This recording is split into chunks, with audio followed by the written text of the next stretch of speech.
What's the motherfucking deal? I apologize for that. I hope that you're all doing well. I hope that everybody is having a good evening this evening. What? Hold on. My eyes must deceive me. But what's the motherfucking deal, man? Welcome to the den. Thank you for allowing me to be your host this evening, each and every evening. If you don't know, maybe this is your first time, maybe it's been a while. I am Ed Honcho again, and this is the den, the best conversation on the internet. I welcome all of you for joining me this evening. If you want to follow my personal social medias, you can go to Ed Honcho HTX. Well, I guess I should fix that. On Instagram and Twitter. Fuck it, I forgot I moved all those things, so they're not even gonna show up. But you can follow my Ed Honcho HTX, EDHONCHO HTX on Instagram and Twitter. If you want to follow the Den, you go to Facebook.com/Den Show Live. If you want to, follow the Den Show, you can follow Den Show Live on Instagram and Twitter. If you want to contact the Den, you can call 833-284-3336. Again, that number is 833. The number 2. The Den is the easiest way to remember it. What else? If you want to send an email, you can go to denshowlive@gmail.com to send an email. Shout out to some of you who have been sending some emails for some topic ideas. Also, let me see what is it? I'm trying to remember everything. Oh yeah, thedenshow.com. If you want to tell a friend about the Den, you can tell them to go to thedenshow.com or tell them to go to thedenshow.com/live. It'll bring them straight to the live stream if you want to shoot that to your amigos or anything like that. If you want to donate to the Den, you go to streamlabs.com/thedenshow. And shout out to everybody who has been supporting the Den, since day one. I appreciate you all. What about that show? But the other one's there. Did they not fix them? Okay. Oh, I don't know why some of them are working, the other one's not. I wonder which one happened to that. Streamlabs.com/thedenshow if you want to donate to the Den. And I told you I started a Discord tier on the Patreon. And so, I know some of you showed some love. You showed some love last night. Let me know and I'll add you to that. Because I appreciate everybody, whether it's through Patreon, whether it's through Streamlabs or whatever else it may be. And that way we can kind of have a more 24/7 Den conversation. And it has a lot more tools than the regular chat. You can voice chat, you can share pictures, share links, all kind of things like that. So we can have a constant connection with all the friends of the Den. If you want to go through Patreon, though, to get there, it's patreon.com/thedenshow. Would love for you to consider that at the $5 tier. There's a couple other options, for those of you who want to do a little bit more. But I thank you. I thank you all for joining me tonight. I think I covered all the proper bases. We're going to talk about failure tonight. We're going to talk about how to stop failing, right? And I think we all have had incidents where, a failure has changed the way we looked at something. A failure has altered the way we approach something. And sometimes we take failures and we make them permanent situations when that's not the case. And we're going to talk about that and how to, work on that. Sometimes it's good to have those good conversations. The Discord is going to be a Patreon only Discord. So if you go through Patreon and do like the $5 pledge, because that way it's easier for it to be handled that way. But there's many other ways. You can always reach out if you just want to chop it up. BC, what's the motherfucking deal? Baker Man, Bell, Southern Style, what's the motherfucking deal? Bell, aka the Ride or Die. Natasha, what's the motherfucking deal? TR McVice, yes, Ed Moncho. Maria, that name looks familiar. Can't recall where I've seen it from. The name looks familiar, just can't recall. Beyond the funny nigga, man, I watched that shit literally while I was taking the shit. I know that's TMI, but okay, I got you. Like I say, I'm gonna set something up and I'm gonna go check some things out. Also, what is the other thing? Beyond funny, I watched that shit. That shit was funny. Gingivitis. You ain't getting thick, you're getting sick. Let me see. Rashida Reed, what's the motherfucking deal? Rob Myers, what's the motherfucking deal? Man, that comment that you made about ownership is a factor. That's definitely one of the end goals of the den, because there's so many other conversations that need to be had, but I'm aware of the platform and the limitations. But trust me, as things keep going the way they are, that is definitely the goal and the plan. Marie Lovely, how are you doing this evening, Miss Lovely? So, I hope y'all are all doing well, man. I really do. And we have a variety of conversations here. And I think that's what makes it hard for some people to understand what kind of channel this is, because sometimes we have racial conversations, sometimes we have motivational conversations, sometimes we just shoot the shit and talk shit about TV like we did last night. Last night was a great conversation. I really enjoyed that. And then sometimes, it's good to share advice with one another. And I think that we all have life experiences that can help each other out.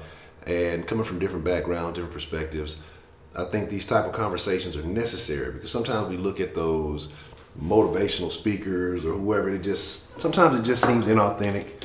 Sometimes you just got to hear from somebody that you have a relationship with, that you have a connection with, someone that you view as real. So, Belgian waffle cookies are great. Yes, hit the like button. I like y'all, I like the stream. And so I'll talk a little bit as usual, and then we'll open up the deadline so you guys can share your thoughts, and I agree. Ultimately, Baker Man is absolutely right. You either fail or you learn something. And so let's talk about failures. Let's talk about why people tend to let failures stop them. And I won't sit here and say that I've never let a failure stop me. I've conquered everything. It's not true. When I was a much more negative person, I looked at a failure and that's it. There's no bouncing back from that. There's no that. Now that my mind has changed, the way I view things so much differently. I ran through this whole notebook. That I don't feel like there is a stop. I don't feel like there is anything that can't be overcome. And if it fails and it's a once in a lifetime opportunity, guess what? That means I just shift my trajectory a little bit. But I don't believe in once in a lifetime opportunities, because I believe in creating my own opportunities. And that's kind of the mantra that I live by now. I don't, some people call it ego, some people call it whatever, but I feel like in the end of the things, I have to build something. Like I don't want to get on, I don't want to be a part of it. I want to build something, because I feel like I'm just like that. I don't know why, but I'm not going to apologize for it, but it is what it is. But here's my deal. But I think that you got to look at that in a different way. And I looked at that when I made the title, Cavity. Edwin Baptiste, what's the motherfucking deal? I don't think you focus on the failure aspect of it. You focus on the lesson that you learn from it. You know what I'm saying?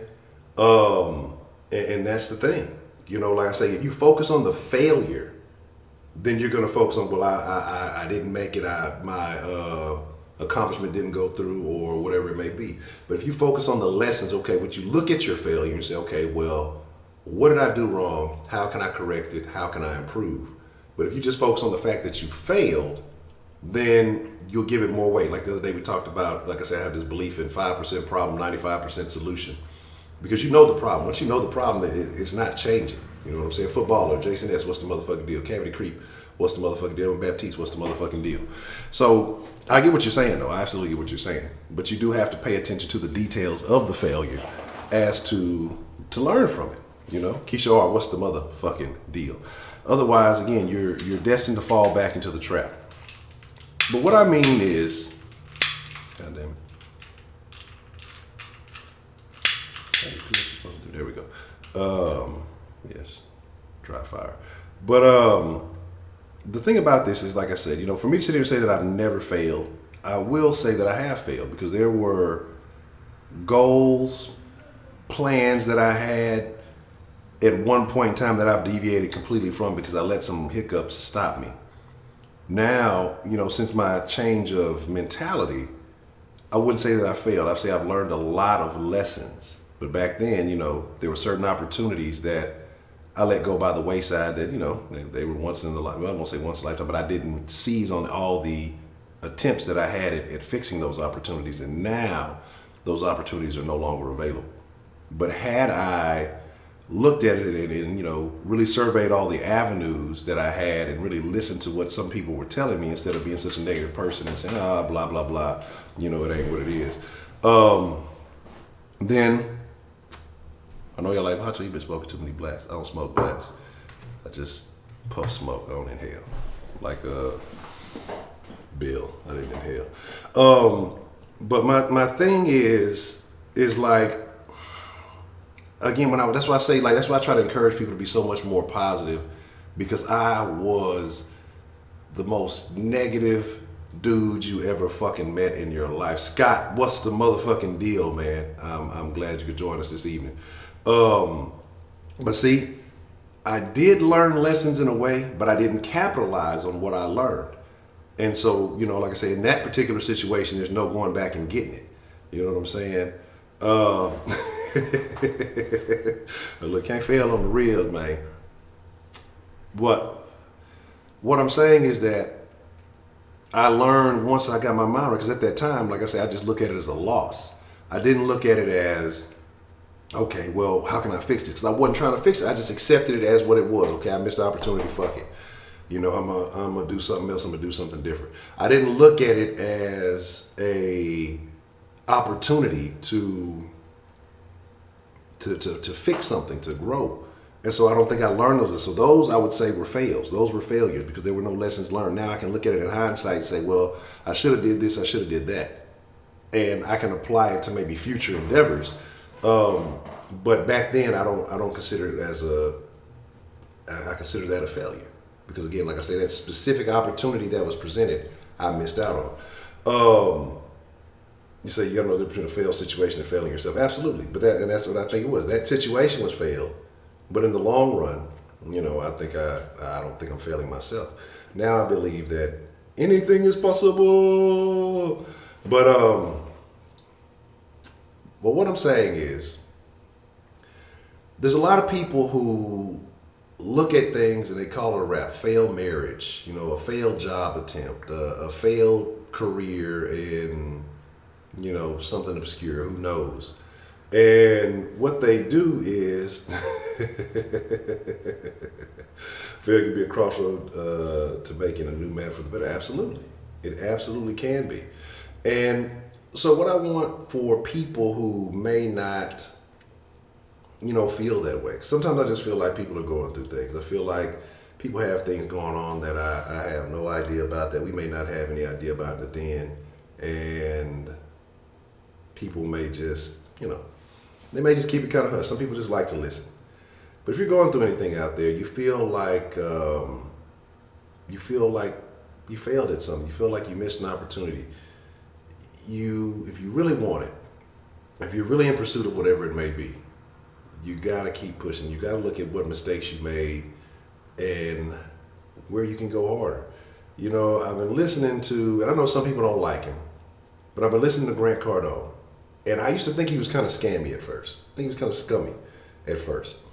And he's just saying some things. Like I said, I don't agree with, I rarely ever agree in entirety with too much of anything that anybody says. But the angle at which, he talks about being obsessed, about certain things about money, things of that nature, are perspectives that I didn't normally have. And so I have to, I'm trying to adopt some of these things, and it's very important.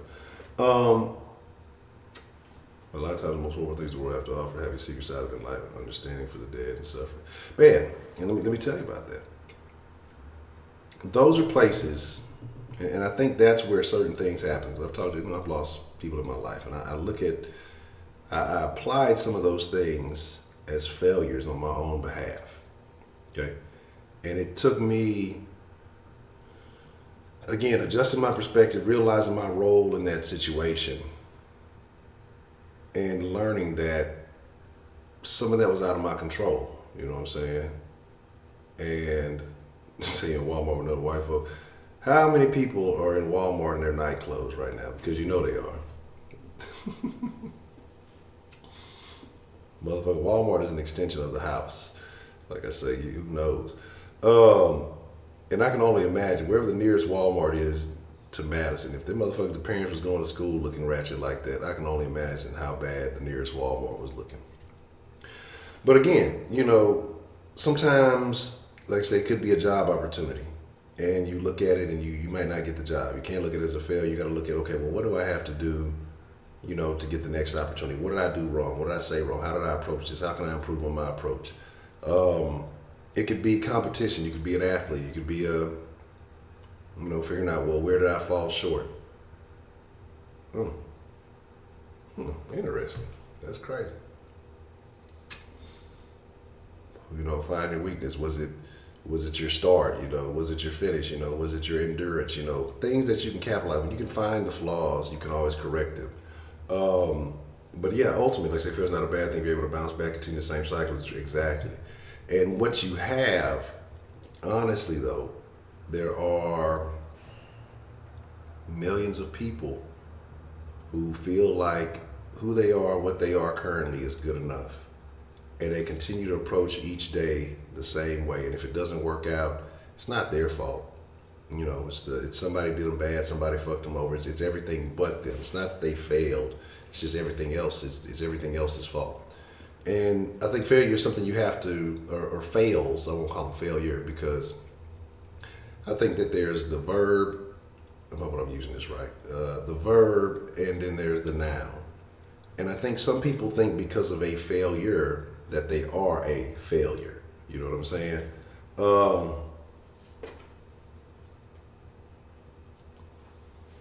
And I think that's what it is. You know what I'm saying? I think that's how it goes with a lot of people. You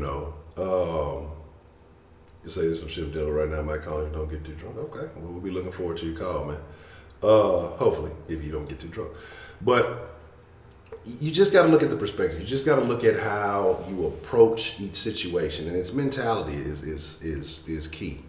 I believe firmly that as human beings, we should always be striving for growth, if not daily, weekly, monthly. I mean, you should be able to learn something every day. You can learn something 5 or 10 minutes. I'm not saying that you're going to learn, the fucking secrets of life, but all I'm saying is that, there are small nuggets of information. If you take 10 to 15 minutes a day, and we do that, we have time to do that because we, search, and we get on the fucking,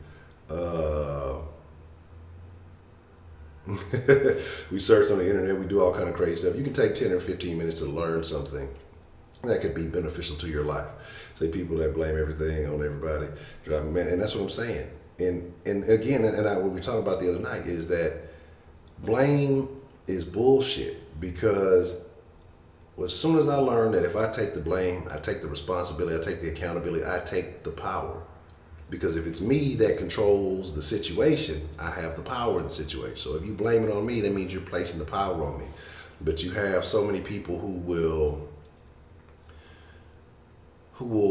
send it in every other direction, and they wonder why their life isn't good, or why they feel weak, or why they feel like they're stepped on, because they blame any and everything else and don't ever take control of their own life. But, man, y'all have a lot of real good input. And so tonight, when we take some calls, this is what I want to talk about. I want to think about, situations in your life where you may have thought you failed, but you were able to overcome it. Or, a situation where you learned that you might have thought it was a failure, but it actually wasn't. I mean, where you learned this lesson that it's not a failure unless you give up. Or maybe some of you feel like you have failed at something and you want to talk about it and how we can discuss it. That's kind of one of the angle I want to go with tonight. And again, this is the day. If you have something else on your mind that you want to discuss, you want to ask, the line is free, the line is open. Let me get the proper ear gear on, and then we will let's have some conversation, man. Let's talk about it. You know what I'm saying? I'm laughing at Beyond the Funny. If y'all ain't seen Beyond the Funny Nigga's Instagram, man, make sure you go show him some love and check it out. He put out a comedy special called Living Single. And man, go check that out, man. Mm-hmm. See, once I got done overcoming at the unemployment office. That unemployment office that's a weird thing. I wonder what it's like to be employed with the unemployment office. And if you get fired from the unemployment office, do you go to the unemployment office to collect employment? Interesting. We'll figure it all out in the den. Let's get this den lined up, man. Let's take some calls, man. What is on your mind? I want to know how y'all feeling tonight, man. I fucks with y'all, man. I want to know what's going on in y'all's world this evening. While I dry fire and fucking thing. Look, y'all know I'm doing bad. I'm using the goddamn whatchamacallit instead of going and buying another fucking lighter.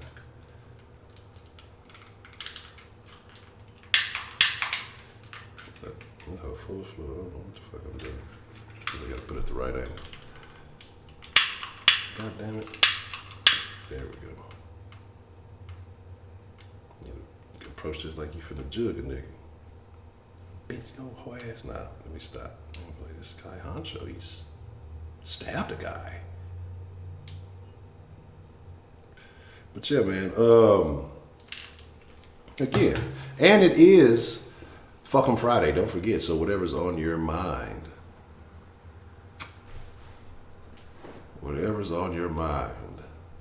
you have to. I mean, well, not whatever's on your mind, but if you gotta fuck them, if again, like I said, if it's a family member, if it's a co-worker, if it's a significant other, if your damn dog shitting all over the place, if you mad at your boss, whatever it may be, teachers, students, whatever the fuck is going on in your world, if you gotta fuck them for a fucking Friday, and that's all you want to call in and say, hey man, spill your beans. It's fucking Friday. Get it off your chest, man.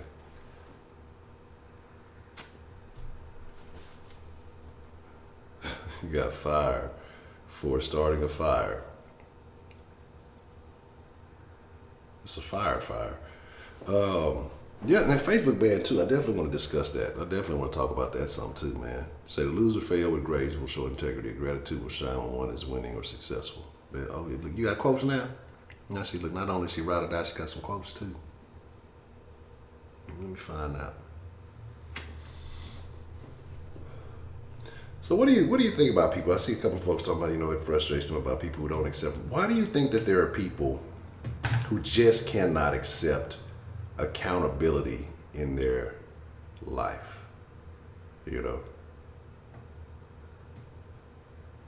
Wifey booze, okay. Drop some wifey game. I see. Like why do you think that there are people who struggle with being accountable for their actions? Like, what is the...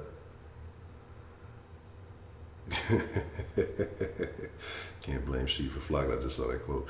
You know what I'm saying? Like,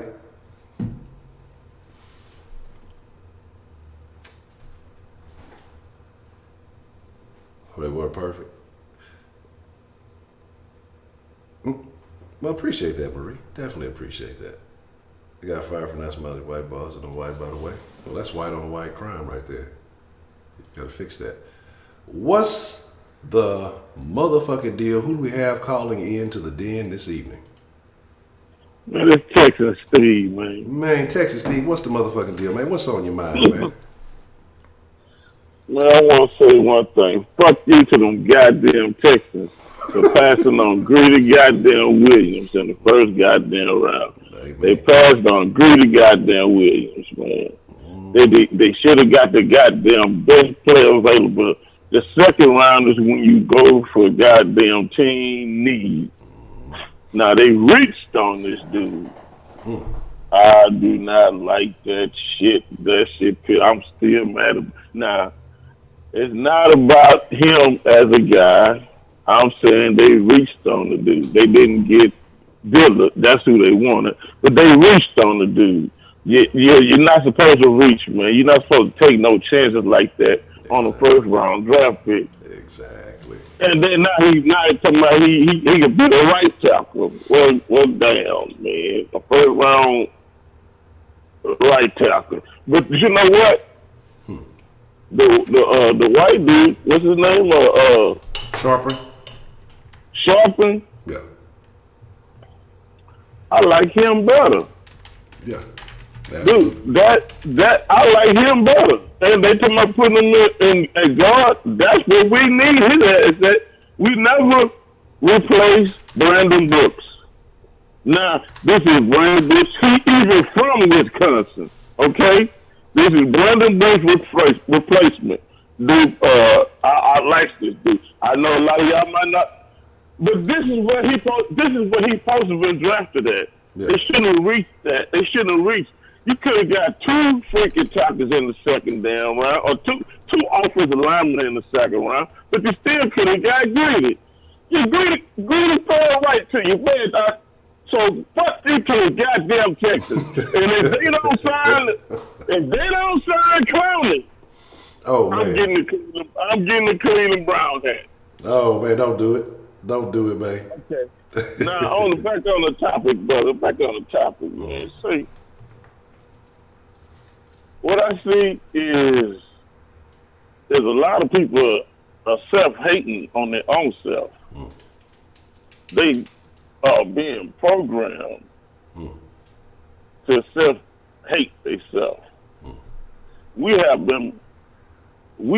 as a culture, as a people, have been programmed to self-hate ourselves. Ever since we was a baby sucking on your mama titty, she was taking you to church, praying to a blue-eyed God that they called Jesus. Okay? All right. You have been brainwashed. Okay? You have been brainwashed. And even the white people out there, they think that Jesus is a light-skinned, blue-eyed baby. Being sweet little baby Jesus. sweet little blue-eyed baby Jesus. Sleeping his manger off, his all burnt, all curled up, don't know nothing, no innocent, little sweet little innocent baby Jesus. They thinking that it's a little bitty white baby or something. And they got you playing to, I'm serious, man. Now here's the thing. This is how I live my life. Dude, I'm blessed. I tell everybody I'm blessed. I was in a badass motorcycle accident, brother. They used to call me Hercules. I used to be I'm big brother now. Nah, I used to be a big brother. I used to lift weights. I used to be a big brother, man. Uh-huh. They said I used to look like the Black Terminator with gold teeth. That's what I used to look like. Okay. Anyway, that motorcycle accident, brother, it knocked my gold teeth out my mouth. It humbled the hell out of me. Yeah. It humbled the hell out of me. And that's throughout the whole thing, that was the only thing the good Lord took from me, was my vanity. So that kind of stuck. It still stick. It still stick with me now. Because I was very vain. I guess I had a badass motorcycle. I ain't had no damn helmet. You crazy? You got a badass motorcycle, I ain't wearing no helmet. You know what I'm saying? Shit. You gonna show off. You gotta show off. So yeah, you gotta show off, man. You gotta know who on that thing. Off, man. You got to show off, man. When I was doing 80 miles per hour on the goddamn Harder Tote Road. Think I'm bullshitting. My shit caught a flat and fishtail. I woke up spitting out blood. I was like, I ain't got my gold teeth no more. Them hoes gone. But that was the only thing the good Lord took from me. So I'm still here. But when that happened to me, I moved out to Navasota and Brenham. I moved out to the country, and and I moved out by myself, with not nobody around me, and just pretty much getting to know myself. I moved out there for damn near 5 years. And what I really found was a personal relationship with God. Okay. And so, How did you come to that? Like, what in your opinion? Like, how did you come to find that relationship? Let me tell you the truth. How I come, I was trying to. I think I was searching for it, and I was searching for it with others, and we was going through the Bible, and I was like, well, man, we got to go to the go back, before the New Testament. We got to go to the Old Testament. You know what I mean? We got to go back. We got to go back before Moses. We got to go back. You know what I'm saying? We got to go back. So we like, man, it looked like everything is rolling through God, but God has got some rules that people got to follow if you want him to work in your life. The first rule is the first freaking commandment. It's just like if you're looking at if you're going to go buy some Thomas Sasha is the first ingredient in that song going to be the main ingredient. That main ingredient is going to say salt. Yeah. So the first commandment is you're supposed to love the Lord thy God. You're not supposed to put nobody before the Lord thy God. And I said nobody, nothing. You're not supposed to build an idol to pray to. You're not supposed to have no pictures. You're not supposed to have no crosses. That's idol worshipers.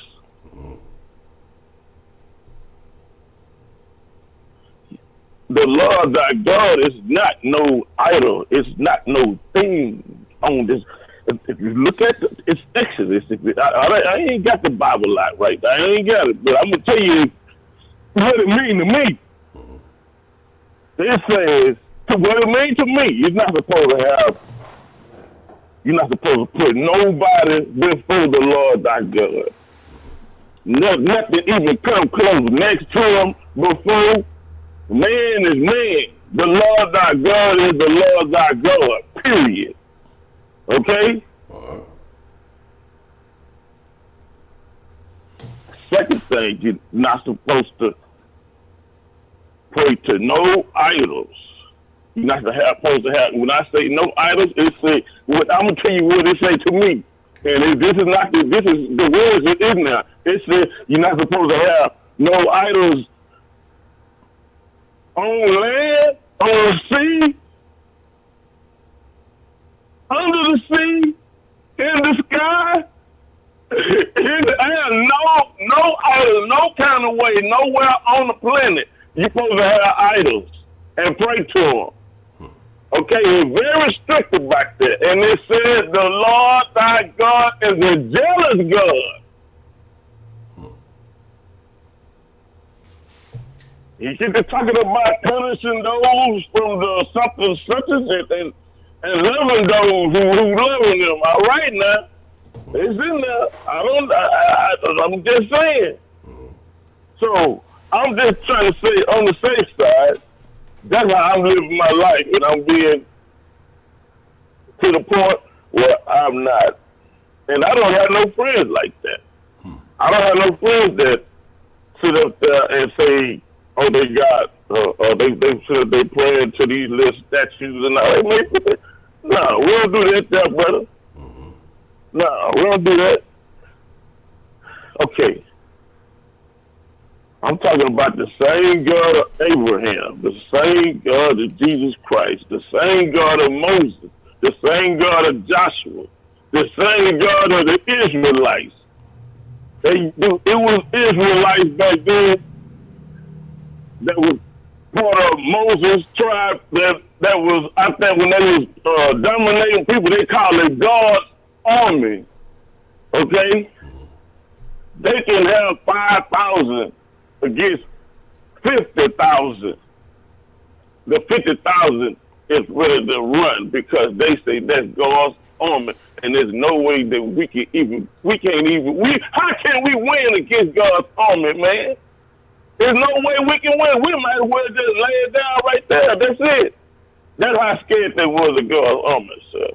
That was the old school Israelites. Now, that army started getting bigger and bigger, but they got defeated. How they got defeated is when they were supposed to kill everybody at first. When they defeated their tribe, but they started winning so much, they started saying, "No, we need to start adding more people to our tribe." Because we need to start making it bigger. So people they were disagreeing, saying, "No, man, we need to just keep doing what we were doing." But anyway, they start losing. All of a sudden, they start losing. That man, why we losing? Okay, the people that we just beat up in that tribe right there, now we just put them as part of our tribe. They don't believe in it. They got idols. They don't believe in the same damn thing that we believe in. So now you got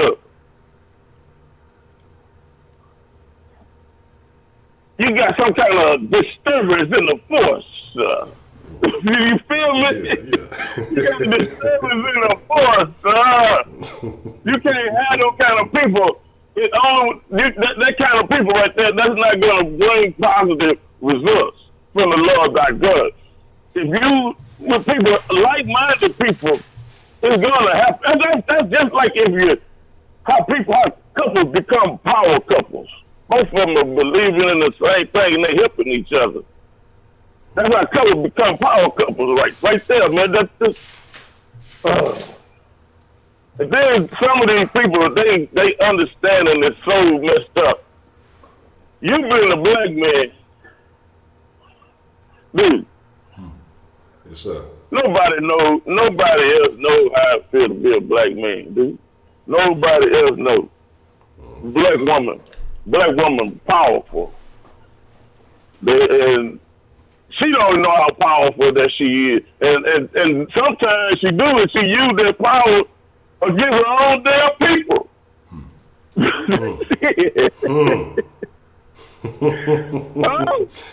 You ain't lying.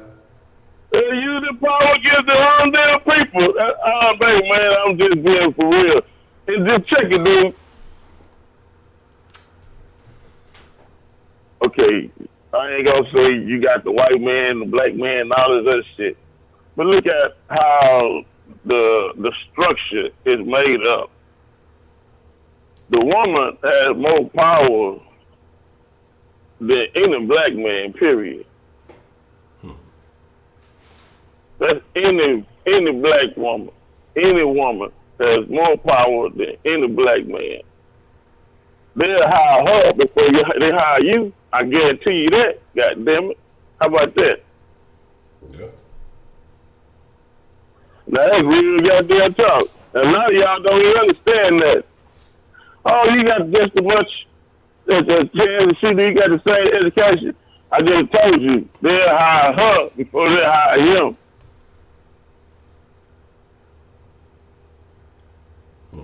I agree. I definitely agree with that. They say black men and black women are in the same boat. We're not in the same goddamn boat. We're in our own boat, man. We're in our own boat. We got to make this shit. We got to do this shit the way we see fit. Goddamn it, we got to do this shit the way we see fit. It's harder than y'all think. It's harder than y'all think. It's harder. So many kind of jobs that they want to give up, but they got to pinhole you inside a job. You could be a truck driver or some shit like that.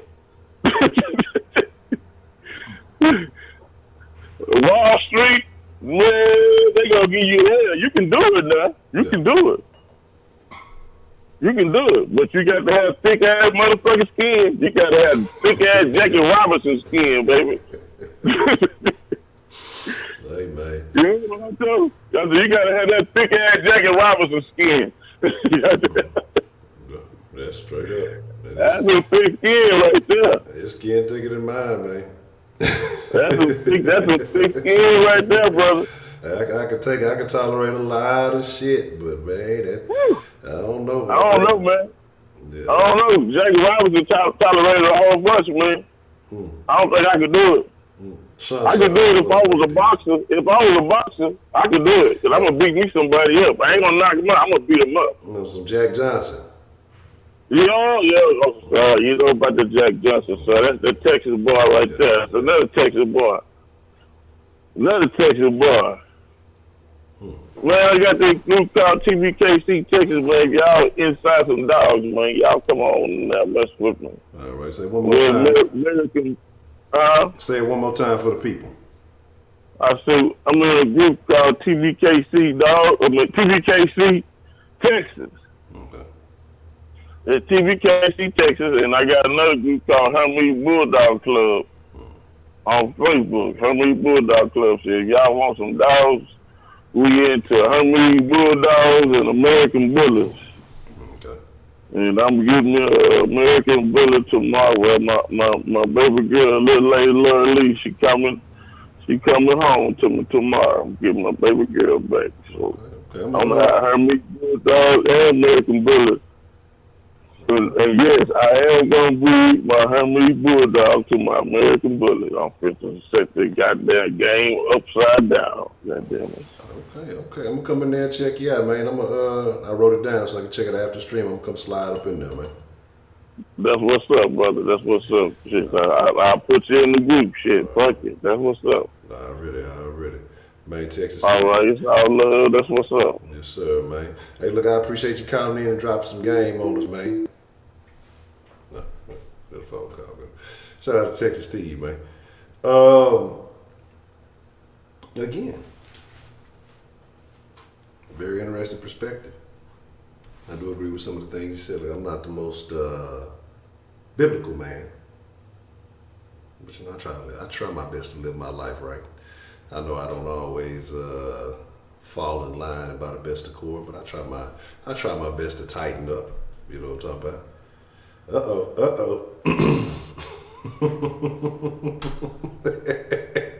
What's the motherfucking deal? Who we got calling into the den this evening?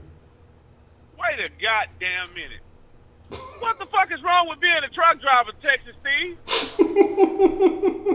Motherfucker, I'm a truck driver. I'm in my truck right now about to take off. Motherfucker, you don't have no idea how hard it is to get this goddamn job. Motherfucker, you know how hard it is to get a goddamn CDL? Hell no. So why in the hell would you diss my motherfucking occupation? Nigga, fuck Wall Street. There ain't nothing but a bunch of motherfucking crooks, no way. I'm out here bringing food to your motherfucking ass and you want to talk down on what the fuck it is I do.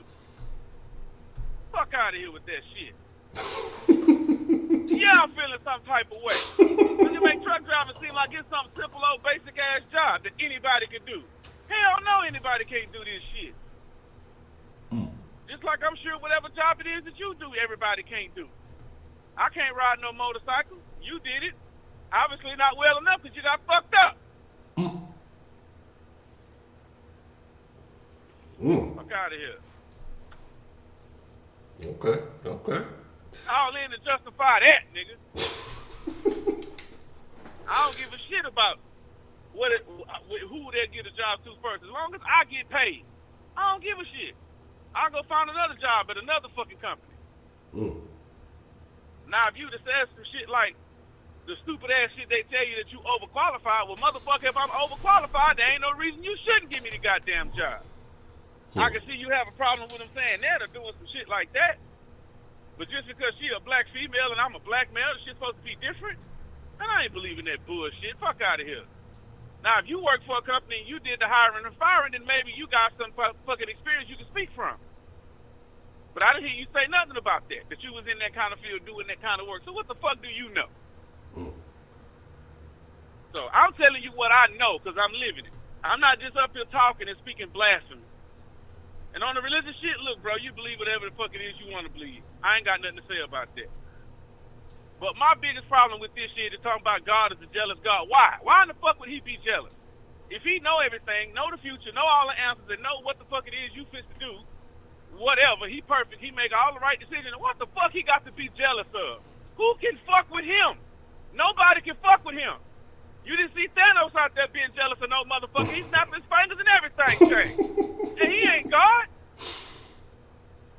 So what you read this fucking book of stories that was told by a group of motherfuckers that's rewritten by other motherfuckers, and you believe in the bullshit that they tell you. That's your prerogative, sir. Now, into that, I don't like what you said, but you entitled to your opinion. So, as far as that go, personally, I wish you the best.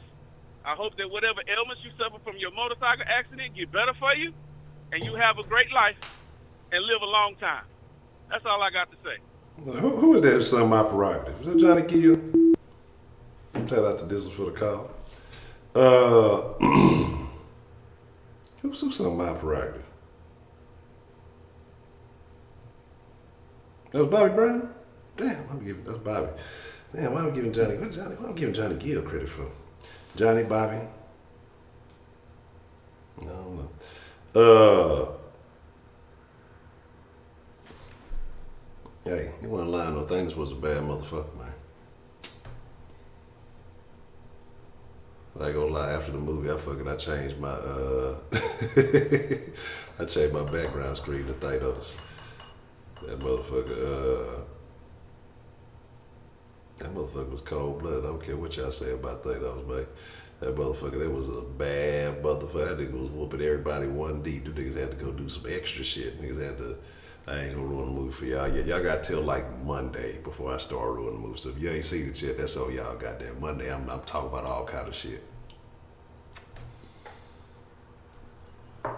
Alright.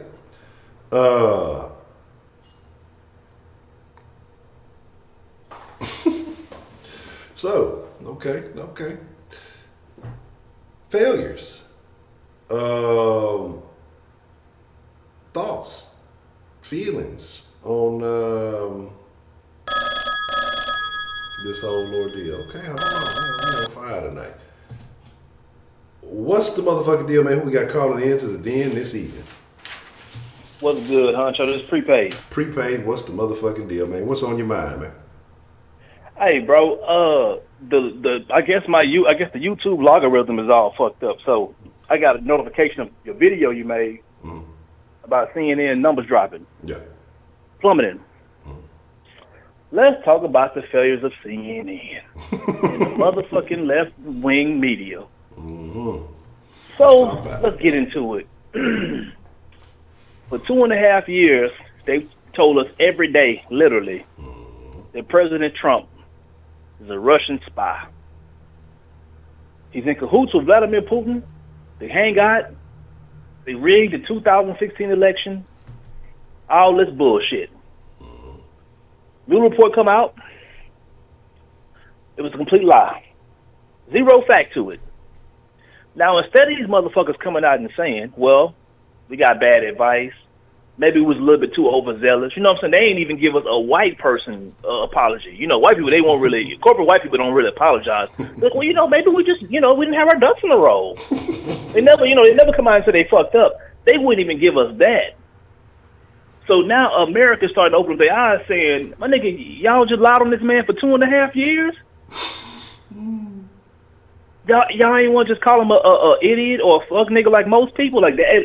That's at least one thing black people got right. You know what I'm saying? Shit, we rather call a nigga an idiot or a racist than anything. Y'all done went out here and called a man a Russian spy? Jesus Christ. Talk about failure.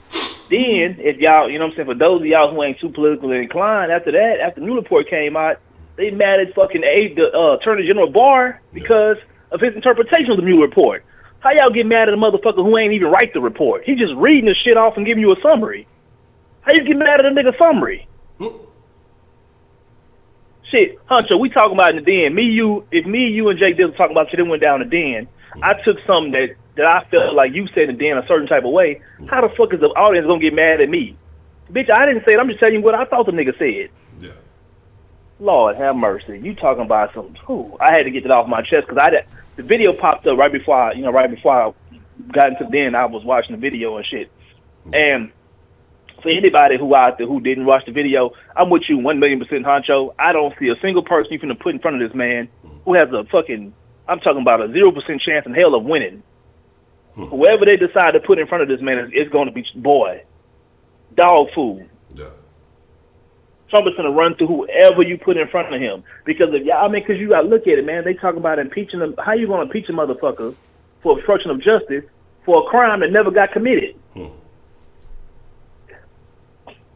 You can't put a motherfucker in jail for you think you thought a nigga had did if it's proven he ain't know the crime never happened. Just crazy shit, man. So that's the left wing media, bro. You fucking liberals, you idiots, you rats as I call y'all. Hey, you know what I'm saying? It's coming to roost for you motherfuckers. Anyway, on to failures. I'm gonna look at it from a different standpoint, bro, and because I don't really look at failure the same way most people do. I feel like failure is a part of like trial and error. You know what I'm saying? It's kind of like cooking. Yeah. The first time a nigga makes smothered chicken, it's probably gonna be unedible. The shit gonna probably be terrible. You got to keep getting back in there. You got to keep fucking with it. You know what? Let's not say smothered chicken. I'm gonna say gumbo, because gumbo take about 5 to 10 times to get it right. Yeah. So where you can, you know what I'm saying? But okay, you know what? I need to add a little bit of gumbo filet. Might need to lay off, you know what I'm saying, this item or that item, and you can get your roux right. You know what I'm saying? People are so scared of failure because people do shit for the wrong reason. Every time a person, and this is definitely the black community, every time a motherfucker be successful, what's the first thing they say? Yeah, man, shout out to my haters, man, because y'all motivate me. That's the reason why you niggas are never successful.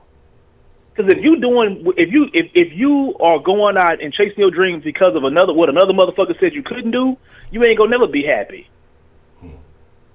Let me tell you who you should be doing it for. You go out here and you got your dream job, you providing, you know what I'm saying, creating a lifestyle for you and your family and your friends or your inner circle. Man, fuck the haters, man. Give a shout out to your supporters, the motherfuckers who made sure you didn't starve at night. The motherfuckers who believed in you, you know what I'm saying? Think about the people when you decided to tell a motherfucker you gonna start a record label and everybody else laughed at you. Shit, it was somebody who said, "You nigga, go ahead and start that label, nigga. You can do that shit. For sure you can do it." Yeah. Wouldn't be me, because I'd probably tell you stupid, but you got somebody in your circle who believed in you. Stop focusing on failures, because failures bring you to the end game, to the end success, to the vision that you once had. And stop focusing on motherfucking haters. Don't nobody care about them people. Stop giving them, there ain't no fuel to your fire, bro. Do what you doing for the people that support you. Fuck any nigga who hates me. I don't give a fuck about you. You can die tomorrow. I don't care. I ain't sending no flowers, none of that shit. I care about my support system. Yeah. I care about the motherfuckers who made sure I never starved. So when I get on and I took care of my business, I made sure we ate together every meal. That's me, bro. Y'all be blessed. I got a question for you. Before you jump out, I got a question for you. Because you was talking about the CNN thing. So what do you think about these bans that have recently happened on social media with some of these conservative speakers, and then they threw Farrakhan in there for a good look, so they can't say it was all conservatives. But what do you think about that? Well, I don't really, like I said, probably me and you and a couple other people don't really understand censorship, but they've been banning conservative thoughts and views for like the last 3 years on Twitter. People just ain't been catching on to it. I've been new about it. They've been doing it. That's been pushed. That whole it was a rumor, man. That's been debunked 10 times over. They do not want those to get off the Democratic plantation. They don't want you to get off of that. They don't want you to get off of that, bro. They do not want people to open up their eyes and realize you have to be your own champion. Be your own victor, not a victim. Anybody is telling you that you got to figure shit out on your own and pull yourself up and you got to figure the shit out in this world, they blocking all that shit. But you know what you will see on social media?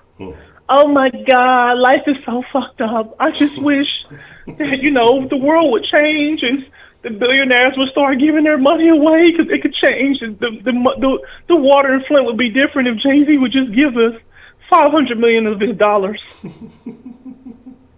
Good fucking luck. Good fucking luck. Dog, the crazy part about it is, man, and the one thing about the death of Nipsey Hussle, which kind of opened our eyes, is that, dog, all Nipsey talked about was championing, believing in you, believing in your product, and bringing everybody else in with you, buying back the neighborhood you grew up in, investing in yourself, investing in those around you, creating a team and building these people up and giving them life skills. Yeah. But how do people just somehow miss that whole part? Nipsey was not rapping about motherfucking handouts. Nigga, there is none. There is none. There's zero.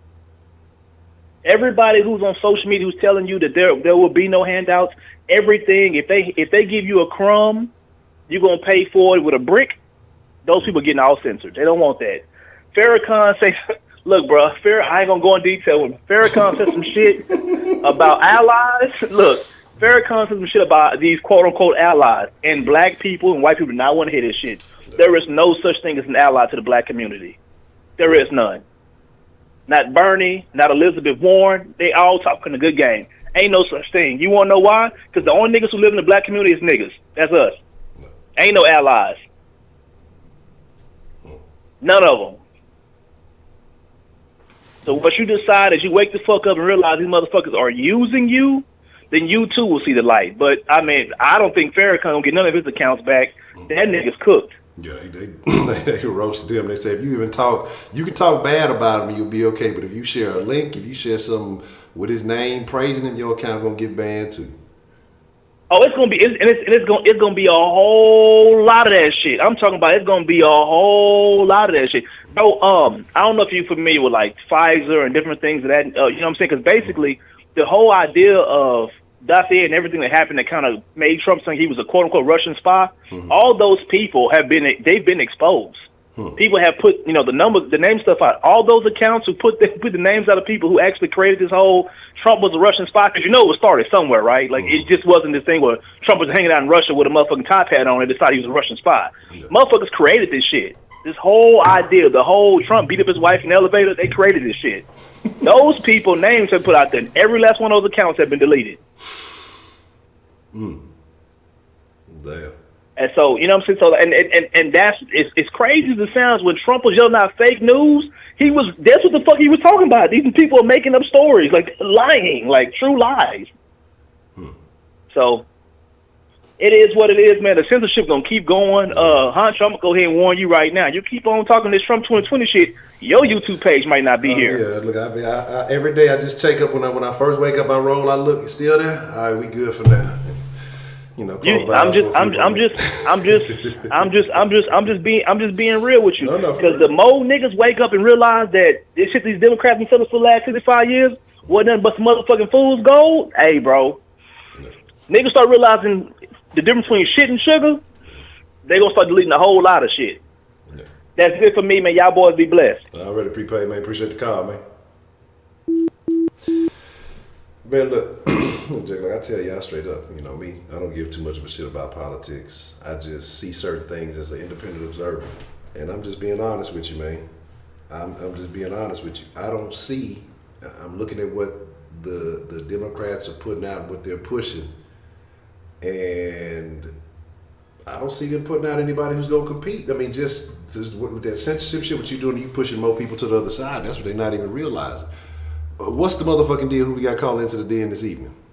Man, it's your boy Roman. Roman, what is the motherfucking deal? What would you like to drop in the den tonight, Roman?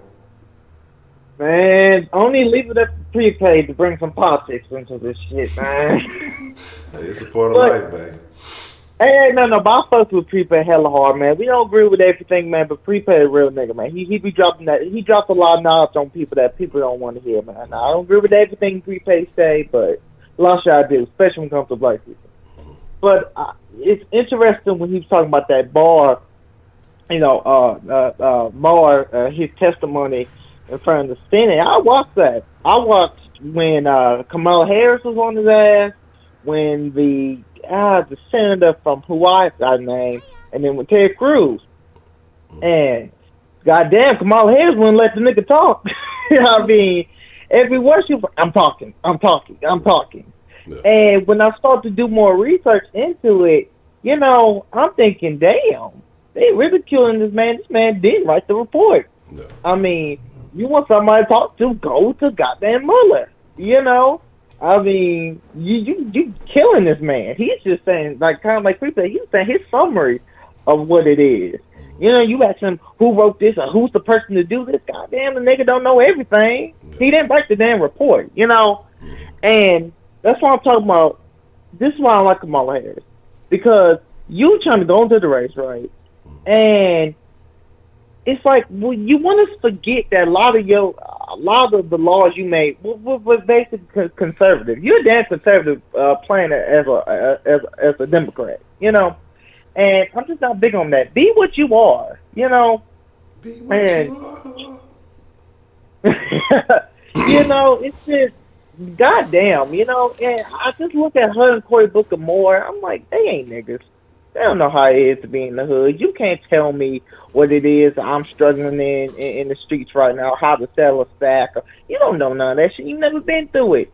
Damn, Cory Booker, sometimes your ass don't even look black. I mean, goddamn. It's like, I want to look at them, man.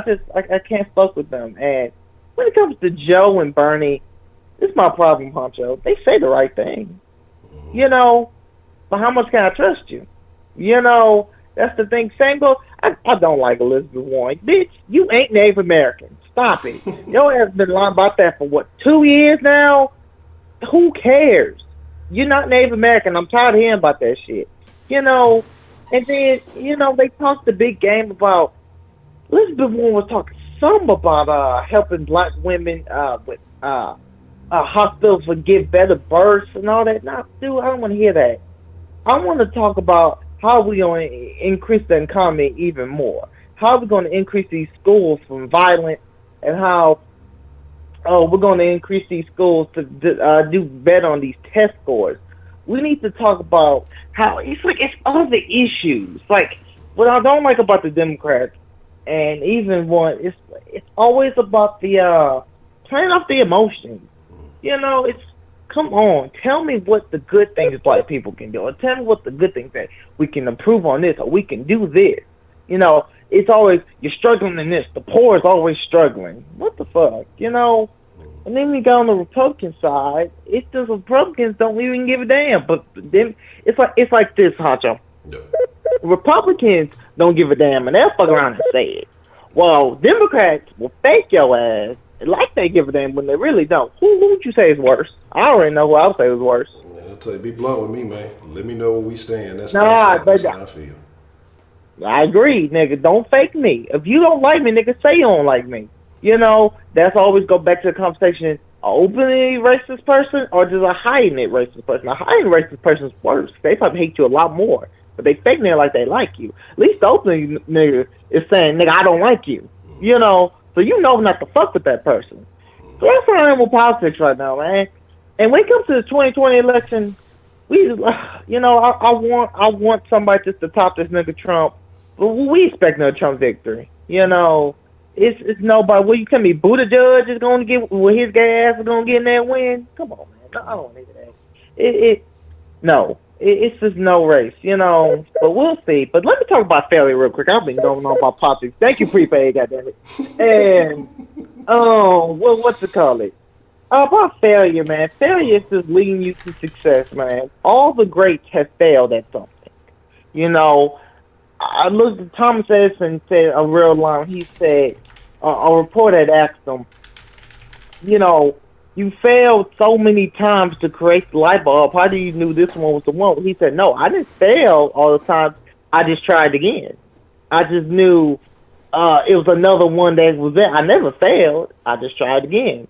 You know, failure leads you to success. Now, it's how you let that failure affect you. If you say, I can't beat this, and I'm upset, and I can't do it, then you're never going to pass. And yeah, that failure is done. But if you tell yourself, you know what, I fail right now, but you know what, it's going to set me up for something bigger, I can do it. I can be it. I mean, sports is the greatest example. You know, you look at a lot of people who struggle, you know, and then they failed at one time, and then they rose up, became big. I mean, look at LeBron. He fell for so many years in Cleveland. You know, finally, he went to the Heat. Yeah, he had 2 All-Stars, but, hey, he became something big. You know, you look at Mark Zuckerberg, how he created Facebook, which that's another topic. But he fell millions of times, lawsuits, all that, people dumbing him down. He created Facebook. Steve Jobs. This nigga walked into Apple with no shoes on, like a G, turtleneck and glasses. This nigga got fired from his own company, went to Pixar, helped create Toy Story, and Pixar become a big brand. And these niggas need him back to run Apple again till he died. Come on, man. It's all about, like I say, failure is going to lead to success. It's all about how you lead it. You can't always doubt on your failures. You know, you have to look at your fails like, you know what, like I said, I failed on this. I failed that test. But you know what? When we do it another time, I'm going to pass this one. You know what? I'm going to build on, if I ever have to take this thing again, I'm going to train myself and teach myself that I can do better than that last time that I took that test. You know, like I said, if you ain't failing in life, if you have never failed in life, you ain't succeeding. If you succeed in everything, you're failing. If you have failed at least once, you're succeeding in life because you know what? You're going to learn from that failure, and it's going to propel you to where you want to be. So that's my call, man. All right, Roman, hey, man. I appreciate the call. Man, anytime, man. Shout out to Prepaid. Nigga throwing, I knew he probably going to call in another 3 times about these politics shit. So I'm out, man. Already, man. Appreciate it. All right. Anytime. Man, DeMarcus, that is not my boy. You know what I'm saying? That is not my boy. That's not my partner. Not an affiliate. Not an associate. That's just some dude who got questionable actions and motives, man. Let me see right here. Let me see if I got to get proactive here. I see someone in particular trying to get in. You know how I do. You know I don't be tripping. Let's see what's shaking. You know let's see what's going down, player.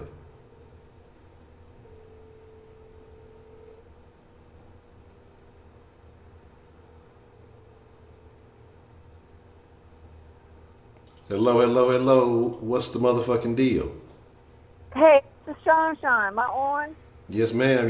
How you doing, Miss Sunshine? Been a minute. How you doing? Oh, wow. There was some sort of delay. I couldn't get on. You was on fire, a bunch of phone calls. But hello to the den. I've been out of the country, and I'm back. Okay. How was your trip? Oh, wow. I really want to talk about that. I actually thought about Haiti on my trip. Uh-oh. I met so many wonderful people. I met a black German. That's what made me think about her. I met a Ukrainian, a black German, a Turkish, somebody from Turkey, and of course I was in Hispaniola. So I was in a Spanish country, but it was very, very interesting. Especially the black German and everybody that I talked to, I really would like to, I don't know if I want a good report, a bad report, but I'd like to report that everybody hates our president. That was the one thing, me as an American, and I kind of stuck out, and I'm a black American, so, but everybody was like totally cool, laid back, we bonded, we hung out. They criticized. They didn't really criticize me, but they really criticized, our leadership. And I thought that was very, very interesting from afar. And from another country is that there's a lot of people that don't like our president. And most of these folks, they were white, to be honest. They were white, and there's Spanish people who think they're white, but they just black me. But the black German, I was really, really kind of impressed with her. She was really, really cool, and I was like, oh wow, I got to come back to the theater and say that I met me a German, and they sitting up here messing with Heidi, talking about that's Putin's daughter. I don't know whose daughter you is, but I met a black German.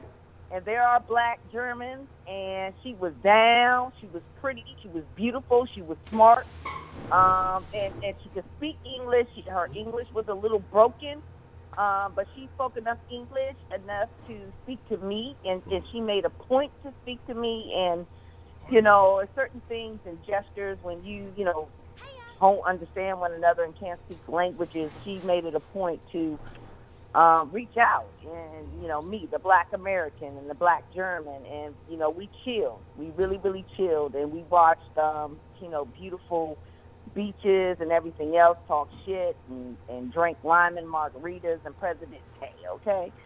So that's my report back, and I thought that it was very, very interesting. It was a learning opportunity. It also opened me up to, the fact that we've got all of this chasms and schisms and chaos and divisions, with race and everything. And I'm an advocate, and I'm always gonna be Black, okay? And that's one thing that I'll never change that. But I'm not like this, hard person that doesn't understand and respect other cultures. And this is why I have to, in America, we have to demand to be Black. We don't have to, it's funny, we have to be like extra, where culture should be appreciated on either side. But for some reason, we have to defend ourselves for being Black or being proud to be Black. But I always appreciate, and I encourage everybody to travel, especially if you're in this bubble.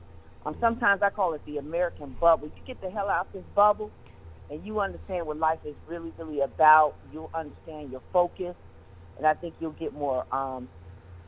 You'll get more on the right path, because you won't get all of the what I call it, the noise, the white noise, and the distractions of sometimes what our personal society can come from. But everybody loves us. That's what I want to report. I met white people. I met Black Germans. I met Black Spanish, white Spanish. They love us. They love us. And we're the only ones sitting up here like in this bubble, and we're fighting each other in the bubble. And I just didn't even see the vitriol. I didn't see the discrimination. I didn't see any of it. None of it. It just didn't exist. They actually appealed, and they were like, oh, wow, what are you guys doing? Why do you got this crazy person in office and blah, blah, blah? And, and that's just what I wanted to report back to the den. And I would really, really encourage everybody, if you want to elevate yourself and elevate your mind, and everybody should be trying to grow. Yeah. I'm still growing. All right, I talk shit to y'all all the time. I'm 50 years old, and I ain't still learned enough. That's why I'm reporting. Don't close your ears to growth. Get out there and grow. Get out there and live, man. Look at the other side. Some people, they ain't even been down past their goddamn block, especially Negroes, okay? So you get out here and you expose yourself to the world, and then you form your own opinion, okay? Because everybody ain't haters. It's just miscommunication. You gotta take the time to learn one another, love one another. Once you do that, you got more in common than you have in common. You know what I mean? So that's my lesson to the den. And I was just really I was just really tickled about this Black German, and she was just such a good friend. So I'm gonna give Heidi some props there, because I don't know if she's Black or white. I don't know who the hell she is, but I know she's German. But I had a little prejudice. I'm like, Germans, like, what the fuck? Whatever. I don't deal with no Germans, these Nazi motherfuckers. You know what I mean? But that's something that I had overcome as an older woman. I was like, I don't want to deal with no Germans. I just in my mind, my psyche was like, I automatically German, Nazi, German, Nazi. Okay? I met a Black German, okay, on my travels, and she was cool as fuck. So I'm just teaching and sharing what I learned, and I'm still learning my lessons at 50 years old. Back to this topic. Failing is learning. Failing is trial and error. Trial and error is how you advance. It's how you learn. That's why people and scientists, they do testing, and they have trials. And that's what it all is. So failing is learning, and there's nothing wrong with being a failure as long as you take that failure and advance it to a success. Okay. So that is my point on failing. But here's where I really want to kind of get in at, and I want to know if people on the den kind of agree with me, or even you. I just kind of tap back in, and I tap back in because I got that same little bell where you were talking about the viewership. The viewership of CNN. And I listened to it. It was a short video. I was really, really busy. I'm actually just calming down. So I caught a little bit of it. And what I caught out of that report that you sent out was that CNN in the quarter, I don't know if it was a quarterly report or whatever the report was, but the viewership dropped to like 750,000, coming from like 1.1 million. And then I think you ranked it. Fox was still number one. Rachel Maddow, MSNBC, 2, CNN number 3. But CNN had that significant drop. I was like, oh, damn, snap. So, I just digested it. It was nothing. I was like, interesting. Then, I think 2 days later, since you dropped that, then we get these Facebook bans, these Instagram bans. And something went through me immediately. I said, damn, Honcho dropped the info about how the viewership was dropping on all these major networks. Now, all of a sudden, social media platforms is dropping MF. You know what I mean? Yeah. And something immediately, I don't know, it's just my spirit, I could be wrong. I said, that's why they starting. That's why they going on the bandwagon. We gonna call it the bandwagon. Okay? So these are just the first. This is just the first collateral damage. Oh, yeah. But more is coming. Oh, yeah. And we gonna call it the bandwagon. That's the first. Then the first Negroes, left, right, left, whoever, up and down, north and south. Then the first one's on the wagon. But this bandwagon is going to continue, and I don't know why my spirit said that is directly connected to that report that Honcho just gave. Because let me tell you, yeah, they're supposed to be this and that, and they're more leftist or whatever. Let me tell you, ain't nothing left and right about green, okay? About money. This one thing y'all never can understand or never could get twisted. When it comes to them greenbacks, ain't no such thing as left and right. When it comes to that dollar bill, okay? So Facebook, maybe, they're leftist or whatever. Trust me. They don't give a fuck. They give a fuck about that greenback, that dollar bill. Left or right don't mean shit when it comes to green. Trust me on that. So I said, and it's something, I don't know if I'm wrong, but that's why I'm calling in. I said, their major viewership is dropping because people are not back to the, let me just get myself all twisted. And here's what I want to say. The failure is, and here's my statement. The failure is in mainstream media giving people the truth and making them comfortable with the truth and the information that they report. That's why their viewership is dropping.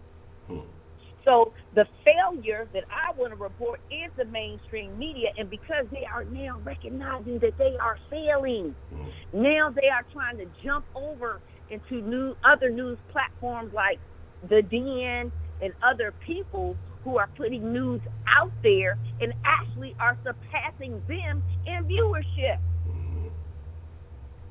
Yeah. So they are the big failures and the true winners, and I hope that you all got your eye on this, that you digging down deep into your pituitary gland, like I say, to see what really the fuck is up. And Facebook just got some backdoor shit where they still want to be in, they want to be in on the game or at the table. So they just had it's collateral damage. Let's just knock off a few Negroes. Let's not, who the hell, what kind of dumbness? Minister Louis Farrakhan is a right-wing, a dangerous person. When the last time, how ignorant kid, when the last time Louis Farrakhan been classified as a white-winger? That shows you the ignorance right there. That shows you they're sloppy. This shit is sloppy. And he's nothing but, he's a pawn. And the only reason why they took him down is because these white, you're going to take these white people down. You got Farrakhan. Just to balance that shit out. No. Just to appease the white folks who going to be bitching, complaining about them real right wing. First of all, you misclassified the man. He's not a right wing nothing. He's far from right wing. And being on the addition of that, you want to talk about censorship, this shit is dangerous. Yeah. This can be potentially dangerous. But if you really want to talk about that, so let's just shut down some of these damn KKK sites. Where the fuck is their shutdown? Where the fuck is their ban? But they say they trying to they say that they're trying to use certain terminologies to shut down terms like white nationalists, white supremacists, and it's another term that Facebook says that they're not going to allow anymore. That was actually one of the first things they did right before this. And then I think that kind of led into this because they tried to classify some of these people on the right that they did. They tried to classify them as associates of some of those white nationalist sites. So that's what they use as their justification for doing it. Well, I need to see the list, bro, because I don't see you need to add a few more of these white supremacist sites on there. And then, it's just ridiculous. It's foul play. At the end of the day, I mean, if anybody's thinking Farrakhan going down, they thought wrong. Facebook is not going to stop Farrakhan. He's been there way before Facebook was even freaking invented. If anything, it's going to elevate him even more. Mm-hmm. But if you're trying to be, you're a private company. If you're trying to sit out here and censor people, you need to do it equally, it not unevenly. And like I said, I'm not even. I mean, these people, man. I heard about this. Oh gosh, villain, not Yakanopoulos or whatever. The Polish. That's a Polish name. Polish. Anything with Polish or Skinsky. I think that's considered Polish. This dude, I think he was advocated having sexual relations with young boys. Yeah, Milo should have been shut down. Yeah, he had a whole situation. He was super popular for a little bit, and then he started talking about some of the some crazy shit because he was gay. And he got it all. I mean, the dude is just sick. And the thing is, but then at the same time, you got to remember this is our country, freedom of speech. Mm-hmm. You can't get mad at it. That's your constitution. That's your law. So you can't come in here and dictate. And for you to equate somebody that like this Yakanopoulos, who's a fucking child predator, to the minister who's not doing anything but telling the truth, and it's a religious organization, that's wrong. And if anybody don't like it, I mean, then you just got to come up off it. But at the end of the day, they're not going to stop him. They're not going to stop that voice. But it's a dangerous path that they're on.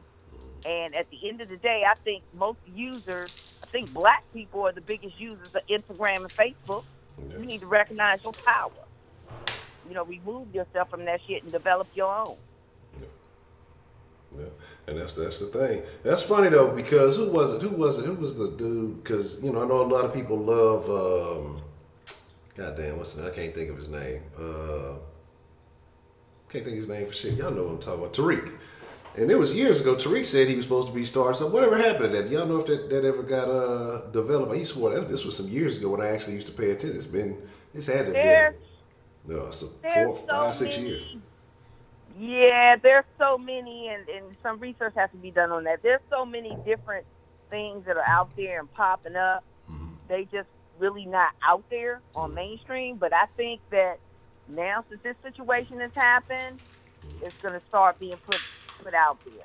So people are going to be jumping off onto other platforms.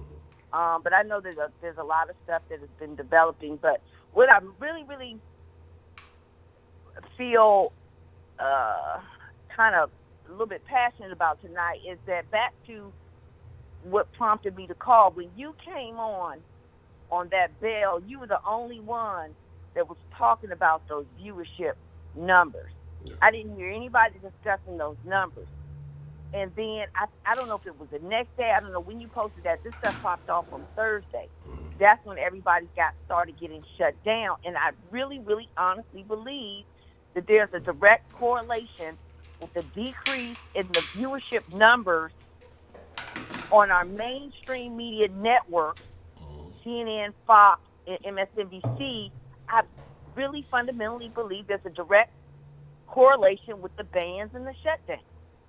So that's kind of what I want to put out there. I don't know if it's just me, but I know my spirit doesn't kind of push me in the wrong direction. But I said, damn.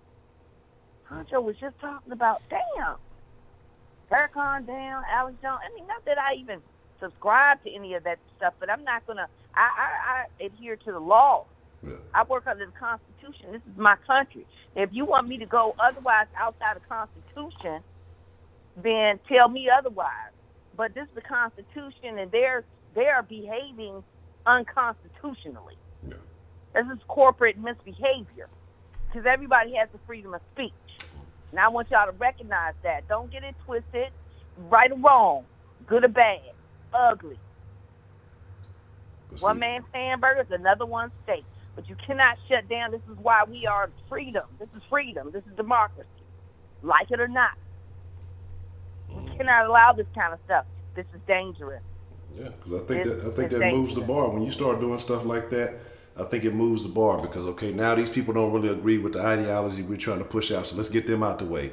Now it's going to be people who may not be as quote-unquote extreme as those people, but just because they're not wholeheartedly agreeing with what you say, they're going to start trying to squeeze them out pretty soon, you know? And again, until they get everybody out who's just not blindly following everything that they want to be said, if you're not falling in step with everything that they want done, they're going to start squeezing everybody out. And that's what people aren't realizing. That's why I say I think it's dangerous. I think you got to have, you know, both sides. You have to have those voices. You have to have people.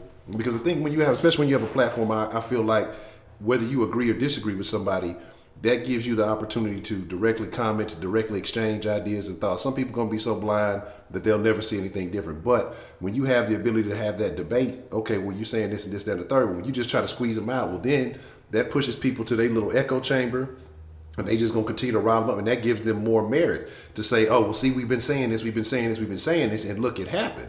So now that gives them more validity than you just saying, okay, hey, well, we're going to handle it like this. And say, when you just ban them with no kind of warning, no kind of nothing, no, hey, well, you need to tone it down, you need to do this, this, and this.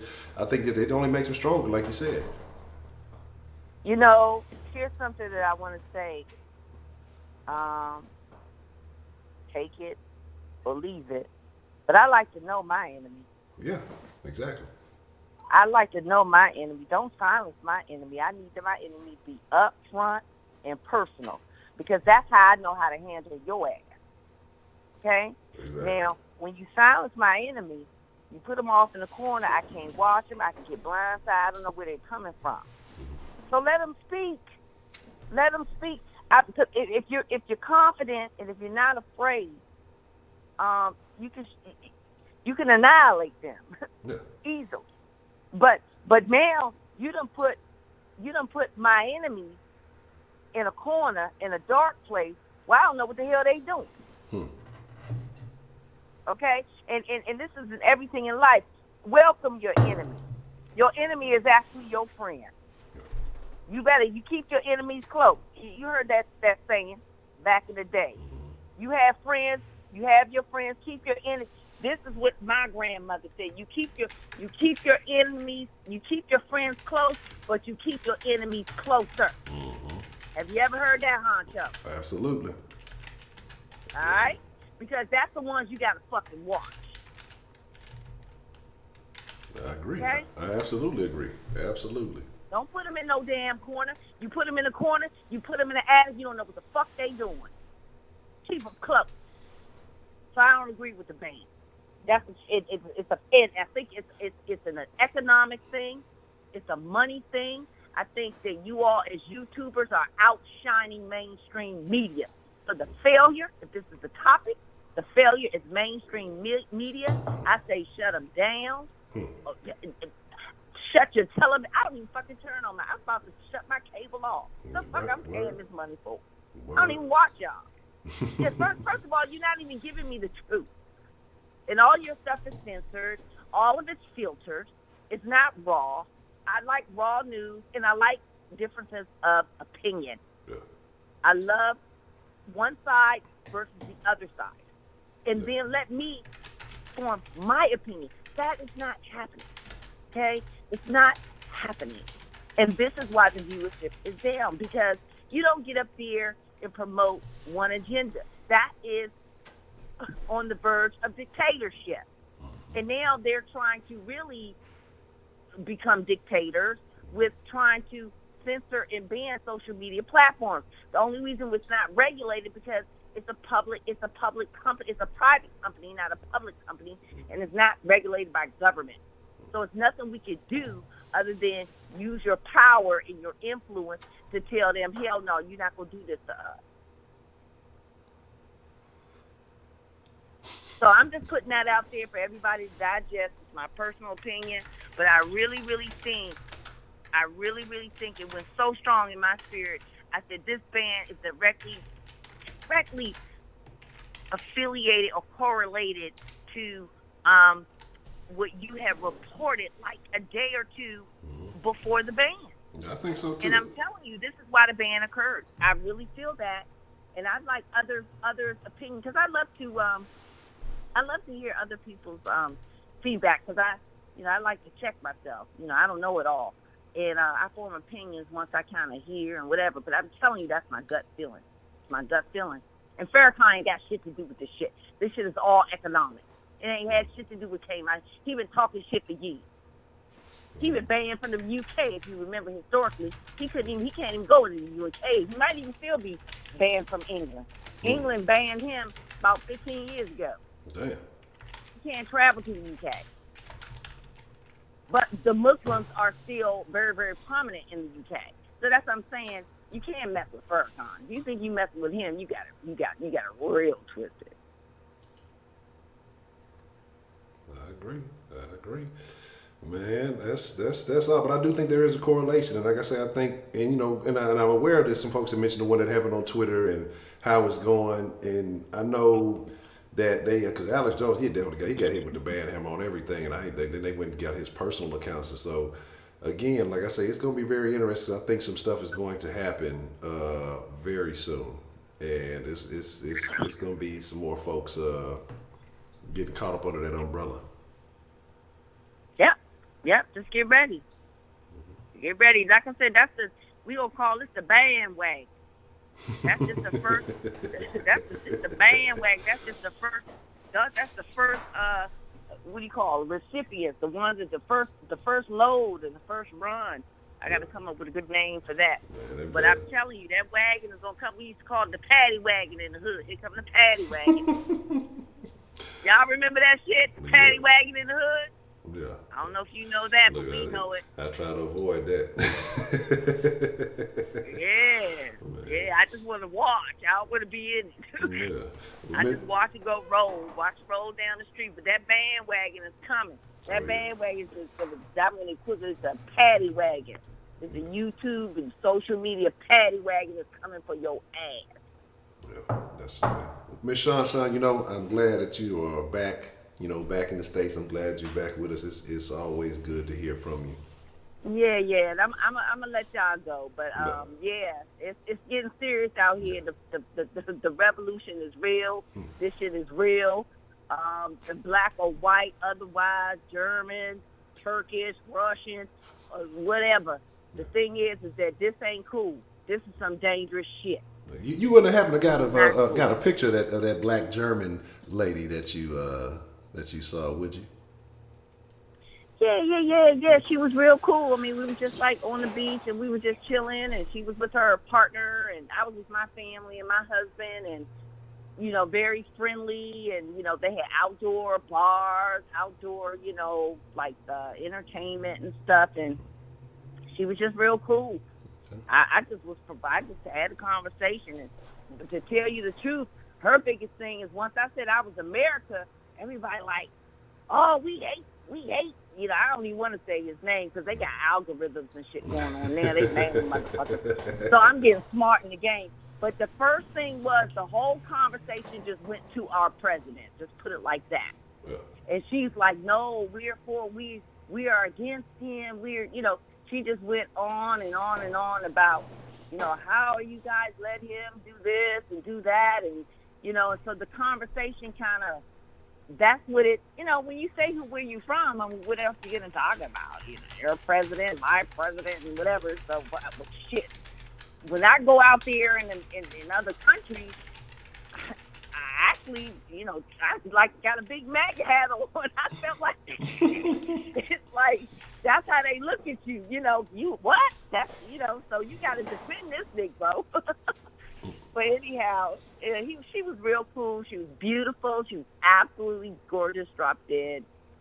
beautiful, and she was beautiful in spirit. She was beautiful in mind. She was intellectual. I could tell, although her English was broken, but she was smart in, the questions and the conversation. So, I don't know. It was something that's new to me. So all I can say is that we got black people in every corner of the world, of the earth. We are the mother, the original people. So I'm thinking to myself, well, why should you fucking be surprised? But I actually was. I'm going to admit. And like I said, it was all cool. It was all good. And everybody was cool. They were from different countries, and they weren't racist towards me at all. And they do love our country, though. That's one thing I can say. I actually was proud to be an American out there. Yeah. They really, really admire us, but they're like, in Haiti, I met some Haitians, some people from Haitian. They were French Africans, or all of them were just very, very loving towards us, but very, very unloving towards our president. That's all I gotta say. Okay. Well, that's interesting to know. That's interesting to see how the rest of the world views us. Well, that's what's happening. Yeah, but I was proud to be out there, and they were still loving it regardless. I was proud to be out there. You're actually admired. We're admired afar. So, but I held it down, and I represented well. Okay. I think I represented my country well. I was proud to be part of my country, and I just said, well, hey, this is a democracy. Everybody, this is the freedom. We're not in a communist country, and we're not in a dictatorship country. This is a country. This is an example of what that looks like and feel like. And that may not always look good, but at the end of the day, it's always good. Trust me, it's always good. And then you got to understand, you only got up to 8 years to deal with the fuckery. Okay? And that is the beauty of democracy, because it's not a dictatorship. It's not Cuba. You're not going to be, banned. Nobody can't even get a damn chicken in there, and your cars are from 1950. Okay? So that is a plus when you look at our process overall, as in the scope of things. It is a beautiful country that we're in. And we have to, and you really, really understand that when you go to other countries, because they've been in dictatorships for years, 20, 30, 40, 50 years. If we're unhappy and, with our politics, it can only potentially affect us in our legal system for 8 years, because the president can only have 4-year terms at a time. If you think about that, that is the beauty in itself. We cannot ever be stuck with a dictator. No. Because the ass is going to be out in 8 years any fucking way, right? Mm-hmm. So I kind of look at it that, I'm not upset. For what? Everything that our president has done and shown, I think, has been something good for us to actually continue to grow. Because he's exposing some stuff. He's peeling, peel that onion back. See what's behind that onion. See what's up under that sheet. You feel me? So it's nothing bad. You feel me? So there's nothing bad that's what's happening to us. The only thing that we can be happy and proud about is that whatever's happening to us is going to be done in 4 years or potentially 8 years. But we're not in a dictatorship, and we have the power to learn and grow through our failures, this topic, and to do better. If we fucked up with Facebook, get out here and create your own Facebook. Hopefully, if you fucked up with Trump, get out here and you be the next president. See, I love this kind of shit. This ain't nothing but a motivator for me. Get out there and do better. All this is good. Trial and error. All this is nothing but trial and error. This whole presidency, trial and error. People spinning there. How the fuck did he get in office? This is trial and error right here. We're learning. We are all learning. But we are the greatest. Trust me. And we can get rid of that dust and sweep that dirt right back under the rug in 4 years, maybe 8. Okay? So don't even worry about it. In that 4 years, you get down here and you think of some better shit. Other than that, shut the fuck up.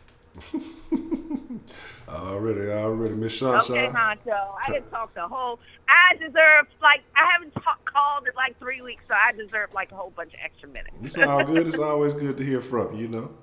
All right, love y'all. Okay, good All night. right. Good night, I'm Miss gonna Sasha. listen in. All Okay, right. bye bye. All right. Look, man. Hey, you know it's Friday. We're gonna have a little, have us a little extended in. You know, we're gonna talk some shit tonight. Got my little scissor. You need to say to the wrench. I'm gonna say what's up with that. You look. You know. I'm all about equality and feminism and ladies' rights. So I have to make sure the women are equally represented. But that's the bad Brooks. I'm gonna give you the Marcus wrench. What's the motherfucking deal, man? Who we got calling into the den this evening? What's going on, Honcho? This is your boy Man Up here. Man up, what's the motherfucking deal, man? What's on your mind? Man, I'm calling in because I don't know if you saw me earlier when I first joined you. What's his name? Prepaid was talking, man. And you know what? I gotta agree with a lot of stuff that he was saying. You know, I didn't catch the whole entire thing of what he was saying, but the part that I caught, I gotta agree with him a little bit. But I mainly want to talk about what the lady that was before me. I forgot her name that damn fast. God damn, I'm getting old. Sean. Sean, there we go. My bad. You know what? I don't know this myself personally. I'm just going by what I was told. I'm gonna put it like that. Because as y'all know, I said plenty of time before. You know, my wife lived in Germany for a while because you know her dad was. Excuse me, my wife was a military brat. You know, because her dad was in the army. And she said the same exact thing. They love black people over there. They love Americans over there, stuff like that. So when I'm sorry, I'm laughing at the comments. I see they putting on that white persuasion tell my free man up. And they say these things a lot because of things that's going on in their country is way worse than ours. So when I listen to what my wife is saying, you know, people still suffering from Hitler and all that stuff over there in Germany. I mean, I'm just going by what I was told. So if it ain't true, it ain't true. But I'm just going by what I'm told. So I know Heidi said she lived in Germany for a minute or whatever, something like that. So if it's true, not true, you know, everybody has their opinion. But just going by hearing these things and even when you meet people from there, they'll say almost the same thing, how they love Americans, how they love Pacific black people and stuff like that, whatever their reasons may be. And how they're saying that, a lot of stuff might be wrong in this country, like with our president or whatever, but they'll tell us, you know, that what's going on over there is way worse over there than it is here. So I gotta kind of agree. We might not like Trump, and that's fine. We all have our opinions. Me personally, I don't. But I guess that old saying, like your parents once told you, and I know my mom told me this before, you think you got it bad, trust me, somebody has it worse than you. And that's kind of like what people say about what's going on in their country. Like she was talking about dictatorships and all that stuff, people trying to tell you what you could do, eat and drink, dress and all that stuff, you know, stuff like that. Like, for example, I think that's China, whatever it is. Well, the men can only wear jeans and the women can only wear dresses and skirts. And it's like, I think that's China, but it's like, that is ridiculous, you know. So, and they can't be themselves. At least here we are able to be who we are as people. Now, we might not like some of the stuff that's going on with our government, and that's fine. You know, everybody has their own, you know, likes and beliefs, and that's fine. But like I just said, somebody's going to always have something worse than you. So when those people over there, they meet someone over here, you know what I'm saying, that's from America or whatever, they'd be the first ones to be like, man, I love this. I love what y'all got going on and blah, blah, blah. They'll say stuff like that. So my wife was telling me stuff like that, because she tells me stories about like this all the time. And she would tell me stuff like they wear the same clothes every single day for like a week time before they change clothes and stuff like that. They'll eat only certain things, you know. They probably, for example, they eat only chicken this week, only beans next week, whatever, you know what I'm saying, stuff like that. When here, we can eat whatever the hell we want, when we want, for whatever reasons. You know what I'm saying?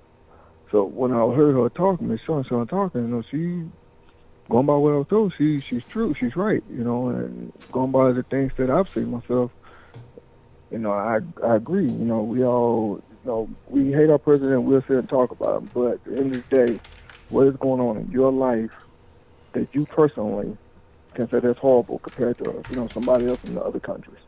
It's just something to think about, just food for thought, that's all. Okay.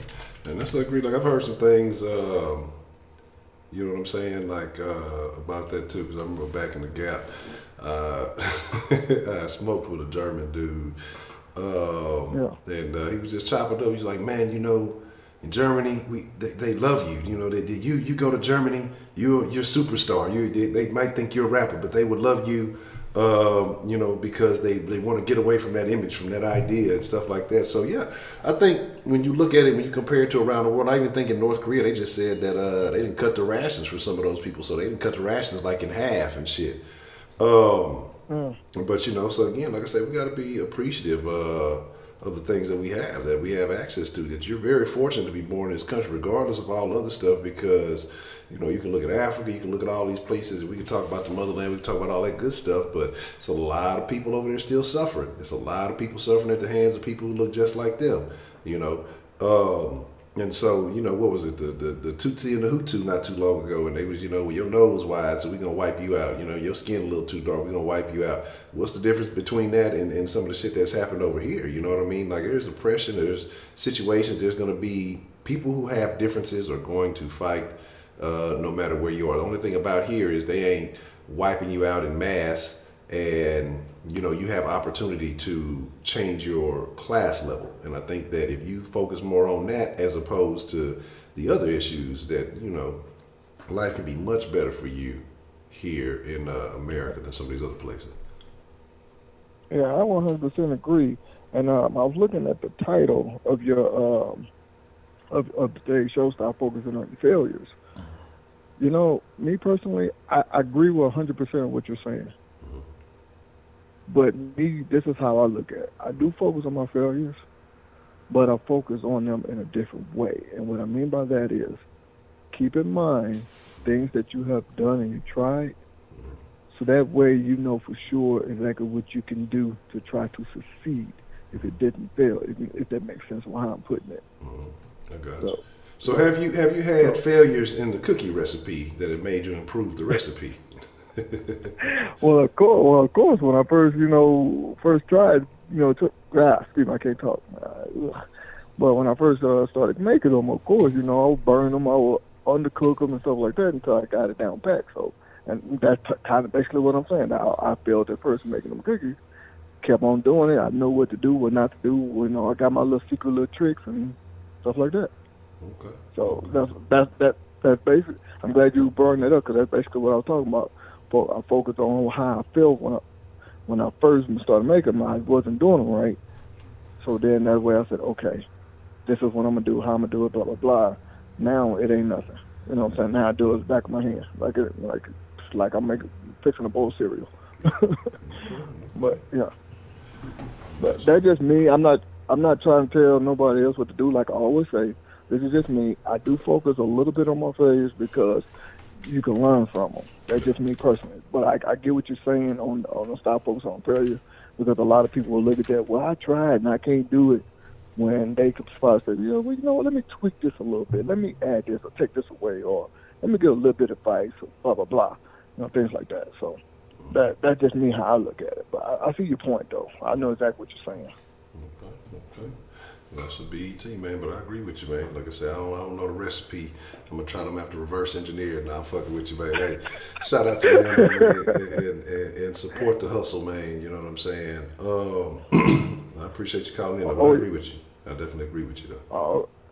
All right, man. Hey, man, check out my message. Like I said, man, we're going to chop it up real soon. Check out the message I sent you. Okay, that's good. I'll check it out.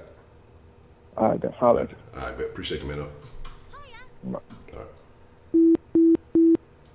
I ain't gonna lie to y'all, I'm like 1,800 calories under my calorie budget for the week. I'm finna fuck something up. I'm fucking up all weekend.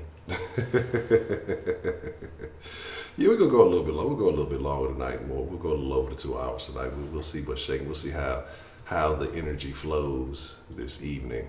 Well, the thing is, it's some points that have been made talking about, censorship, and this is something I mentioned back in the past. That's what I say. Ultimately, like, no bullshit. My goal, and I talked about it, and I still ain't added up. See where we're at. But as far as my goal and things is to do something independent. Is to do something different. Like that's why I say I don't necessarily look at myself as a YouTuber. Oscar, what's the motherfucking deal, man? I don't necessarily look at myself as a YouTuber. I embrace, I guess, the content creator, or host or whatever you want to call it, because I think YouTube is good for acquiring, attention. But ultimately, I do want to, I want to get independent. I mean, I know it. Like, trust me. There's a lot of levels to these conversations that I really want to take it that I definitely hold back. I'll hold back on certain things, and you know what I'm saying? But there's definitely some conversations that need to be had that I have not embraced yet. And like I say, once things get right, like I said, again, real soon got to move and some stuff going to be coming up. And then kind of once I get all that out the way and kind of figure out where I can settle in and kind of have a location and some things like that. I'm dead serious, man. I'm dead serious. Like, I tried to mark size. You were saying something, but I deleted it, so I can't see what you had said. But like, I'm dead serious, man. Like, because YouTube is cool. Like, don't get me wrong, it's cool for what it is. Again, using up this amount of bandwidth and all that stuff could be expensive. They let you do it for free, so I'm not knocking that. But please don't think I'm not constantly looking into all other available options, because, I mean, it just is. I'd be foolish not to. You know what I'm saying? I'd be a fool not to think that I can speak in this manner. We can have these conversations, and all it takes is a couple of haters. You know what I'm saying? You don't agree with anybody. Next thing you know, you're some type of extremist in their view. You know what I'm saying? Hey, I don't think this trainee got jumped. I think the trainee was out there starting some shit. Oh, you're transphobic. But the video showed this motherfucker out there talking crazy.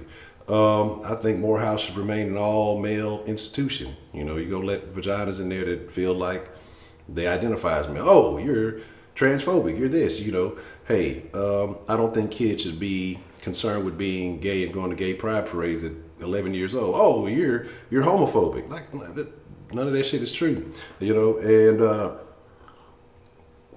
it's crazy, because people get upset because, like I say, and that's why I say these bars are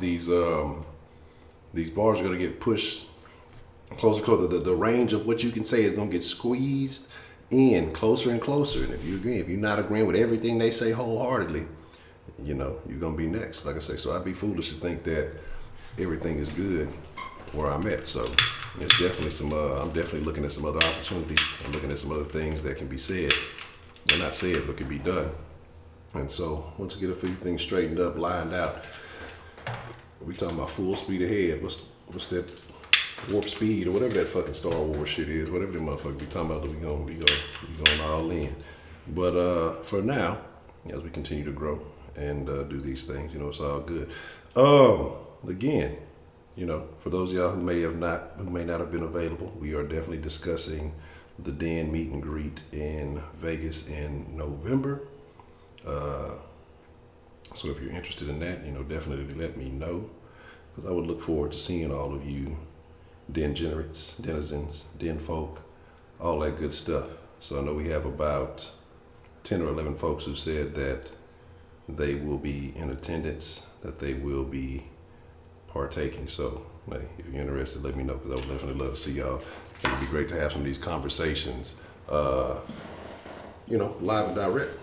You know what I'm saying? I want to say it's between, I think it's between the 3rd and the 17th, so somewhere in there. Like that's why I say with that bye week. So let me look it up real quick. I gotta look. I think the little one's birthday is actually somewhere. in there. Let me make sure I ain't, laughing at, and I'm gonna have to give a video call. Hey, sorry I missed your birthday. Nah, I ain't gonna do it like that. Oh, shit's still up. All right, let me see.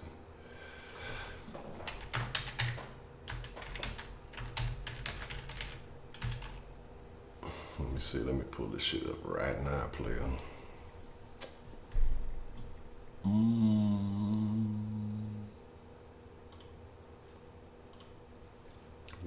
Let's see.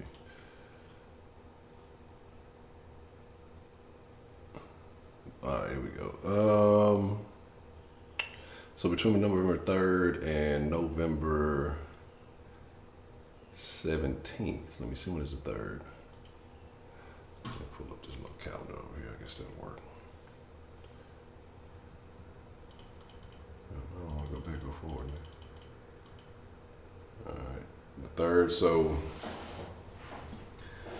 ideally would be that weekend of Friday the 8th would be the ideal weekend for that to happen. So Friday the 8th through maybe Sunday the 10th, 8th through 10th, something like that. That's about 3 days. 3 days, 3 nights, whatever you want to call it. So I think that would be ideal. I would say black on social media. That's what I was saying. I thought Tariq was saying he was supposed to do that like 5-6 years ago. That shit he was talking about, it wasn't working. And I don't know what happened with that. So that's why I was curious about that. Let's see. iStar Vids. All right, let me jot that down.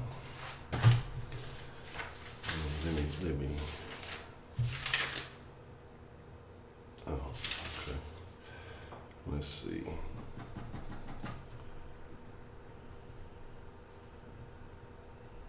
Okay, jot that down.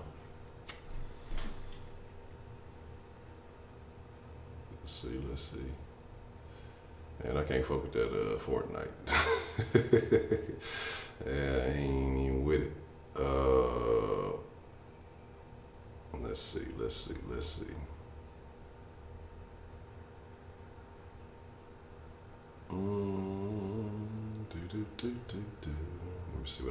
what I miss. That shit there, them motherfuckers love to. They put some new skins on it and they got motherfuckers spending big bucks on that goddamn Fortnite. That shit is wild. I don't get it.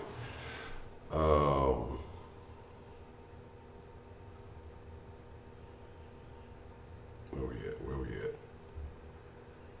I'll tell you, point is every time you invite niggas to the picnic, somebody gonna fight. Let me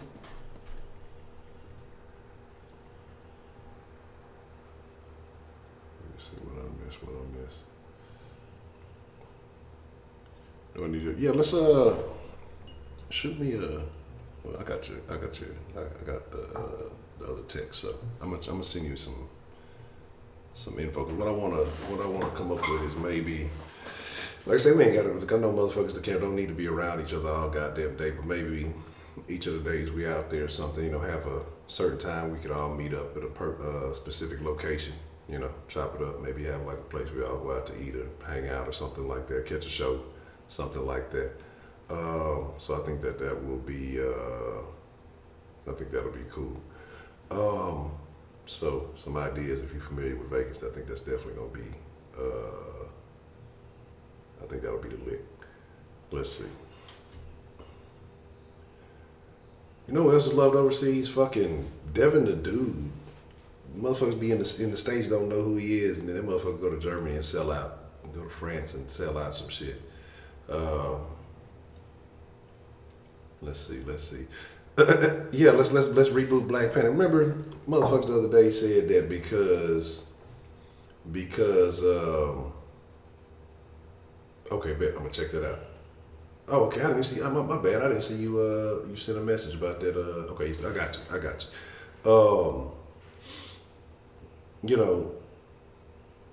What's her name? Dropped the album on fucking Black Planet. Niggas swore up and down she was buying the shit. Like, really? Yeah, okay. You know what I'm saying? Ooh, Canelo or Jacob. I'm gonna lean with Jacobs. I'm gonna lean with Jacobs. I think he got something to prove. I didn't see the little scuffle, the little dust up. I think Jacobs honestly beat Triple G a while back. You know what I'm saying? But again, like I said, I haven't been paying attention to him the last little while since that fight. Actually, I think he got robbed that fight. You know what I'm saying? $300 worth of skins. Nah, damn. Let's see. Oh, that would be a good idea, Heidi. we gonna be in some shit. Nigger trying to be nosy in Las Vegas, arrested.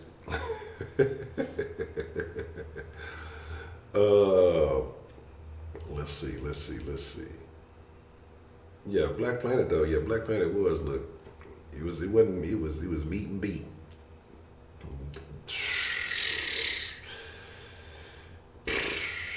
Man, look, I don't even want to get started on that shit. Meat and beat. That's that new thing he dropped. I heard about it, but I hadn't seen it. I hadn't seen his. I hadn't checked it out, but I heard about it. He dropped a new song. What's the motherfucking deal, man? Who do we have calling into the den this evening? Hey, what's going on, Honcho? What's the motherfucking deal, man? It's John Mess. How you doing this evening, man? You know, I was thinking about. What's on your mind? I was thinking about the whole socialism issue. Okay, what are you thinking about it? I was thinking that if Democrats won out and we had the whole socialism issue, and I was thinking about how fucked we are because I was thinking about all these foreign owners, how, you know, because with socialism and how the government could just take over and how they would actually be the true owners of most of the business. Most of these people wouldn't want to pay that 70% tax because not only would they have to pay property taxes, but like right now, if you're paying taxes, you're paying property taxes, you're paying taxes on everything you sell, you're paying business tax, you're paying taxes on your homes if you own your home. So it's like you're paying all the bills at both places. So you're paying a lot of money at this point already. Now if socialism kicked in and you're paying 70% like they want of that profit, just imagine that. I don't want to. That's scary. And think about how much right now, especially in this country, how many foreign owners that have, in hospitals and restaurant owners, and even party stores. Look around right now. I can go down the street and go to almost like 9 out of 10 party store owners around here or foreign owners. All of them gone. Can go back home and just you know what I mean? No. So immediately it's like within you could shut this country down within 2 years. And these people are talking about how failure capitalism is right now. But hey, we'll stop the cows from farting, right? Isn't that what they want to do? Is get those damn cows to stop farting. So hey, we'll win in some area. You gotta. It's a give and take thing. You know, you get some, you lose some. Yeah, but that's because we don't have enough money to pay for any of the stuff to feed them. So we can get the manure to feed the grass so that we can make sure that it grows. Dead cows don't fart, huh? Yeah, exactly. more manure, no more growing for the trees, so that means no more oxygen by the time 40 more years, and all of a sudden, well, no more greenhouse gases at least. Everybody dies. Oh man, that's tough shit. So you think that honestly, so if they enacted like socialist policies, especially when you have a lot of these foreign loan business guys, people who've come from other countries trying to escape that type of government, do you think they might as well just say fuck it? I might as well just take what I won and take my money back home. You think they just say kind of fuck it and they leave? All right, man, I appreciate you coming through. Yeah, I think there's a lot of other places where they go to where maybe the place where they're more lenient they can go to, possibly, or maybe they can invest into other places and try to build it up, or maybe they'll try to build it up here while they're still here and deal with it here for now. But we'll just have to see what's going on now and just wait out the apocalypse. the economic apocalypse that we're going through. Man, look, if that nonsense happened, I'm telling y'all, look, I hope the internet connection is overseas as well, because that's where y'all gonna be seeing. I'm being coming live from some foreign small country. I ain't gonna tell y'all which one specifically, but man. Yeah, okay, so it ain't just me. All right, Kiriaki, man, I appreciate that because my shit was fucked up, and I hate fucking using Chrome. I hate using Chrome, and like my shit was just awful. I'm like, why is my shit not okay? Cool. I'm glad it wasn't just me. I appreciate that. Shout out to Kiriaki for that, because I was wondering what the fuck was up. Yeah, mine's been screwing up too. Yeah. Okay.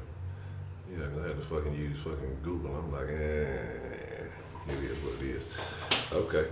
All right. So what do you think is the solution? Do you think, what is your honest opinion? Do you think Trump is going to win again in 2020? Honestly, I believe so, and I'll tell you why. Is because everybody knows where they stand with Trump. Because as far as everybody else is concerned, nobody knows where they stand with any of the other people. Because all the other ones talk out their ass as much as they want to. And they'll keep talking and talking, but they'll say what they want to do, and then they'll change it. And then they'll say, okay, well, then we'll say this. And then they'll go that route. But Trump will just keep beating the same dead horse. So everybody knows where they're standing with Trump. So they would rather just, they'd rather stand with Trump than somebody like,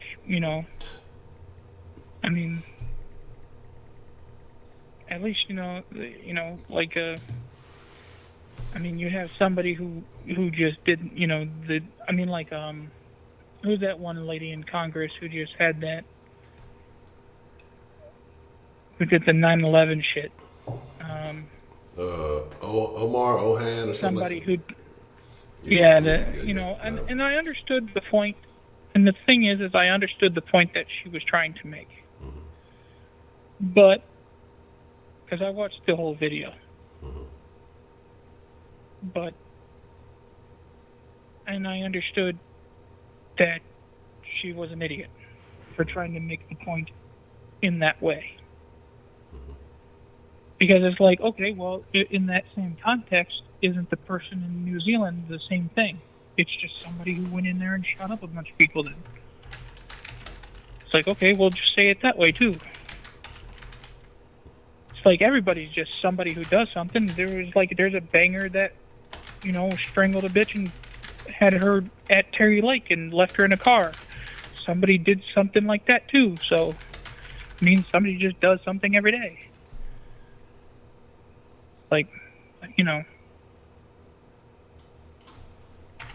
Yeah, this is true. Yeah. Shit happens daily. Niggas get shot every day, B. You know what I'm saying? But paid in full reference for some of y'all. But yeah, man, and I can get where she was coming from. But again, I think, it's just the way you say certain things is going to trigger certain folks, But it is what it is, and I don't know.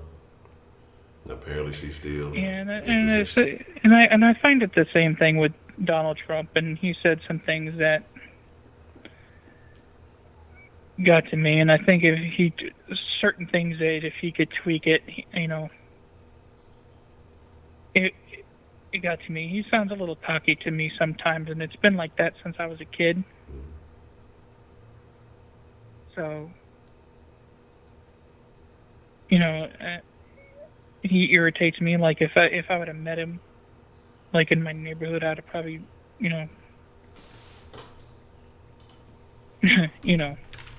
But if he was in my family, I would have probably beat his ass as a brother. You know what I mean? But it was just kind of he's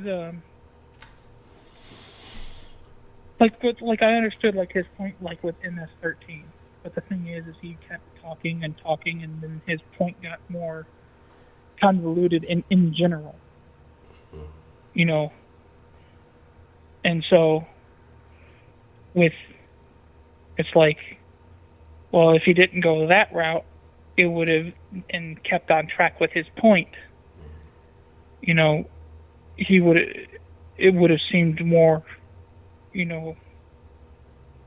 easier to understood his point, and like with Alana with her point.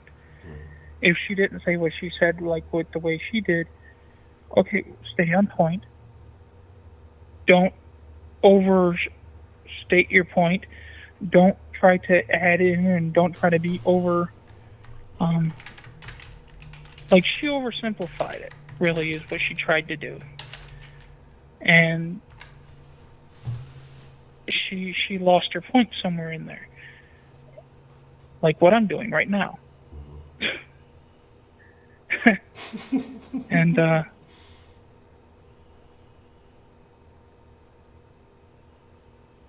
And it's the same thing, really, and it's just kind of. So here's my thing. So if it came down to it, yeah, but if it came down to it, and you got to vote in the 2020 election, who would your vote go to? Yeah, it's just kind of the way he built up to saying, okay, well, MS-13 is this, and then he just kind of went in general to illegal aliens, and then it just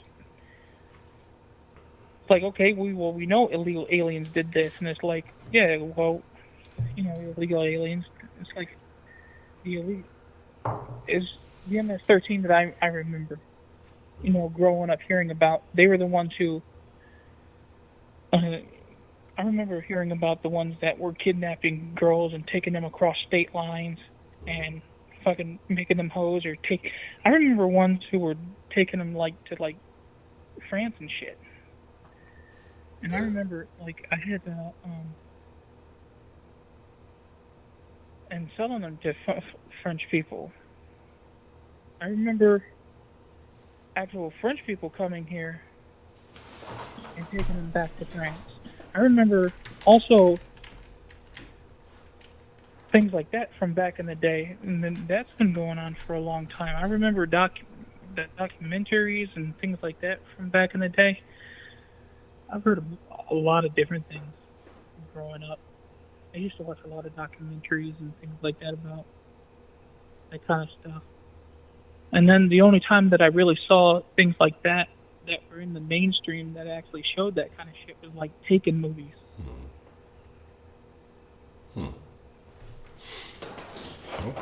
Okay. So what are they taking them to France and making them smoke cigarettes and shit and drink wine? I don't know. That's what I think of when I think of French people, cigarettes and wine. I don't know why. That's just all I got. But okay, but if you had a vote right now today though, who would your vote go to?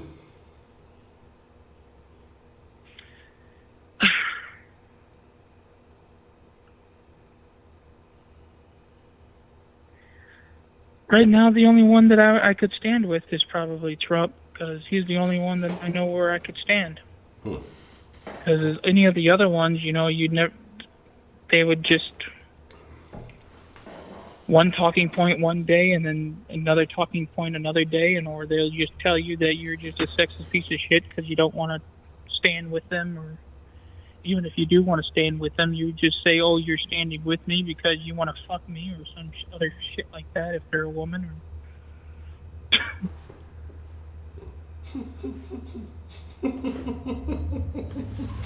Okay. Anything else you want to add to that, John Mess? Huh? I said. Anything you want to add to that, John Mess? No. Okay. Yeah, I just wanted to bring up that socialism thing. But no, I agree with you there. But that, like I said, if they do try to pull that taxation bullshit, it's going to hurt a lot more people than it's going to help. They think that, they're not taking into account that people can move their money. They thinking that people just, we're going to stay here under these new set of rules, but we're losing. And just going to continue to let you take our money. It's not going to happen. So, yeah, I agree with you. Socialism is not the answer. Yeah. But I appreciate you bringing that point up. I do agree what Lockbird just said in the chat, though, about the no wall thing. But I will say one thing about the no wall. We already knew that Mexico wasn't going to pay for that. And I think the reason why is because they don't care who comes over here. And here's the reason why, because we already knew that the cartel, they weren't going to have, the cartel wants that no wall, because we already know that they want the people being able to come over here. Yeah, that's true. I mean, they need that easy access. They wall make. But here's the thing about the cartel: them motherfuckers creative as shit. They gonna make it shake one way. They gonna make it shake one way or another. Money talk bullshit. Walk 1,000 miles. And I guess if you're an illegal alien, you got to get around the wall. You'll have to walk 1,000 miles. But it is what it is, man. Like I say, I think it's interesting. Like I say, it's a whole lot of shit, and it's been so much going on. Like I say, it's just, to me, that the report is just, it's the funniest thing, and the way that these networks are acting and everything that's going on with that. It's just really interesting to see how everything is going to, how it's going to shape, over the rest of this first term, and it's going to be very interesting to see what happens in 2020. Yeah, but the whole problem with this one term, 2 term shit is even with Obama, the only thing that really happened in the first term was the executive orders. Because, to be honest, once first term, second term, and it starts all over again. These terms don't really fucking mean anything. No. And that's the sad truth of it. But, all right, I'll let you go. Okay. Well, I appreciate it, John Mess. All right, take care now, boss. You too. Have a good one. Well, you brought up a very interesting point talking about that 70% shit. Like, look, Jack, to me, that curbs ambition. I think that's the biggest problem with that. If motherfuckers out there, supposed to be the American dream, supposed to be the land of the free, not the land of the 10 million and then pay more taxes. You know what I'm saying? Like, that's not what it is. I mean, when people sit there, people are mad about a physical wall, but y'all want to put up a financial wall, and I think that shit is crazy. That's ridiculous. What's the motherfucking deal, man? Who do we have calling into the den this evening? It's Mr. Edman. No, Mister. It's just Edman. How come? You haven't earned the right to be a Mr. Edman. Your name is Edman. What's on your mind there, Edman? I just wanted to nominate Heidi for vice president for 2020 with Trump. Yeah. See, the way that works is she has a better chance of being Trump's wife to being Trump's vice president. Well, you see the relations with Germany and United States can improve a lot if Heidi is able to, get up there and contribute. How would Heidi contribute? Well, first of all, she's going to get the wall done, which we should have done by now. I don't think she would. I think she knows a lot about the Berlin Wall anyway. A lot of similarities. Well, we know what Heidi And does then, in Berlin, so she's not worried about any wall. Go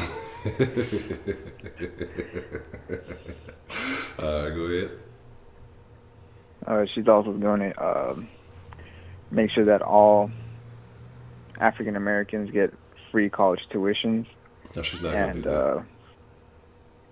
And free housing. And then the last but not least, she's going to exterminate the Houston Texans. And I don't like where this is going. I mean, maybe, but you may be onto something. Socialism may work, right? Because these socialist governments can take over businesses and do these things or whatever. So maybe, just maybe, socialism can help the Houston Texans. That might be the idea. I might have to change my thoughts on some of this shit. Oh man, that's tough. But on some some serious shit, like we do have to reelect Trump, in my opinion. Okay, why is that? He's been probably the best president since probably since what's his name? Obama? Oh, Ronald Reagan. Okay. And why? And so, how were things for you in the Ronald Reagan days? I mean, you think about it. There's a lot of similarities between Trump and Ronald Reagan. They both are guys that like to take action. Guys that want to get things done for the American people. And he's not someone that likes to play around. Well, both of them were, I guess you can say, American personalities on TV shows. So at the end of the day, I mean, Bush didn't do anything but create, war and debt, and then Obama was just a puppet, I guess. And so I think Trump has done. I just like the fact that he does what he wants, even though the media hates him. He doesn't. He has that I don't give a shit attitude. So. Is that the attitude you apply in your dating life? Well, no, that's the motto I use for my sexual life. So you don't give a fuck about not having a sexual life? Okay, I mean that works if it works. No, not like that. I mean you already know. All I have to do is go to parties and then just get the chick drunk. Whoa, hey, whoa. No, not like Bill, that. Not like that. Bill, your call is up, Bill. I'm pretty sure this probably collect whatever you're doing over here. It sounds terrible. This is a terrible way of putting things, Edmund. You definitely violated something. You violated some kind of law there. I don't know which one, but yeah, Edmund Cosby. That's craziness. All right. So, all right. Well, okay. I can feel that if you feel like he's a good president. So, do you see him having any competition in 2020?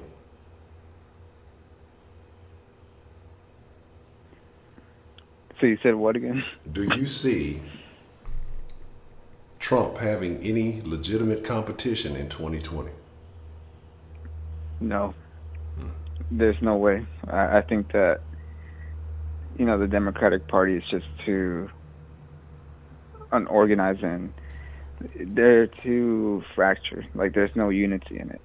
You have too many other candidates trying to win that party, and that's going to pretty much give the advantage to Trump, because who's going to be the main competitor in the Republican Party for Trump? No one. We already know he's going to be the primary in that side, and then whoever comes out in the Democrat Party, I mean, they're going to come out with, it's between Bernie and Beto, and that's going to be a tough one. So it's going to be a repeat like it was 4 years ago. And hopefully Trump wins again, so that way we can keep America great again. Okay, yeah, very interesting there. Well, here's the deal, Edmund. Stop doing the things that you're doing because you're going to end up in a cell next to Bill Cosby. You know, words work.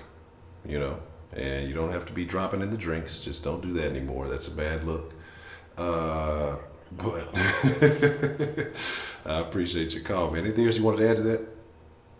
Love you, Heidi. Oh, that's terrible. All right, Joe, give me a second. Broderick, I see you want to call it. Give me 1 second. Let me take a quick honcho hiatus, and then we'll keep this party going. You know what I'm talking about? Give me un segundo, por favore.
What's the motherfucking deal, man? Who we got calling into the den this evening? What it be like, homie? This brother. Broderick, what's the motherfucking deal, man? What's on your mind, man? Man, not much really, man. I just called to chop it up with you. I ain't talked to y'all in a minute, man. So I ain't really had nothing on my mind, man. Just wanted to chop it up. Okay. All right, well, let's get your honest opinion, man. Okay, since we done kind of been all over the place this evening. Do you legitimately see somebody being competition for Trump in 2020? No, I honestly don't. It's kind of sad that you don't see any, real legitimate competition because, as I said in the chat a few minutes ago while I was in there, man, the Democratic Party is basically eating themselves alive from the inside. I mean, I just don't see anybody that's even competent enough. You know what I mean? It's just it's just one fool after another.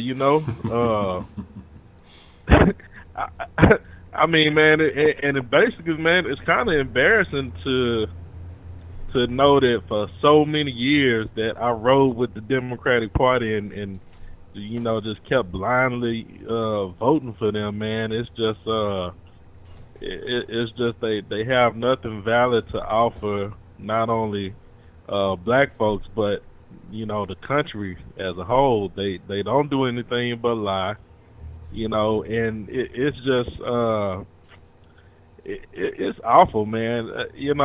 Of course I want Trump to win in 2020, but god dog, it's just no real competition, man. It's crazy.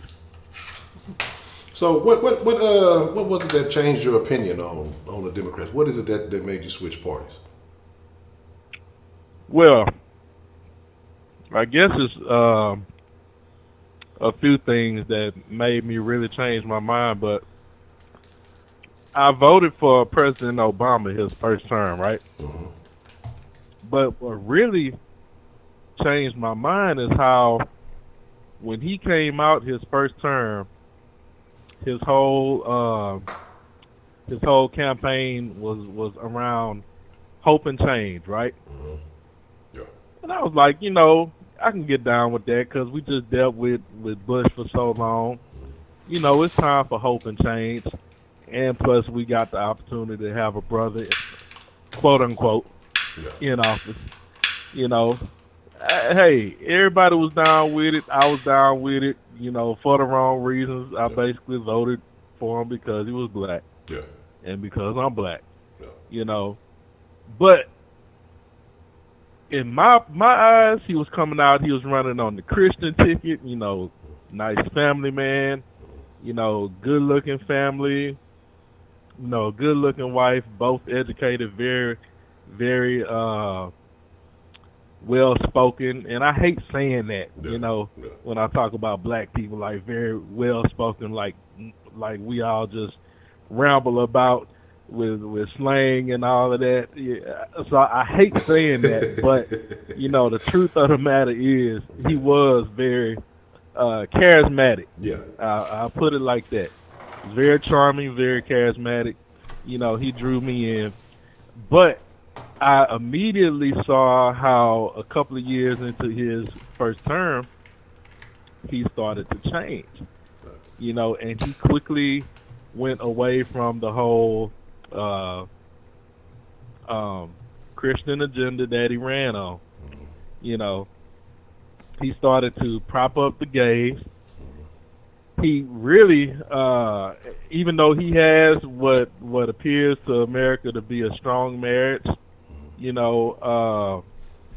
really doesn't support that because he's supporting abortion and the breakup of families. You know what I mean? Which is contradictory to what he's putting out here. And I just saw a whole lot of things in Obama that were different than what he was running on when he came out. And I'm looking around at everybody else like, man, y'all don't see this shit? Yeah. Like y'all don't see what this nigga doing? y'all don't see how he's switching up, and it's like nobody could see how he was flipping modes on everybody right underneath our noses. Flip mode, the greatest. You know what I mean? Hey, and the thing is I knew why nobody saw what was really going on before their eyes, because I'm just talking on black people right now. Yeah. You know, because of the first couple of things that I mentioned. He's a nice looking guy. He has a nice family. He's very well mannered, very well spoken. That's all you need for black folks. That's it. Yeah.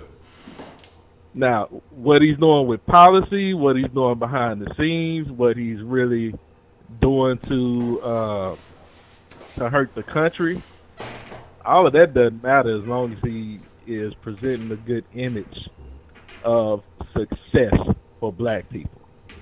And I saw that, and it kind of made me start looking in a different direction. Like, you know, let me see what these Republicans are really about, because all that I've been told all my life, and probably you as well as a black man, was that the Republicans were for the rich, the Democrats were all about social justice and the poor, right? But I started to do my own research. I started to look into it. I opened my mind up. And so come to find out, these Republicans were not everything that, you know, people that have passed down this hatred have been telling me all these years. You know, they've basically just been passing down hatred, you know. And, I mean, it was a gradual process for me to switch over.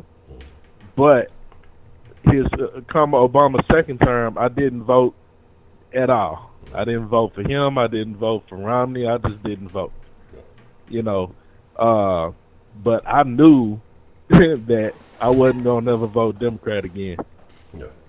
You know, I mean, just think about it. Think of you just really have to look at what the Democrats are doing, and this is why there isn't going to be any real competition for Trump in 2020, because look at how these Democrats, the things that they used to try to hide, now they're really putting it all on Front Street because they're desperate. Yeah.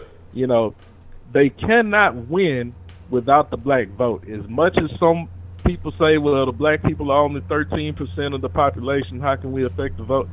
Honestly, that 13% is major, being that black folks vote at a 95%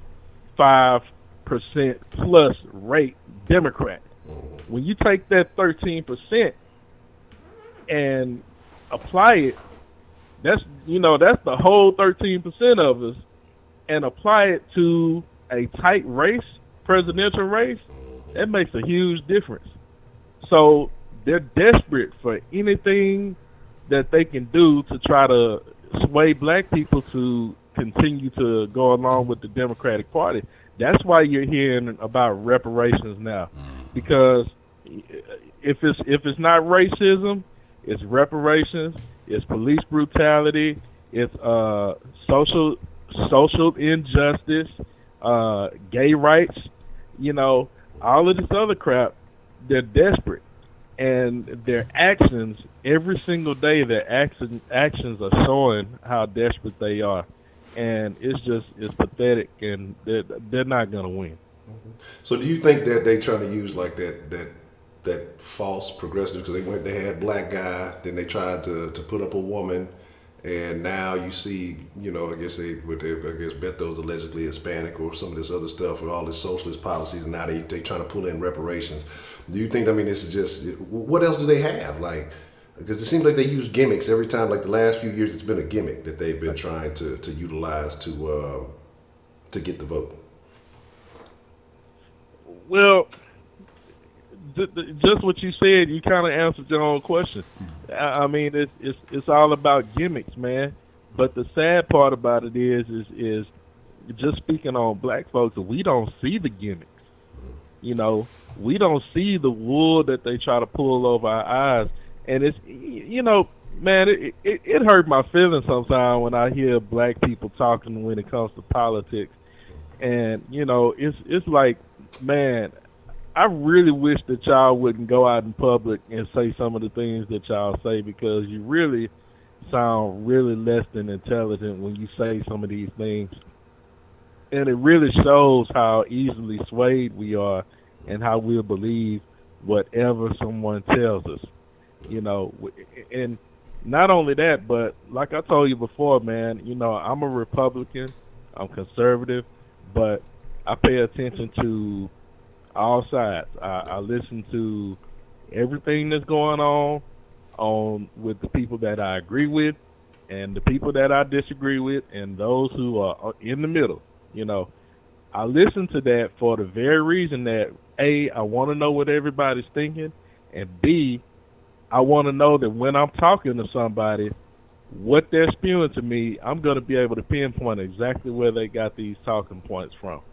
And with us, as black folks, when it comes to discussing politics, a lot of times you can easily tell who's been watching CNN, who's been watching MSNBC, who's been listening to Swollen Farting, who's been listening to Jesse Jackson, who's been listening to Al, who's been listening to Fair. You can pinpoint exactly who people have been listening to because they repeat the same things over and over again.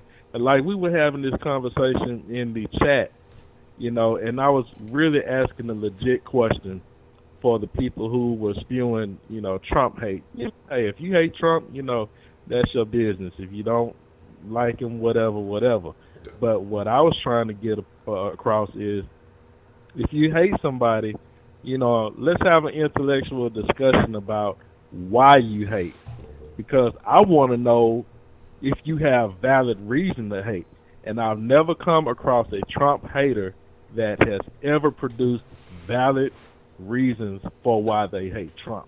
They always come with these stupid talking points that they hear on TV and on Facebook and whatever else they're listening to, and it's nothing factual.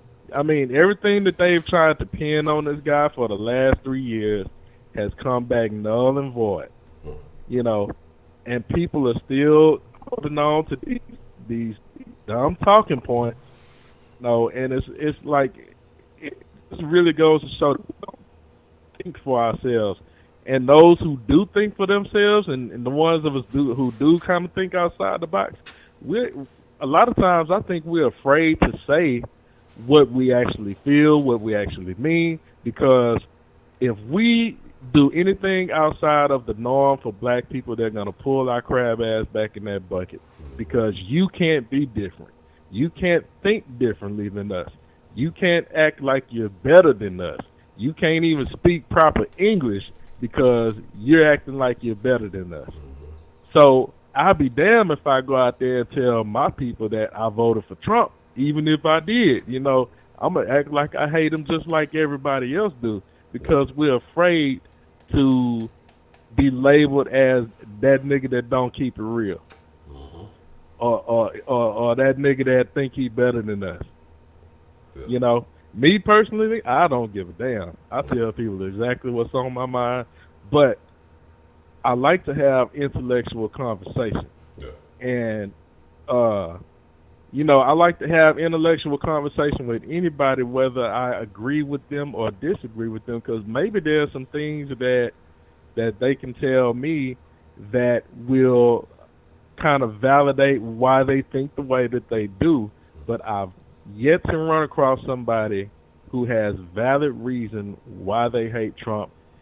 All I ever get, oh, he's a racist, he ain't doing nothing for your black ass, or, you know, he's a misogynist, he's a womanizer, and all this, you know, crazy shit. Like, when did we get so damn self-righteous?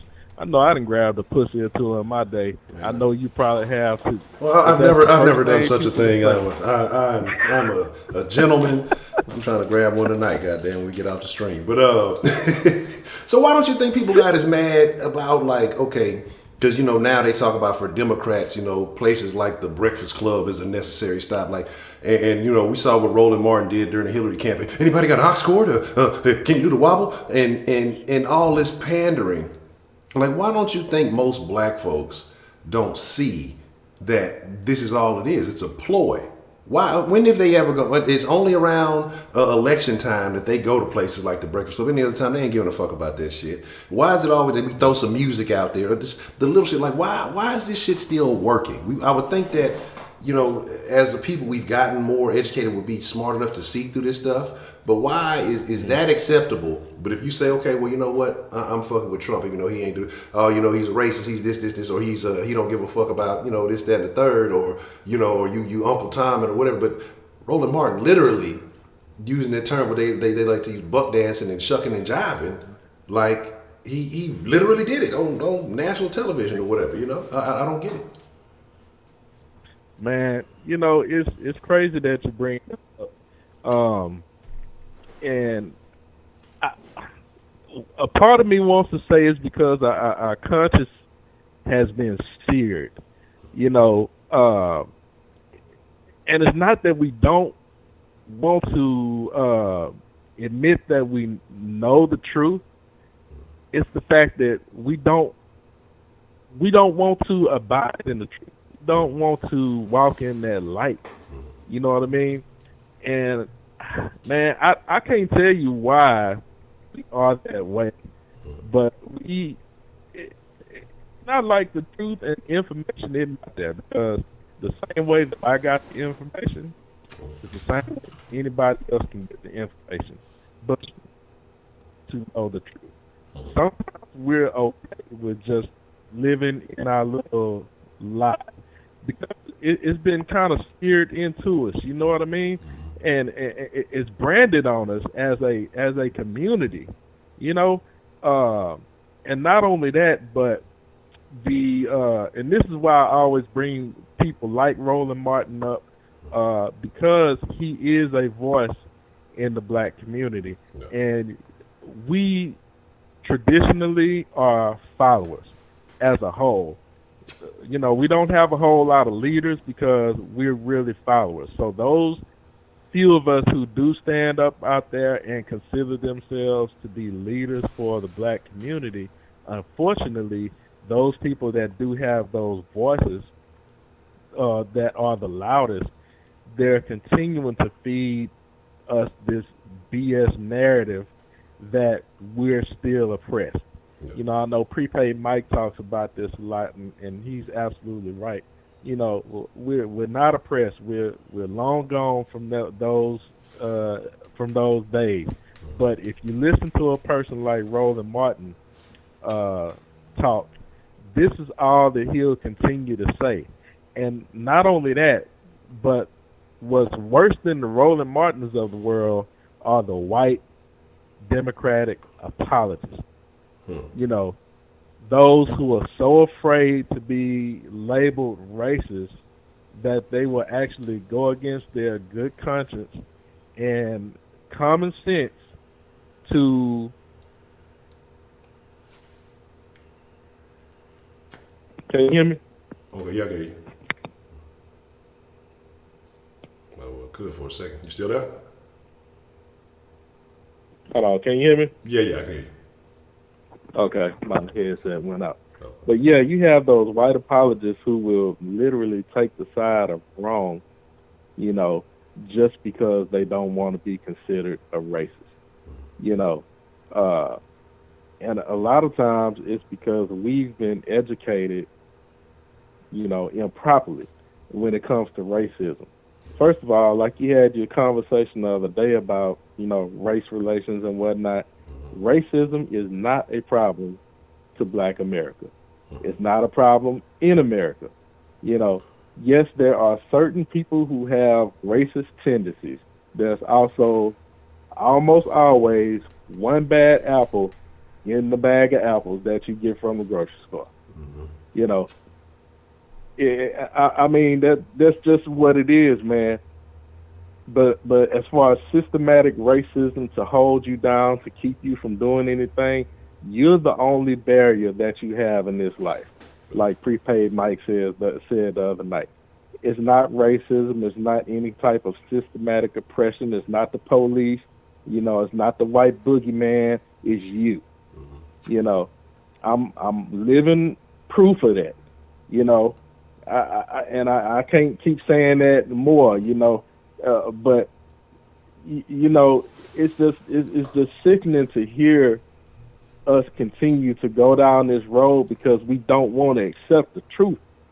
The truth is out there, man. Like I said, the same information that I got that I was able to decipher and make a educated decision on is the same information that everyone else has available to them in the information age. When you have all of the world's information at your fingertips 24/7, it's ridiculous for anyone these days to walk around uneducated and uninformed, But if you choose to be uninformed, then you're literally stupid.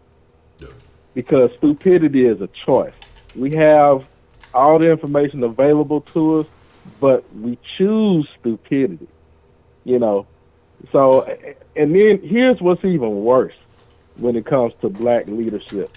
Those black successful, quote unquote successful people who made it out the hood, who went to college, got their 4-year, 5, 6-year degree, whatever the case may be.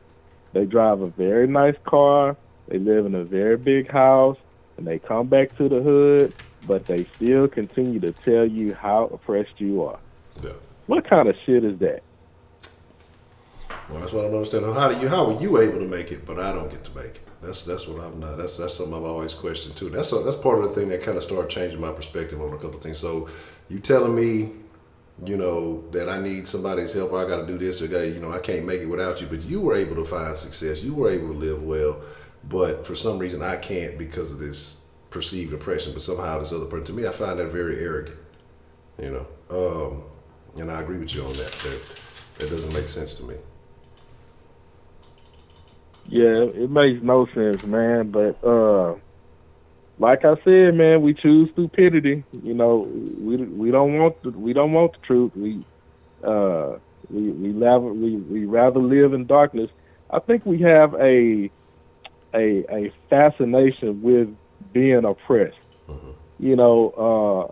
It's almost like something that I don't think we would know how to live in this country as a black community if there wasn't something to constantly fight and march and preach against and all this other crap.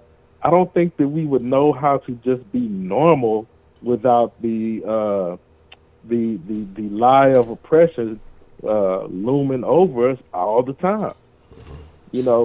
I can't see it, man, because we are actually addicted to being downtrodden. And I mean, I don't know what it is, man. Maybe you could tell me. Man, I don't know.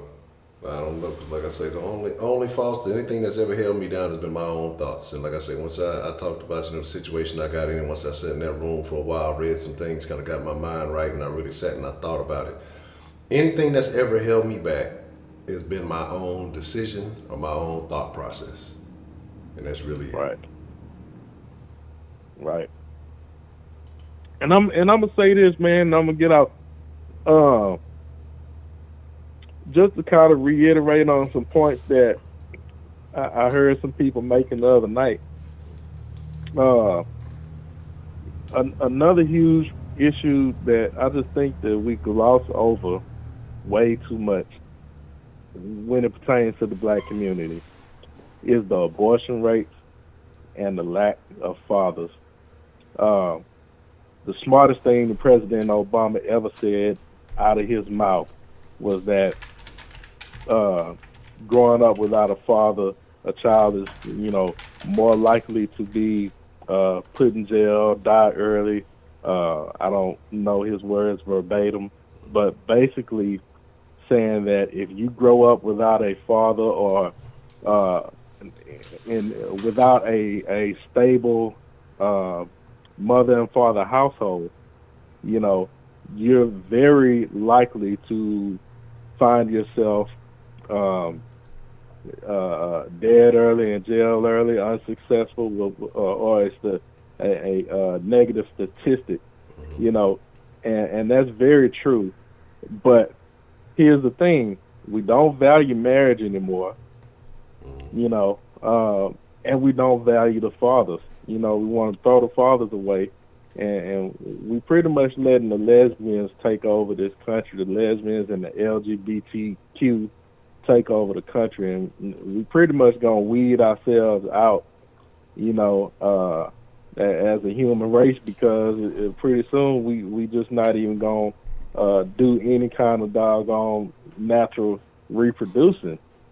I mean, we're at a 70% rate of lack of fathers. I don't know what the divorce rate is, but I know it's well over 50% right now. And I'm telling you, man, and just like something that Prepay says all the time, his children are Huxtables. I feel them on that. And that's how I intend to raise my kids as well, because your children should know stability. And when you don't give them that father and mother married household, then you're basically raising your kids up in chaos. And the ones who are blessed enough to make it out, they make it out, and hopefully they do things differently. But 9 times out of 10, they continue that same pattern. And we just have to be cycle breakers as we go on, and just stand up and be men, man, and take our nuts back and say enough is enough. You know what I'm saying? Yeah. I know I can't do it all by myself, but hell, it starts with me, because I'm one of those, trailblazers that is saying that enough is enough. I'm taking my damn balls back, and we standing up against this crap, and we breaking these cycles. Because ain't gonna be no niggas raised out of this household. Yeah. I agree, and I think that's the biggest issue. We've allowed, women to kind of take the forefront on all these issues. I mean, when there's no men in the household, there is really no other option. And you got these young boys who get raised not knowing how to be men. They don't really have a standard, and it leads to, like you said, man, you actually said that perfect, kids in chaos. And that chaos spills Right out of the house into the streets, and they carry that shit with them, and it's just it's a very bad look. I think it's a real bad right deal. Man, especially for the daughters, man. You gotta think about it, man, because one thing that I always tell my wife is, hey, my daughters, they can live in this house until they get married. I don't have a problem with that. Yeah. I am not about to push my daughters out here in this world and for them to feel like they have to be out here struggling, trying to pay for an apartment, trying to, pay a car note, and then looking towards some dude for some stability that's going to take advantage of them and get them all in some crapped up relationship, and have them all in a bad situation. The reason I work so hard is so that my daughters don't have to do that. My daughters can literally stay in my house until they get married, until their husband comes and takes them away from under my care. You know what I mean? And that's it. And I encourage that. Now, my sons, on the other hand, I already got one son who's 22 years old. Yeah. He's living in a high rise in San Antonio, doing his own thing. He ain't never called and asked me for a dime a day in his life since he's moved out of my house. You know what I'm saying? Yeah. He paid all of his bills on his own, and he's been on his own since since 18 years old. He's been on his own, and I dig that, and my other son, he's going to do the same thing. I don't even have to tell him, but this is how we got to break cycles. You know what I mean? We can't continue to, put our kids out here and have them struggling unnecessarily, especially our daughters. You know what I mean? And when we send our men out in the world, we got to make sure that they're equipped with the proper tools to be able to navigate this world without having to fail and want to come back home and sit on that failure. You know, there's nothing wrong with going out there and failing, but we got to make sure that our young men know how to fail and dust themselves off and get up and do it again and not accept less. I agree. I definitely agree.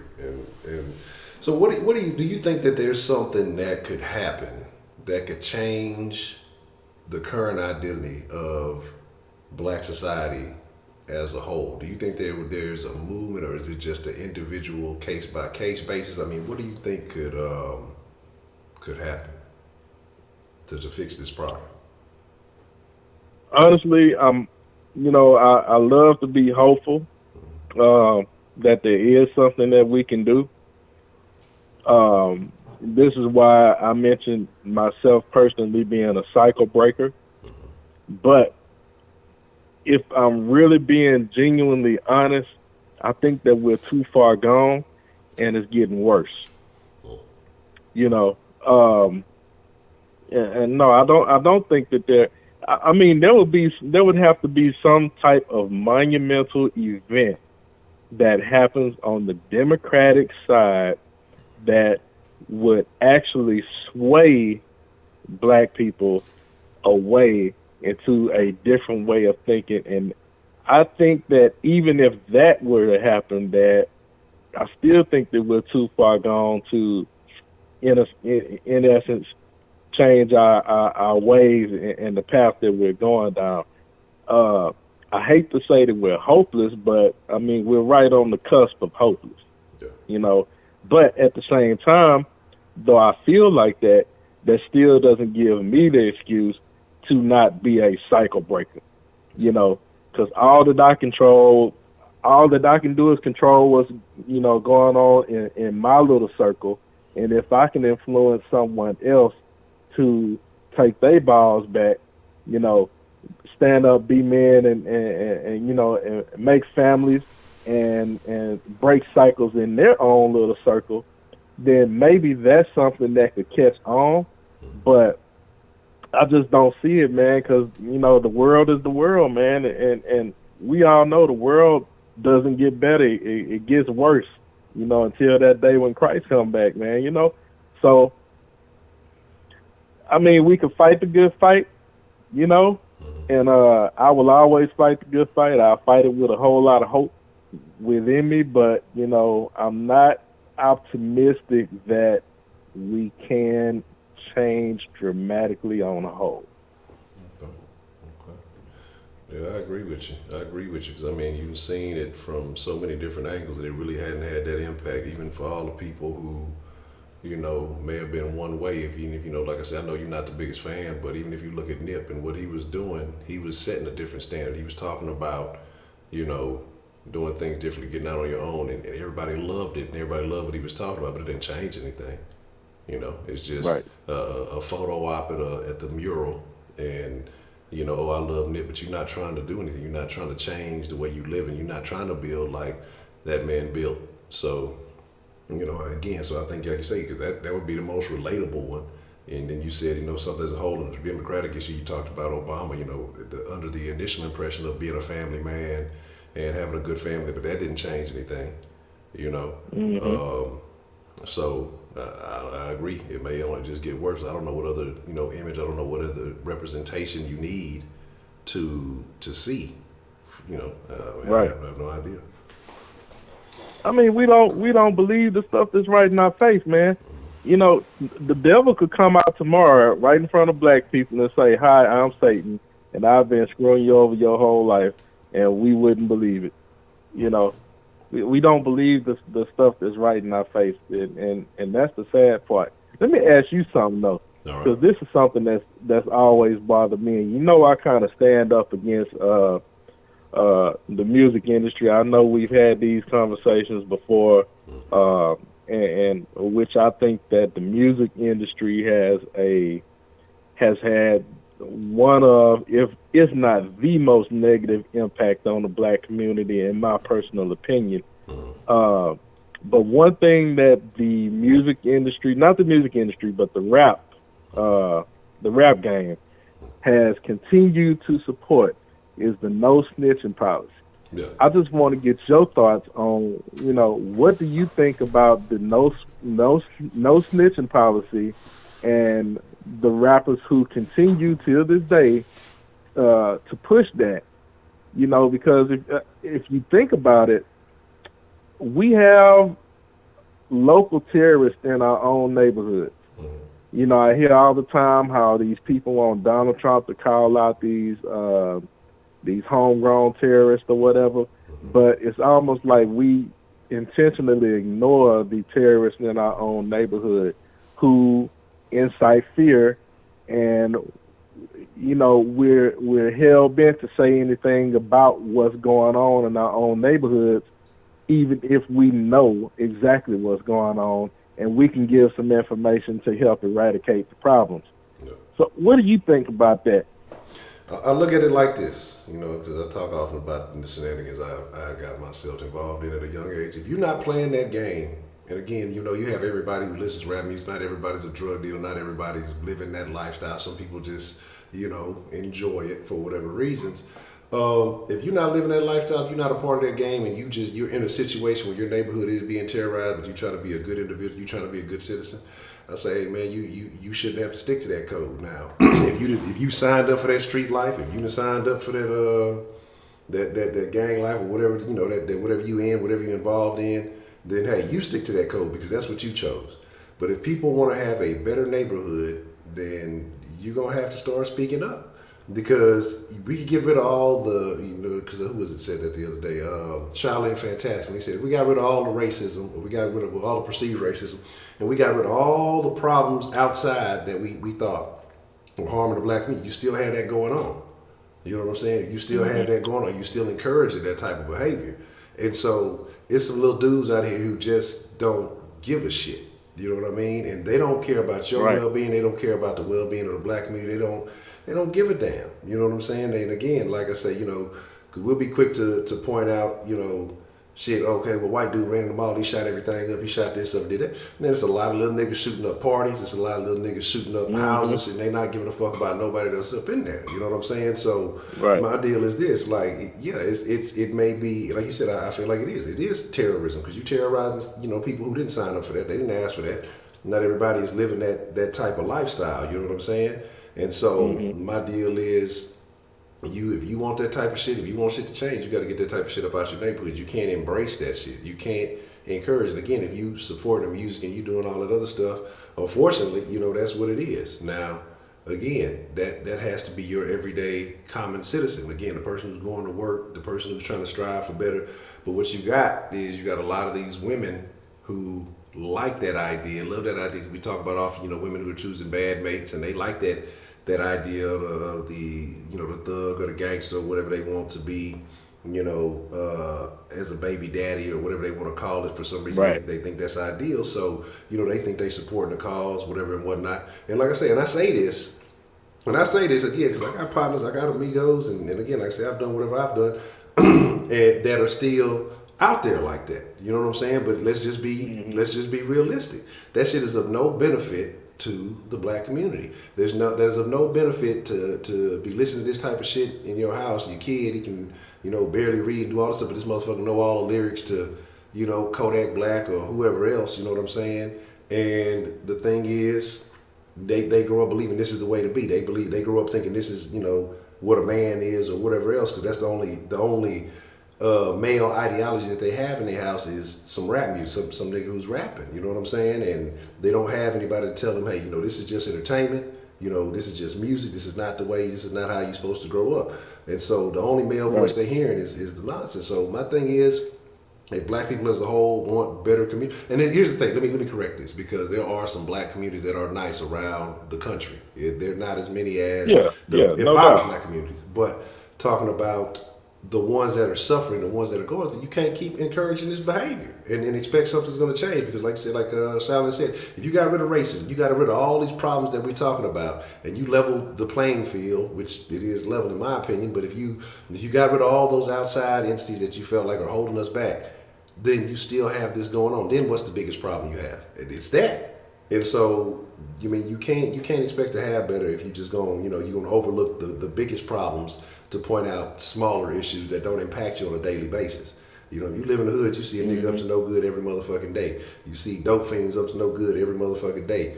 You may see a white person here and there. If you get out of your hood, you go elsewhere. You know what I'm saying? And I'm not saying ain't white people in the hood, because there's plenty of them. But again, the ones that you saying are oppressing you or doing this, that, and the third, or unless it's the cops coming through the neighborhood.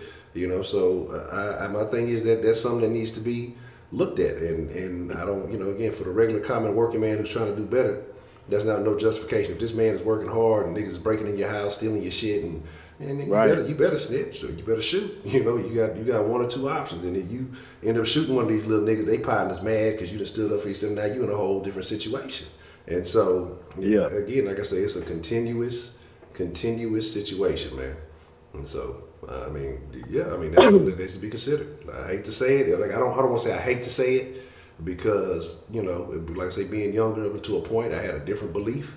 But when you really look at the fallout from it, it is okay. Hey, well, let's let these niggas in our neighborhoods run rampant and do whatever they want to, but let's get mad at the outside entities that we feel are doing this or that, on occasion, even though this stuff is happening daily.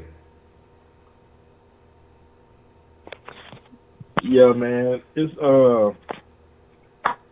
one thing that I was thinking about as you were saying that is, I'm thinking about the record industry, right? Mm-hmm. And those major record executives are 90% Democrat, liberal, and you have to think about their biggest product is hip hop music, right? Yeah. I don't care what you say, hip hop is taking over. It's their biggest product. Mm-hmm.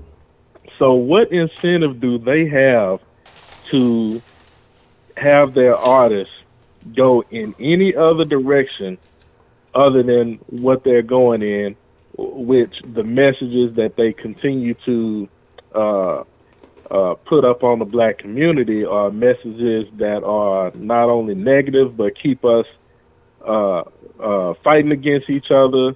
They keep us with foolishness in our communities, like you were saying. And really it all boils down to control, on that left side, that left liberal side, man. They really, in my opinion, want to take away all of our freedoms. And if you really want to talk about some real systematic racism, those people are showing it right now, those people who run the music industry. That's why, me personally, man, it's been some years since I kind of warded off listening to a whole lot of music like I used to. I no longer just really desire listening to music, especially rap music, like I used to, because just looking back on my life and all of the influences that I've had, a lot of those influences have directly come from the music that I was listening to. As I was going through my whole, Brody B Chronicles and everything, just as I was writing those, man, just thinking back, and I could hear music playing as I was writing those from back in those days. And that music that I was listening to was influencing me negatively. I didn't see it at the time, but now that I look back, my behavior was based a whole lot on what I was taking in. You know what I mean? Yeah. And just think about it. What does the music industry have to gain by feeding the black community anything different? Nothing, because they're making money hand over fist. Yeah. While we keep on, and we keep on fighting each other. Our communities continue to be crime ridden and continue to be shit. And I remember back in the day growing up, I grew up in a place in Lamont called Lake Road, and it was a Crip neighborhood.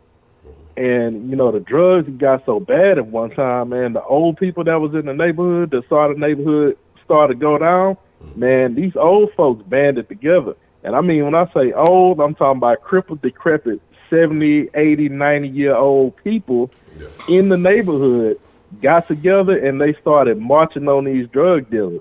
Yeah. They would literally come stand outside the dope house and sing and chant with bullhorns and stuff like that until them fools got up out the neighborhood. You know, but guess what? They was old. They all died off. Yeah. And we don't have that no more. Yeah. See, we used to not accept seeing the dope fiend in the community. You know what I mean? Yeah. We'll get on their ass. We wouldn't even have to go to the cops. We'll get on their ass. You know what I mean? We'll run the thieves off, you know, and all of that kind of stuff. But now, we don't have that no more, man. We done lost a sense of pride in ourselves and our community. And it's shameless, man. Yeah, I agree. Because I mean, I was thinking about some young goofy Tell shit. Rashida I'm gonna have to come to to Chicago and I'm gonna do some things to her. Ain't gonna be what she want though. You gonna hang that phone up on you? Yeah, I'm gonna hang that phone up on that ass. But no, Honcho, that's all I had, man. Let me get off, man, and I'll listen to your commentary. No, really, man. Appreciate the call there, brother. All right. No, really. But you know, and I agree though. But as you can say, when it comes to the music, come on. If you continue to push this message, people continue to absorb this message. They continue to live this message. Oh yeah, I see. That's what it looked like outside my house. That's what they telling my story. Then you feel like this is all you're gonna relate to. You know. I saw somebody mention. All right, Oscar. I saw somebody say, you know, mention Jordan Lucas earlier. You know, why don't niggas embrace the Lucases and the Lupes and niggas who got a message shit? When nigga Crit don't even get that kind of love that he need to get. What's the motherfucking deal, man? Who we got calling into the den this evening? What's up? I got my PhD. It's now Professor Bretto. Professor Bretto, what's the motherfucking deal, man? You know, that last caller who called, man, he said some deep shit, man. That's amazing stories he was telling. The last one he told really got to me because, you know, he was saying how he was in a Crip neighborhood and they were, you know, selling dope in a dope house or whatnot. And all the old timers got together and they protested. That's a beautiful story. One of the reasons why it's so sad to me is because that shit will never happen again. You know what I mean? People are just, they don't give a fuck anymore. No. You know what I mean? And I don't know when this happened, but I'm assuming this probably happened in the 90s. So, yeah, those are probably like World War II veterans and shit. Now they're all gone. Now, those are the last fucking heroes. Our generation just doesn't give a fuck. Yeah. You know what I mean? Yeah. And that's the sad thing about it. And, you know, we're talking about music and all this shit like that. I was just thinking about this earlier today. There's a lot of these kids songs today, these pop songs have to do with like drug use and shit, like doing heroin and shit like that. Yeah. It's fucking bizarre. You know, they're trying to get these kids at such a young age. Yeah. You know? And it's really bizarre because that's when we get back into how I was telling you how the government, you know, they want us poor, they want us addicted to drugs, and they're pushing it in here.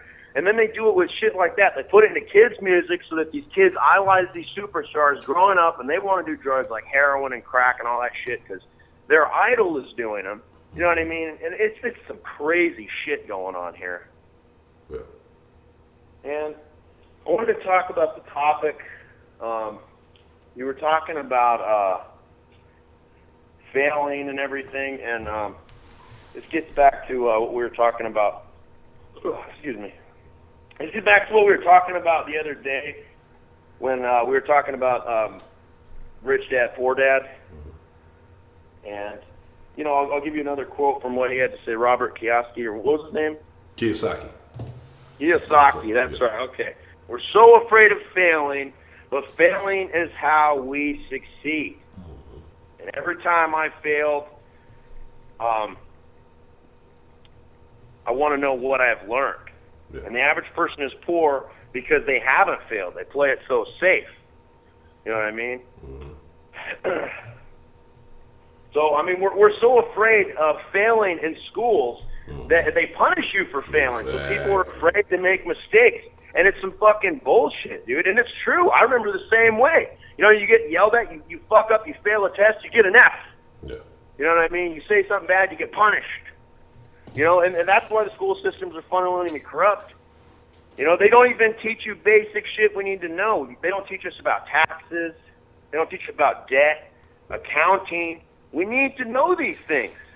You know, everyone needs to know this, and they won't teach it in school. The government won't let them, and I don't want to say it's true. They won't let them. There's certain subjects they won't let you teach in school. And when you really think about it, Honcho, when you really think, why wouldn't they let you want to know about debt? It's because the banks control us. We're in debt. We're all in fucking debt. They want us to be fucking stupid. That's why they don't want us to know about debt, because then we wouldn't have the Federal Reserve controlling us. They want us poor, just like what he was saying, because if we were all rich, we would have power. Money gives you power, and then we can stop these fuckers that control us. You know, the big banks, the oil companies, the Federal Reserve. If we had that kind of power, we could shut them down. You know what I mean? That's why they want us poor. That's why they want us stupid. You know? That's why they want to punish us from failing, because they know failing is how we succeed. I agree, and that's the crazy part. And it's crazy that is the way, because we all have to, you know, well, not all have to, but most of us go through the public school system, and then, like you said, you get punished for failing. You get punished for making mistakes, you know, and so many people take that with them into, you know, real life, because the school system is one thing, but once you actually become an adult and do things, it's much different, but they keep that same mentality. So they stick kind of within their comfort zone because they're afraid of stepping out and failing and, you know, getting punished or whatever may come with that. So they just stay where they get afraid to cross those boundaries. So I agree with that, man. Mm-hmm. Yeah, and that guy is such a genius, man. Wow. You know, and the crazy thing is, I don't own that book, but I'm gonna fucking buy it. Yeah. I really am. I have to buy that shit. I have to, you know. Yeah. And I was gonna say, you know, speaking of failing, who is My Town Thrill? That motherfucker was talking shit about me in the comments. Who the fuck is My Town Thrill? Like, fuck you, dude. He was talking shit, saying, oh, fuck this guy, yada, yada, yada. You know, but I've had so many people tell me, Bretto's the shit. You know, hell, people were telling me, like, you know, like, they've learned so much about me that, you know, I've taught them as much as Jesus has taught them. You know, I've taught people so much, you know. It's crazy. And, damn, I had something to say. You know, and I think My Town Thrill might be hating on me, you know, because, like, I was with my old lady today, right? Mm-hmm.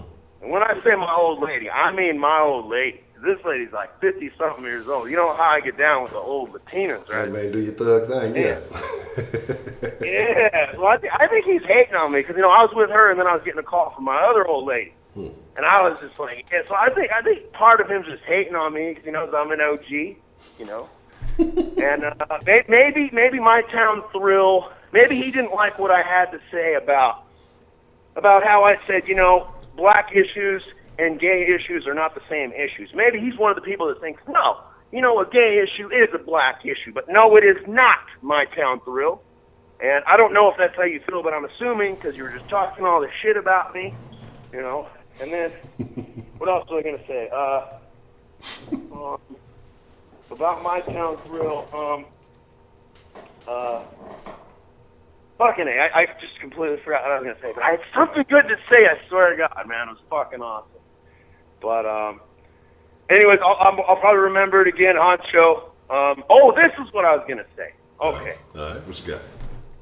So this guy, maybe My Town Thrill, because I don't know this person, but I'm assuming, you know, maybe My Town Thrill is obsessed with government. You know, maybe he thinks, because I criticize government a lot, maybe he thinks government is the greatest thing since sliced bread, you know? And he probably can't go a day without government. So when I talk about government, he's like, how can he say something bad about government when government's so great? No, it is not. It is not. And I don't know, man. You know, I'm trying to save the day. I'm a hero. I mean, I think I've done a lot of positive things for the dead. You know, I've exposed a lot of things. You know, people are kind of scared to hear about it, so I'm speaking the truth. You know? But I can't just give up now because there's so much that needs to be told. Yeah. But I'll be back. Wait. Before I go. All right. Before I go. What you got? One last thing. I got some apple sundae right now. It's some indica. I haven't tried it yet, but I wanted to hit it right now for you and all your listeners. This one's for Jay Dizzle, Rashida V. Darko, for Maria, for fuck you, My Town Thrill. It's not for you. It's for everybody else, though. I'm going to hit it right now. That's what I'm talking about. Oh, for Lee. I forgot. Lee. It's for Lee. Yeah, I read it. That's what I'm talking about. See, I be telling y'all, man, when y'all got something good, hit it for your boy. That's what I'm saying. Bredo coming through, man. That's what I'm talking about. Yeah, man. That's pretty nice. It has a nice little taste to it and everything. But I was going to say, Honcho. Yeah. You ever get something going on in Vegas? I could probably go because I only live about a 7-hour drive from there. It's about an hour flight. Pretty cheap flight. But let me know when the Vegas things go. I might go. Okay. And weed's legal in Vegas. Oh, yeah. Just so everybody knows, man, weed is legal. We could just go to stores and buy it and shit, so we could all chill, have a good time. I think it would be a great live den. I think so. That's definitely thinking. I think we're thinking Novemberish. So like like I said, that the bye week is like November 3rd through 17th. So I'm thinking somewhere around that weekend of like the 9th, 8th, 9th, whatever that weekend is. If you could do like a weekend, because I have weekends off, yeah, like maybe a Saturday or Sunday, Friday, Saturday, Sunday-ish, that would be good. Yeah. Yeah. But yeah, let me know, Honcho. You have a good one, man. I don't want to be on here too long. Let somebody else call. Have a good one. Peace out. All right, brother. Appreciate it, man.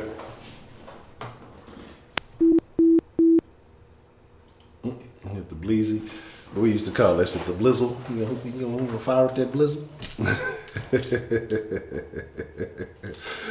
Oh man, Jack. Hey. Hold on, we got something good coming in, man. What's the motherfucking deal, man? Who we got calling into the den this evening? Hey, man, it's prepaid, bro. What's the motherfucking deal, prepaid? What's on your mind, man? Man, I wasn't going to call back. Well, I wanted to, but then Broderick, man. Broderick is powerful, bro. Yeah. Because, like I tell y'all all the time, I call in and say my piece, but I listen, bro. I'm a listener. That's how I got to where I am today. Yeah. And while Broderick was talking, man, we was in the chat, and I don't know who Cartier White is, but, Broderick was talking about how he wants his daughter to stay in the house as long as he can. Hold on to your daughters, protect your daughter for as long as you can. She said she moved out at the home too early. And, she said she graduated at 17, so did I. And I moved out, I'm still trying to figure this shit out. And let me explain something to y'all, man. And in the black community, one thing about us is we see successful things going on in other communities, and we do not adopt these things. I see Hispanic people get a big home. It don't matter what subdivision you live in Houston. I don't give a fuck whether you could name the most random one. There's gonna be a Hispanic family live on your street. They probably don't own their home. They probably rent it out. That's not here nor there. There's going to be 10 to 12 people living inside that house. Yep. That 10 to 12 people live there, and they split all the bills and all the utilities together. They get up every morning. They all go to work together. Think about the structure. They don't leave their home until they get married and move on and create their own family. I see Asian cultures do the same thing. Yet black culture, when we get paid, we run the fuck out. When I was a freshman in college at 17, I had white homeboys and shit who was living at home, and I was like, bro, you like living at home? Yeah, man, my parents let me save money, dude. This is how I save my money up. And the whole time they was in school, they was stacking their bread, taking care of their credit. While the whole time we was in school, we trying to figure this shit out because we don't have no roadmap. And, you asked Broderick a question, when would things improve for black people, and do you think it's, are we too far gone? And and Broderick, shame on you for giving the politically correct answer, because I'm going to keep it 100 with y'all. Man, niggas is fucked. I'm going to say it because every time you get a person like Broderick or Shaolin, and like Shaolin shocked me the other day because I guess he's called before, and maybe I wasn't paying attention, but she woke me up. I was like a dog, nigga. My ears stuck up when he said what he said. When Rob called in, my ears stick up, bro. And the crazy thing about it is that when you are talking and you speaking your truth and you giving people facts, black people, they don't want to hear the shit. They get mad. They start calling you names, and that's how I know we fucked. But for those of us who want a roadmap, those of us who want a way out and want to, you know what I'm saying, save those you can, man, look here. If you got kids, lay down the foundation for them. After first, you God first, your marriage, then your kid. You owe a duty to your wife or your husband. You put them first in every aspect. You be the best husband, best wife you can. If you cheat, don't get caught. It is what it is. You can take it or leave it. As far as your kids, your job is to lay down a better foundation than what you had. If you ain't have a college fund, you leave them a college fund, you have done something that majority of parents will never be able to provide. I make no mistake calling my kids Huxtables. Yes, they are. Because I fucking struggled growing up. So my number one goal is to make sure they have everything I never had. If you can provide them with everything you never had, all their wants will be taken care of anyway. They ain't never had to want for nothing. But I say that to say this, man. Save those around you who want to be saved. Yeah. The sinking ship, the niggas who going down the Titanic, man, they going to drown anyway. There ain't shit you can do with that. We got limited lifeboats around this bitch. You know what I'm saying? And black people, I hear black people tell me this shit all the time. Oh, man, fuck politics. I don't want to learn about that shit. I don't want to do with that. Yeah. How do we go from being the most informed motherfuckers about every subject, but when it comes to politics, we don't want to do with it? Ask a nigga about a pair of retro Jordans. He ain't gonna just tell you the number. He gonna tell you what game Jordan wore them bitches in. He gonna tell you what rapper had them on. We know everything about that shit. Ask a black person about dreads. I'm gonna keep it 100 with you, Honcho. I ain't know shit about dreads. It was a cat washing my car, bro. He had dreads down to the middle of his back. Yeah. I say, hey, man, tell me about your dreads, whatever the case, how long you been growing them. I was asking like how long as far as years go. You know what I'm saying? Yeah. Man, this nigga talking about the Rastafari. Man, I ain't know about none of that shit. Shit, I don't know nothing about that shit. But I'm learning about. But I'm sure you heard about the Rastas and the. I ain't know about none of that shit. Yeah. He looking at me like, bro, you ain't. I'm like, bro, I said, bro, I keep my hair cut low, hiding the motherfucker out here. I ain't growing no hair, nigga. I ain't know about none of that shit. Yeah. But that's a part of us learning. When people are talking, you supposed to soak that in. You supposed to learn from it. You know what I'm saying? Honcho, I'm gonna ask you a question, bro. You gonna probably laugh when I ask you. All right, go for it. When you was growing up, you ever heard your mama, you probably heard your grandma, had a great auntie, somebody, say, you must think I'm boo-boo the fool. You ever heard that saying? Oh, yeah, definitely. Okay, this is so crazy to me because since I was a kid, you know what I'm saying, here I am going towards my mid-30s now, black people have always said, you must think I'm boo-boo the fool. We don't want to be boo-boo the fool in no fucking situation until it's time for an election. We become boo-boo the fool fast than a motherfucker. If you're in a chat, and you have family members who've been incarcerated. And I mean, I'm not talking about people who get drunk and go to jail for disturbing the peace. I'm talking about people who went to prison. And you've seen how they come home and how bad life is for them. I watched Bernie Sanders have a rally. And Bernie Sanders is telling a group full of black people, minorities, that we should allow people in prison to vote. And motherfuckers is clapping and screaming and yelling out, yes! So let me get this straight. The same motherfuckers who y'all won't even have rehabilitation in prison, y'all want them to vote. The same people who y'all completely ostracize and don't even allow them to get decent paying jobs, y'all want them to vote. The same people who y'all don't even want working in certain areas in certain neighborhoods because they have a felony on their record, y'all want them to vote. The same people who y'all don't want to receive financial aid to go back to college when they get out, y'all want them to vote. Boo-boo the fool. Boo-boo, the motherfucking fool. That's wild. You don't want to rehab them. You don't rehabilitate them, but you want them to vote. And somehow black people didn't catch on. This was fucking pandering. Elizabeth Warren, who spent the last 15 years telling us that she was Native American, skin is white and pasty as a fucking Pop-Tart with the icing on front of it, and told us for 15 years that she's a Native American. All of a sudden, she has a dire need to step in and do something about black women dying while they doing birth. Mortality rates doing birth. Boo-boo the fool, huh? You ain't never gave him shit no other time. Not a tweet, not nothing, but now all of a sudden that's what you own. This what we own now? Wow. Boo-boo the fool strikes again. They just had a thing come out that y'all buddy Robert Orar Beto, they just confirmed that he's not Hispanic. You don't fucking say. The white boy with the fucking juice perm is not Hispanic. You don't say. Boo boo, the fucking fool. Black people, stop telling me that Trump is racist. And if actually what he did that was racist, you can't answer nothing.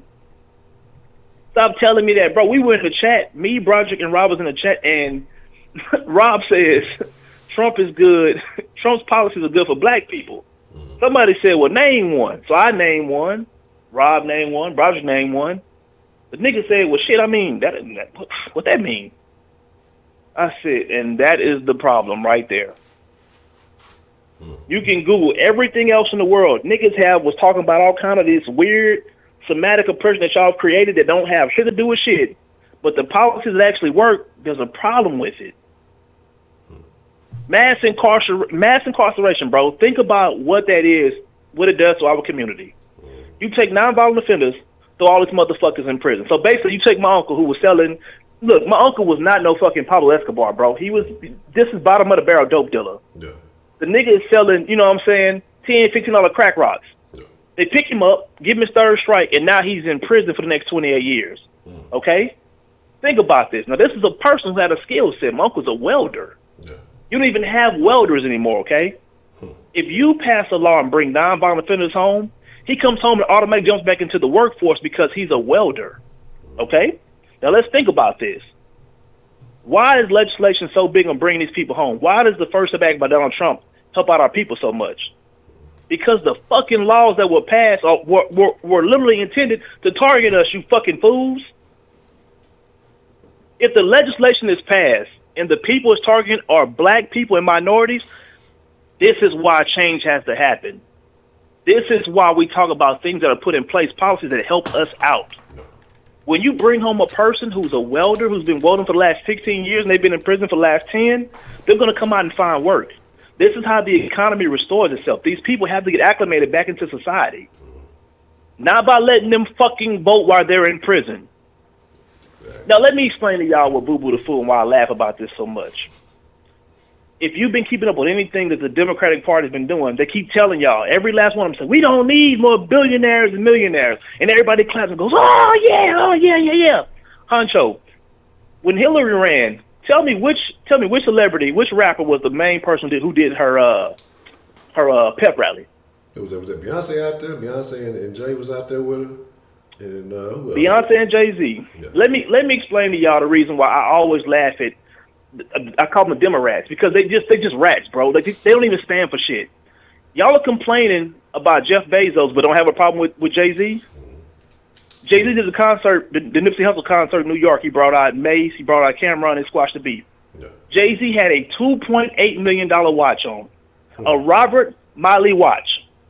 $2.8 million. You motherfuckers are complaining about capitalism. A nigga on stage with a $2.8 million watch. Y'all hate AOC. Ocasio-Cortez hates Jeff Bezos. Jeff Bezos ain't never left the house with a $2.8 million watch on. I ain't even know that shit existed. What? So Jay-Z wore it. So you have a problem with capitalism. Do you really have a problem with it? Or do you have a problem with white people being successful? Because ain't nobody demanding that Jay-Z go out here and donate X amount of dollars to anybody. If Beyonce say shit in your hand and eat it, it's going to be a lot of motherfuckers with E. coli tonight. Man. You feel me? She worth $500 million, $600 million. Nobody's complaining about that. Nobody's complaining about that. And let me nip this in the bud before I stay on the phone too long. I need everyone who's going to vote. I'm not going to tell you to vote. I mean, I know what civil rights movement did. I'm not going to tell you because, like I said, you a lost cause. You feel like if voting don't change shit, nigga, that's your fault. I don't give a shit. Do what you do. Stop listening to these Hollywood weirdos. Stop listening to these motherfuckers. John Legend don't give a shit about you and this fake oppression. There ain't nothing oppressing about John Legend's lifestyle.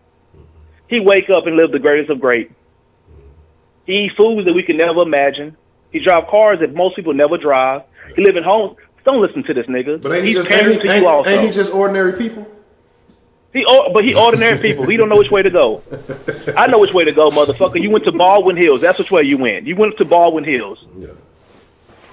John Legend is the same motherfucker who will tell you that the president, he's transphobic and all this bullshit. John Legend getting to that nice ass Billy Coop ride around and see homeless people every fucking day in L.A. and will not roll down his window, give him $1. I don't listen to not a single motherfucker who feel like he's too good to give a homeless person some money. Will sit up here and get on CNN and tell you how the president is racist and, you know, we can't stand for this. John, what do you stand for? Because I guarantee you right now, you ain't voted for nobody the last 10, 15 years. Your ass been singing and dancing. You ain't voted for nobody. You don't vote. Listen to none of these fucking Hollywood weirdos. Love basketball. LeBron ain't voted for Beto. He ain't voted for none of these people. Wake up, man. Wake up. Think about things that affect your community. Mass incarceration affects our community. Look at these people up here yelling by Planned Parenthood. Man, Google and find out the person who created Planned Parenthood, a known racist. Y'all keep talking about white supremacists? Go look this shit up yourself. She's on record of saying she wanted to eradicate the black race. She wanted to eradicate us. And in New York, it's fucking working. I'm not telling you what I heard. I'm telling you what I know. You can look this shit up for yourself. If you want to get rid of a person, okay, in the art of war, Honcho, you'll know this shit. You invade a country. What's the number one thing you do? What's the first thing you do to a country when you invade them? It's been a minute since I read it. Think about the art of war. Hold on. Think about it. Come on, let me I know this one. I got the damn book here. Let me see. Hold on. It's been a minute since I read it. Give me a sec. I ain't got it. I can't remember. You knock out their line of communication. If a country can't communicate, all the infrastructure falls. If you want to eradicate a people, what's the first thing you do? You tell them that the offspring don't matter. You make abortion, you normalize abortion. Yeah. You then take the father and take him away from the home. Yeah. Look at the family structure. Look at it like a triangle. The mother and father up top, the family on the side. There ain't no family. There ain't no kids. No fathers, no children. We aborting and kill our own kids. Yeah. And listen, I'm not one of those people that's telling you abortion is bad. I'm pro-choice. I'm American. I'm American diehard to the. I love America, bro. Yeah. Pro-choice. Yeah. But you got to understand something, bro. We talking about women that had 4 and 5 abortions in a year. Yeah. What? Yeah. People having they talking about passing legislation to have an abortion in the 3rd trimester. Man. You may kill a kid because that ain't no fucking fetus. Yeah. Come on, y'all, wake the fuck up. What a part of being a Christian or a person who even have any moral fiber, what the fuck does that have to do with allowing some shit like that? Exactly. Wake the fuck up, man. If the shit don't sound right to you, if the dog don't hunt, the dog don't hunt. Yeah. That's all I'm telling you, bro. I get it. Some people get raped and need to get an abortion. Yeah, I get it. You know what the small percentage of that shit is? There's more motherfuckers fucking without a rubber, having abortions, texting their baby daddies and saying, hey, if you don't give me $1,000, I ain't getting this abortion. Nigga come with that $1,000 real fast. Oh, yeah. You do it all over again the next month. Do it all over again next month. That's what's really going on, y'all. Straight up.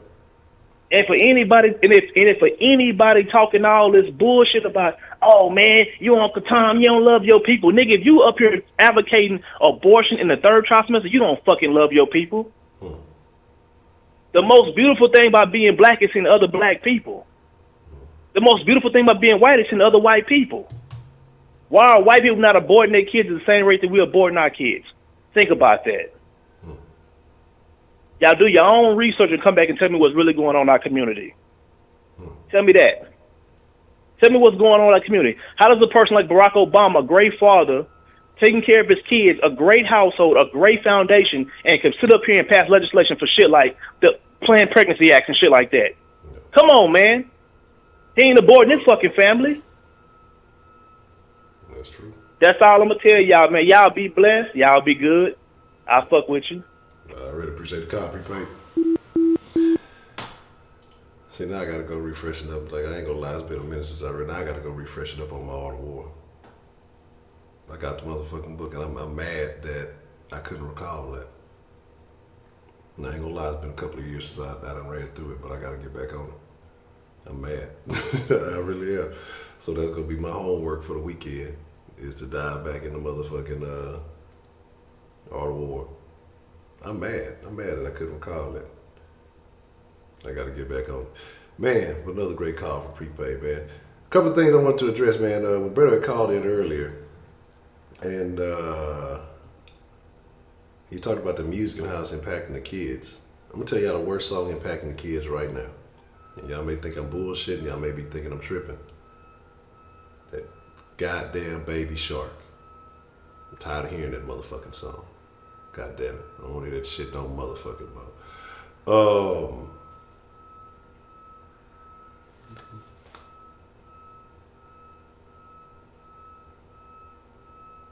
The fuck is going off over there? Somebody's shit going on. Maybe might be a tornado falling through. Who knows?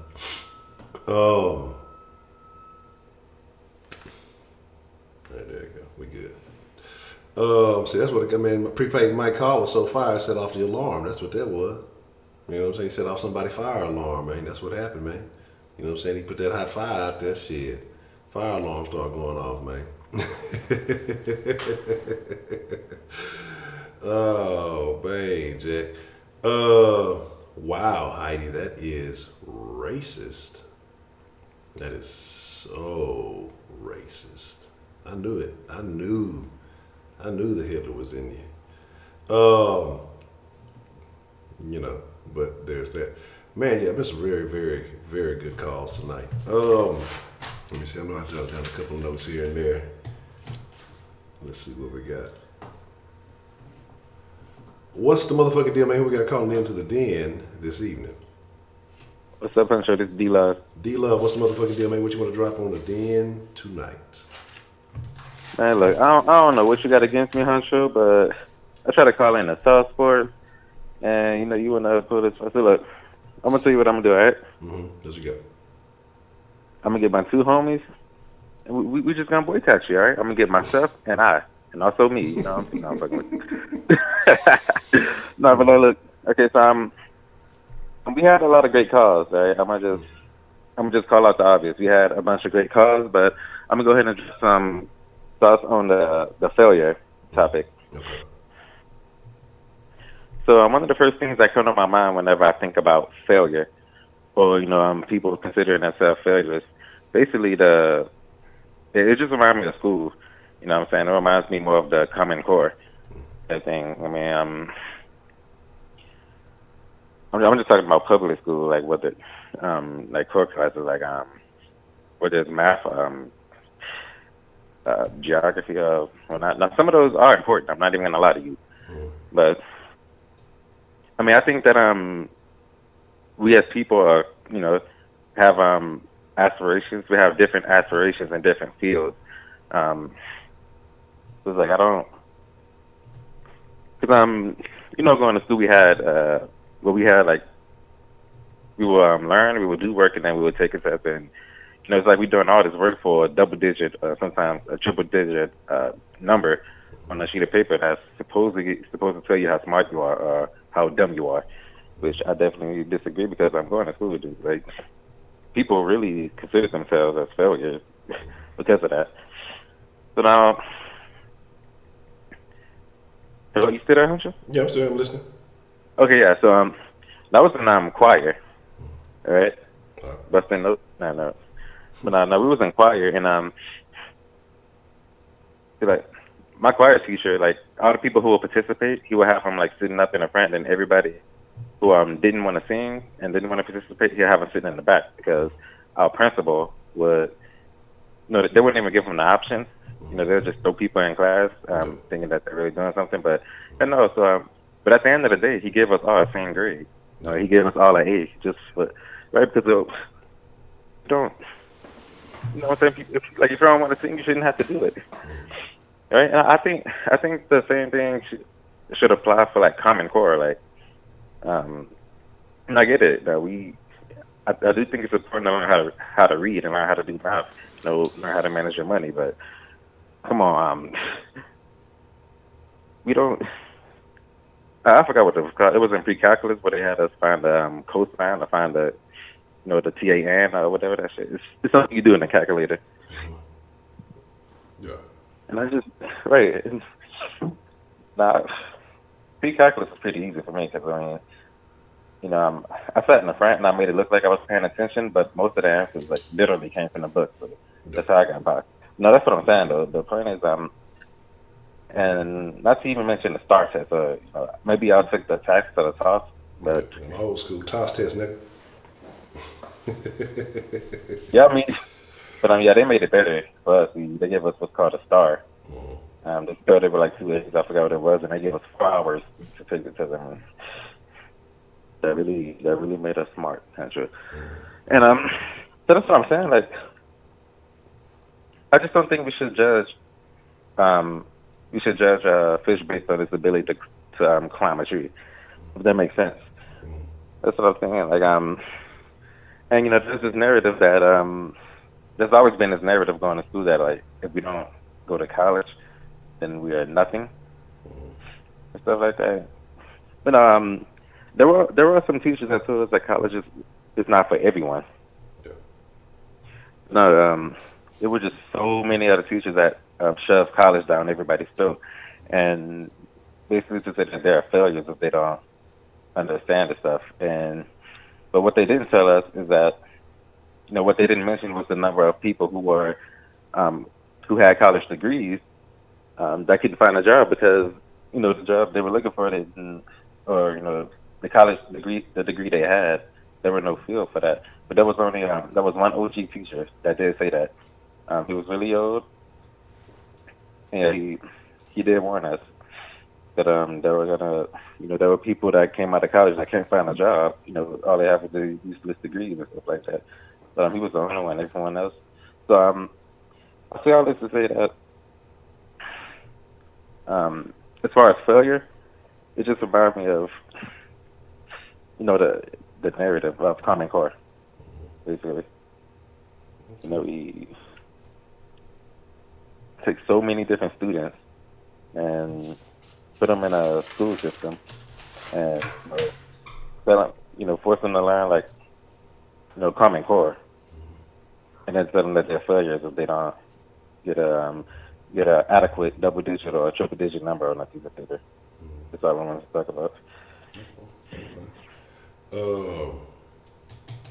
My thing with that is, I understand what you're saying about trying to teach a fish how to climb a tree, but I think there are certain things, I think other things may be irrelevant, especially now with the Googles and things and the people going into fields that don't require them. But, reading, writing, math. Well, I acknowledge that already. And that is super necessary. And I think that should be the primary focus. But then with history and stuff like that, it's necessary. I would say it's necessary to an extent to get an understanding, but people, again, the way they teach these things, nobody's retaining this information for the most part. I think that a lot of it is outdated teaching methods and things of that nature. And I think that's where the problem lies, and I could agree with you, everybody shouldn't necessarily be graded on the same accord because people learn things differently, but you got one teacher trying to teach, 20 to 30 kids using the same method. And so some people are going to fall behind. But again, that's where I think you got to have parents come into play and things of that nature. But I agree with you, man. The way that you judge these children, the way that we were judged, and again, like saying that make it seem like failing is it. You get one chance to take this test, and get it right. How are you going to show that, hey, that imprints that idea like I only got one shot at something. So if I don't do well, then, I fail. I'll never get another shot. So I think that is an issue. It is an issue. I was actually told by my teachers back in elementary that I wasn't capable of making A's. I thought that was also interesting as well. That's that was my call, Honcho. Okay. I appreciate it. All right, I appreciate the call, D-Love. All right. Let's see, y'all saying something important here. Maybe a little bias on my behalf. But I do believe that, felons, nonviolent felons should be allowed to carry. If you've never had a felony involving a weapon, aggravated, this, that, assault, or, calling people bodily harm, shit like that, I think that you should be allowed to carry. If your shit was on some old white collar shit, if your shit was on some old, fraud or whatever, some nonsense, it is what it is. If you never put a person in harm, sometimes even like I say, those nonviolent, nonviolent felonies, then I think you should be able to carry. I think if you do have a violent felony, I think there should be a certain amount of time before you're allowed to carry again. I think you'd have to prove some things. But what I think when it comes to that is, you talk about the government disarming people. If the government was to turn on its people, who are going to be the first people to not give a fuck? It's going to be the people who already broke the law, man. You know what I'm saying? Like, it's going to be the people who already showed they don't give a fuck about the laws. And so they're going to be with the shit. And so that's why you have these, that's why I personally believe some of these laws are the way that they are. You know what I'm saying? They going to say, hey, you know what? Fuck it. These motherfuckers have already shown a propensity not to give a shit. And so if we come in, we say, hey, we taking your guns, we doing this, this, and this. Shit, them motherfuckers ain't finna hear that shit, along with the other people who, firmly believe in their rights. That's just my personal view. And then, like I say, some of it is bias. That's all I'm just gonna leave it at that. I'm just gonna leave it at that, man. You know what I'm talking about? I feel your pain, Clayton. You know what I'm saying?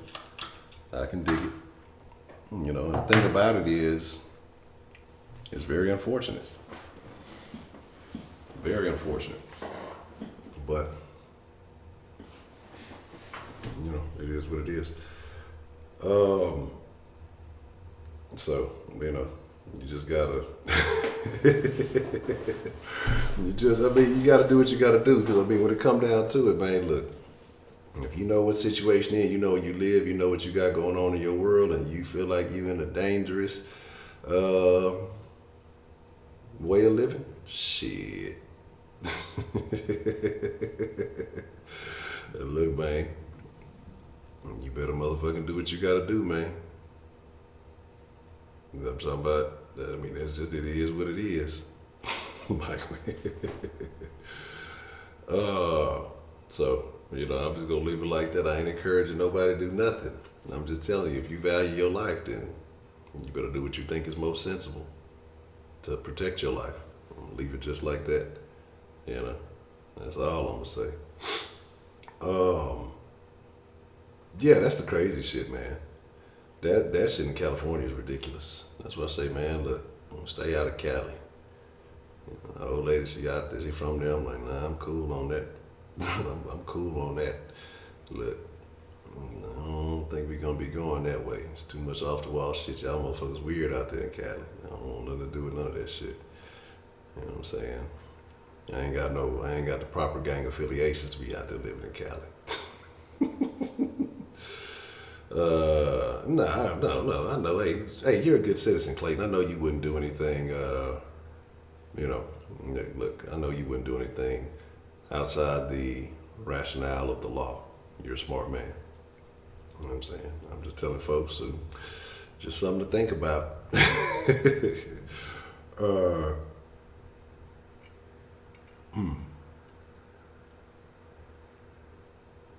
know what I'm saying? Let's see. Men versus women in Knoxville. Oh man, look, child support as a whole, I'm thankful that I don't have that problem. Beating off the motherfucker. Some of this shit I see my partners go through, man. They are better men than me.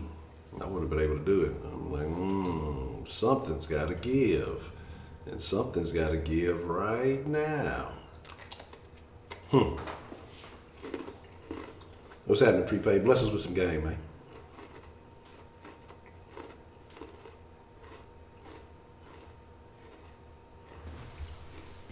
And kind of.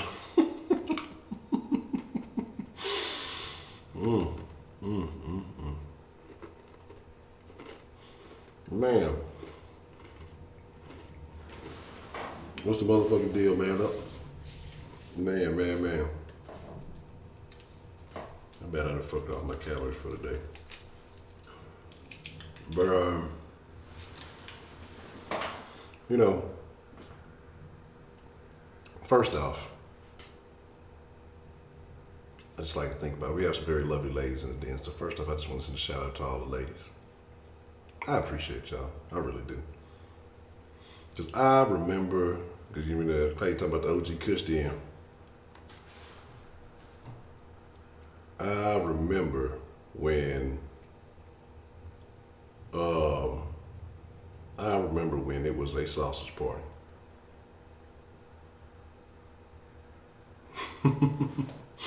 Yeah, look. Hey, look, don't smash unless you ready to come up.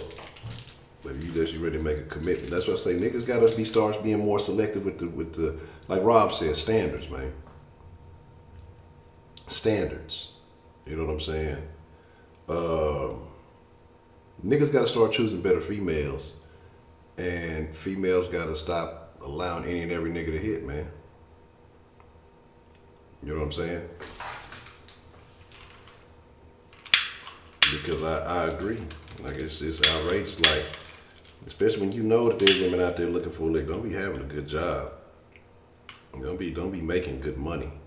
Cause I know niggas, like I say, who be doing turnarounds and shit, and them motherfuckers get hit with that child support during that turnaround where they working a good gig, and the next job they get, they might not be making so much money. They may not be getting per diem and all that other good shit they got going on, And that judge ain't finna change that shit. That's how much money you was making at the time. Figure it out, nigga. You better get it right and you better pay, or that's your ass, Mr. Postman. And the thing I don't understand is, okay, well, let's put the motherfucker in jail for not paying. Nigga definitely not gonna pay. How the fuck I'm supposed to pay if I'm in jail and I definitely don't have a job after I'm gotta sit down in jail and shit? But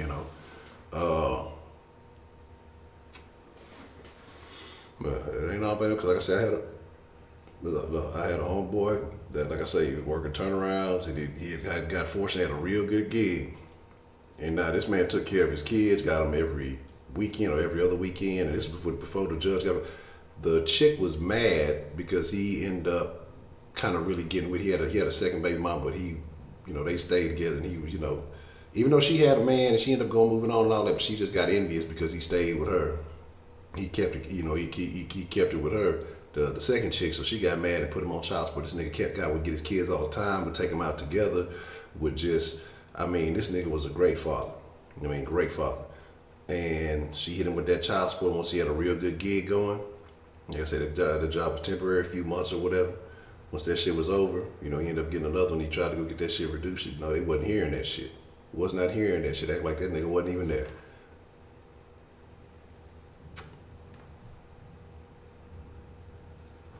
Yeah. That's what I'm saying. Like, but here's my thing. Even though I've always been, let me rephrase this. That's something I was thinking about when Broderick was talking about family and things like that, man. Whenever we had these family conversations, like, I may not have always been in the mindset of, I'm gonna be I want to get a chick pregnant, or I want to do this, or want to be a dad and all this other shit. That was never really a thing that was on my mind. But I always said to myself that if I ever got a chick pregnant, you stuck with me, because we finna have a family. Like, I'm not finna have this separate household back and forth type shit. Like, no, it's gonna be, we gonna have to figure out how to make this shit work. You know what I'm saying?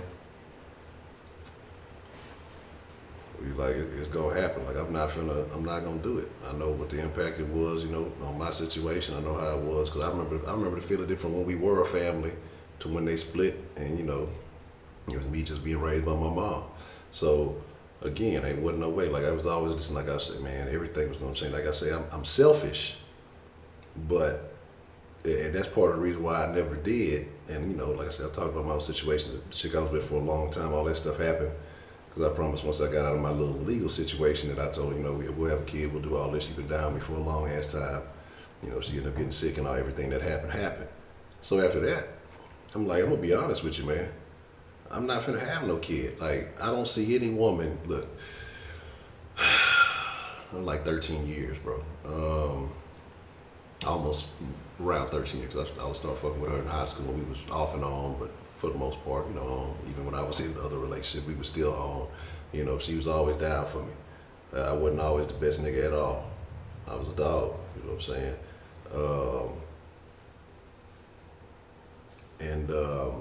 So, she had stood by me, man, and she did right by me. And I couldn't blame her if she didn't, because if I told y'all some of the shit, I'd be like, I hate this nigga, Honcho. This nigga is fuck this nigga. Fuck this show, fuck all that shit. All I'm saying is this, man. And so I promised, once my little situation was over with, we'd have a kid, because I know she wanted one, And like I say, she ended up getting sick, passing away, and that never happened. And it's gonna take a chick putting in another fucking 13 years of work for me, for all the shit that she stood for, man, for my nonsense. No other woman would have to deal with that. Like I say, the chick I'm with now, she's benefiting because of my behavior, how much it's changed since that situation, going through all that shit, it changed me, you feel me? And so, she's not dealing with the same nigga that was doing all that shit, and I don't feel like shit. I don't know if it's gonna be like I don't think I'm having it, little Honcho. She got a child of her own. I'm cool. That's like my daughter. That's the way I look at it. You know what I'm saying? I got a head start. I got to miss the I got to miss all the crying and all that bullshit. You know what I'm saying? So I'm not finna. I'm cool on that. You know what I'm saying? We build, this family we got now, and wherever it goes, and where we choose to proceed, will be what it is. But ain't no way, you know what I'm saying? Ain't no way. I don't think I really seriously be thinking about it. I don't think I'm gonna have one. You know what I'm saying? And and I really don't think I'm gonna have one. It's the choices that you make. You live with the choices that you make. I just don't feel like any other broad will go through the shit that she went through with me. It's sad on my behalf. I don't think any other broad will go through the shit that she went through with me, putting up with my bullshit to deserve that. You know what I'm saying? So there ain't gonna be no little Honcho. You feel me? It is what it is. I'm cool with that. It just, only person I feel a particular kind of, I don't even know, like being straight up, like maybe my mom, she probably won't be like a grandma in that sense. You know what I'm saying? Because like I said, I had a sister, she passed away at a very young age, so she didn't have any kids. And like I said, the way things looking, like I'm not finna have none. And her sister was a fucking grandma in her 40s. My mom finna be what? She just turned 64, something like that.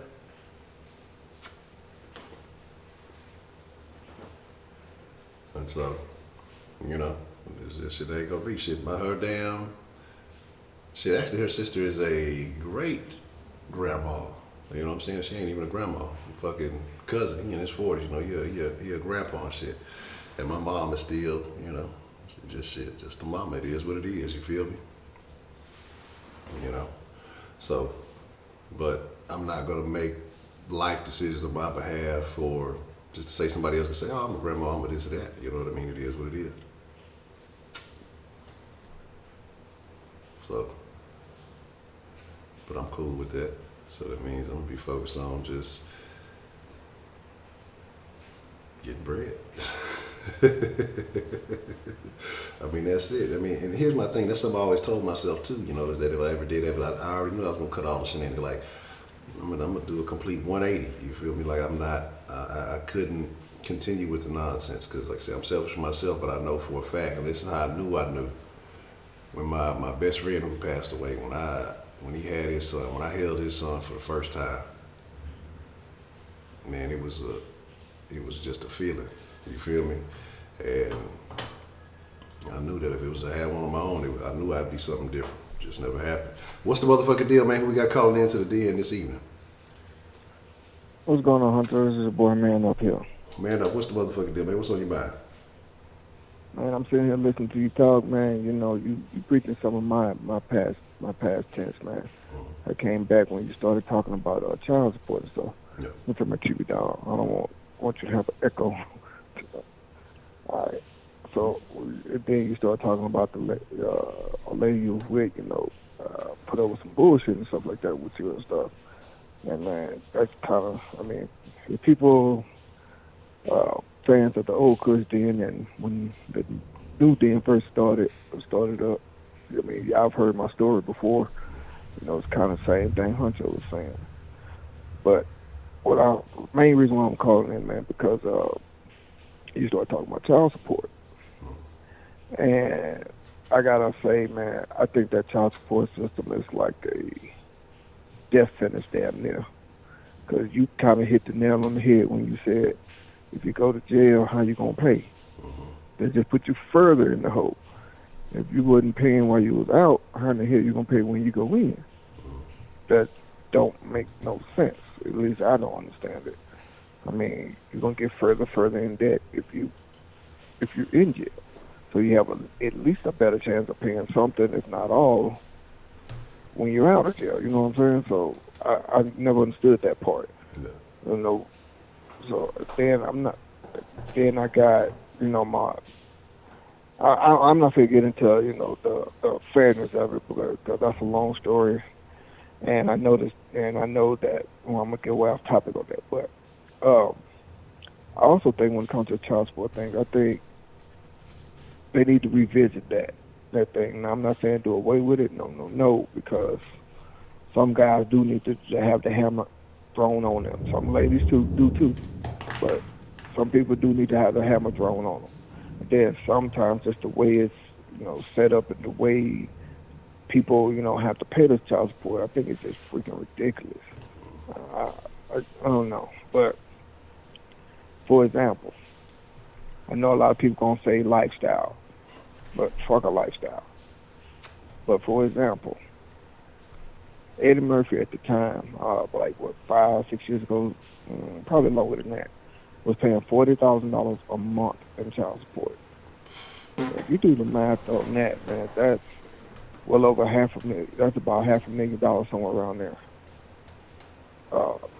Now, who in the hell needs that much money to take care of a child? Just think about it. If you was in a 2-parent household, maybe even a 1-parent household, your family was probably making somewhere around that in a year and took care of you just fine. You see what I'm saying? I know my mom did. When my dad died, my mom made somewhere around like $40,000 a year, when I was growing up, and took care of me and her kids, or took care of her kids, just fine. You see what I'm saying? So why in the hell? I know people want to say lifestyle. A child used to a lifestyle. Well, guess what? If that's the case, go live with the father, because all you're doing is providing a lifestyle for the mom. Don't believe me? Here's another one. Everybody know who T.O. is, Terror Owens, right? Yeah. He got three baby mamas. When all three of them did the same exact thing, which y'all found strange, but all three of them did the same thing. When they first started getting that child support, $17,000 a month, all three of them just quit their job. Wow. If that ain't strange to you, that's strange to me. So if the child support is supposed to be for the kids, why in the hell they quit their job? You see what I'm saying? My personal belief is this. I think it's the state of Maine, or it's one of the northern states. I forget what state it was. Anyway, they put child support on a card, kind of like food stamps. Yeah. And they got some restrictions with it. Now, I heard other states have adopted that mentality. I don't know that for sure. I haven't looked it up in a while. But and a lot of women was complaining about that. Well, if you are saying it's for the child, why are you complaining? Who's going to pay my rent? Well, that's when you get up and go get a job to pay it. Don't depend on child support. My personal belief was if it's child support, it should go into a bank account for the child, and no one can touch it, not even a child, until that child turns at least 21. Maybe older, but I'm going to say at least 21. Yeah. I think every month it should come out of his or her paycheck, go into a bank account just set up only for that child, and no one can touch it. Yeah. If it's for the child like people say it is. Yeah. That should show you right there if or if not, it's strictly for the child. Yeah. Because a lot of people say that just to, get what they want. You know what I'm saying? They use kids or the elderly or whatever to get what they want. But, excuse me. And then another thing that you were saying, that, when a man gets locked up and he can't pay, I think, okay, I saw this video, let me put it like this here. I saw this video like maybe 2 years ago, where this man was talking about, the evolution of child support. I'm not going to go too far into detail because my call is already going to be long enough, so I ain't going to go too far into detail on it. But it makes some good points if you sit and think about it. The average person lives in a 2-bedroom house, apartment, whatever. And if you have no kids, you tend to use that second bedroom as an office, entertainment, or whatever it is you want to use it for. Now, let's just say, Honcho, you with your lady, y'all don't have no kids. I know you said she has a child, but let's just say y'all don't have no kids. And you got that extra bedroom as your entertainment room where, you watch your sports or whatever. Now, let's just say, now you tell me, if you all of a sudden had a child, what you going to do with that extra bedroom? You're going to change it to a nursery for your child, more than likely. Now, let me ask you this. Another thing that man brought up is this. Just because you had a child, does that mean your rent and or mortgage goes up? No, it doesn't. It stays the same. The only thing that might goes up, of course, your light bill. But that's not going to be a whole lot more because there's an extra body in the house. So of course, you're going to have to tend to that, But that's not going to go up a whole lot. Then a lot of people say, well, food and all that stuff. Think about this here for a moment. How much food does not a baby, but how much food does the average 8, 9, 10-year-old eat? And let's think about this for a moment. Let's just say you bought a box of cereal for that child. That box of cereal may cost you, just say $4, right? Do you think that child is going to eat that whole entire box of cereal by themselves? You mean to tell me that you ain't going to sneak your bowl of cereal here and there? Mom ain't, if your niece and nephew come over, something like that. I'm just giving an example. So that entire $4 box of cereal, a child on average probably ate like maybe $2 of it. You know what I'm saying? That's just a video that I watched. And then another thing that he said that I kind of thought was interesting. Single parent, single couple, couple with no kids, I'm sorry. You know what I'm saying? They'll just say they find out they're pregnant, finna have a baby. But when you don't have any kids, you tend to go out more, spend more money on yourself, clothes, shoes, movies, out to eat, whatever. But once you find out you're finna have a baby, more than likely, all of that money now goes into that child, and you don't go out as much because you got to take care of that child. You see what I'm saying?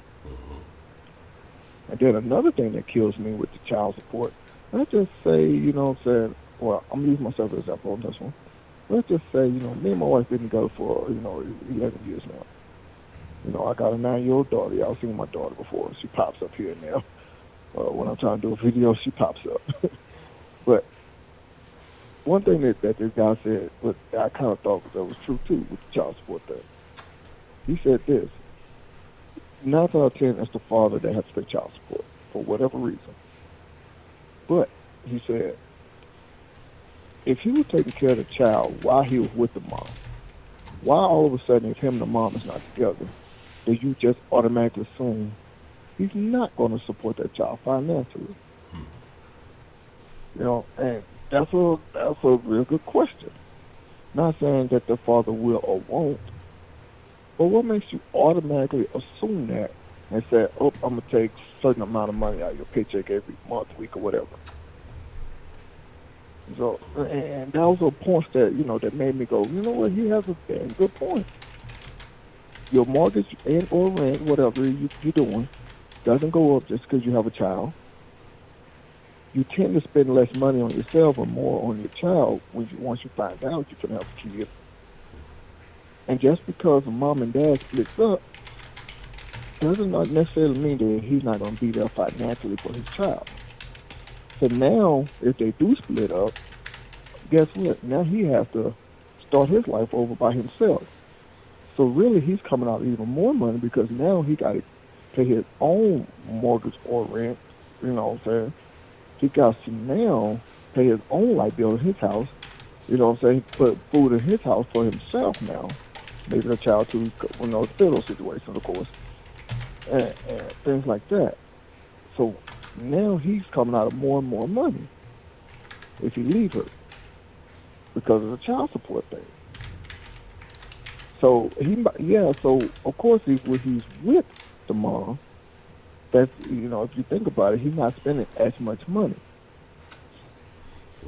But now he's leaving. Now he got to take care of his own household, and then here comes the court saying, "Oh, I'm gonna take whatever percentage, you know, out for child support." That's crazy. That's that's a double-edged sword right there.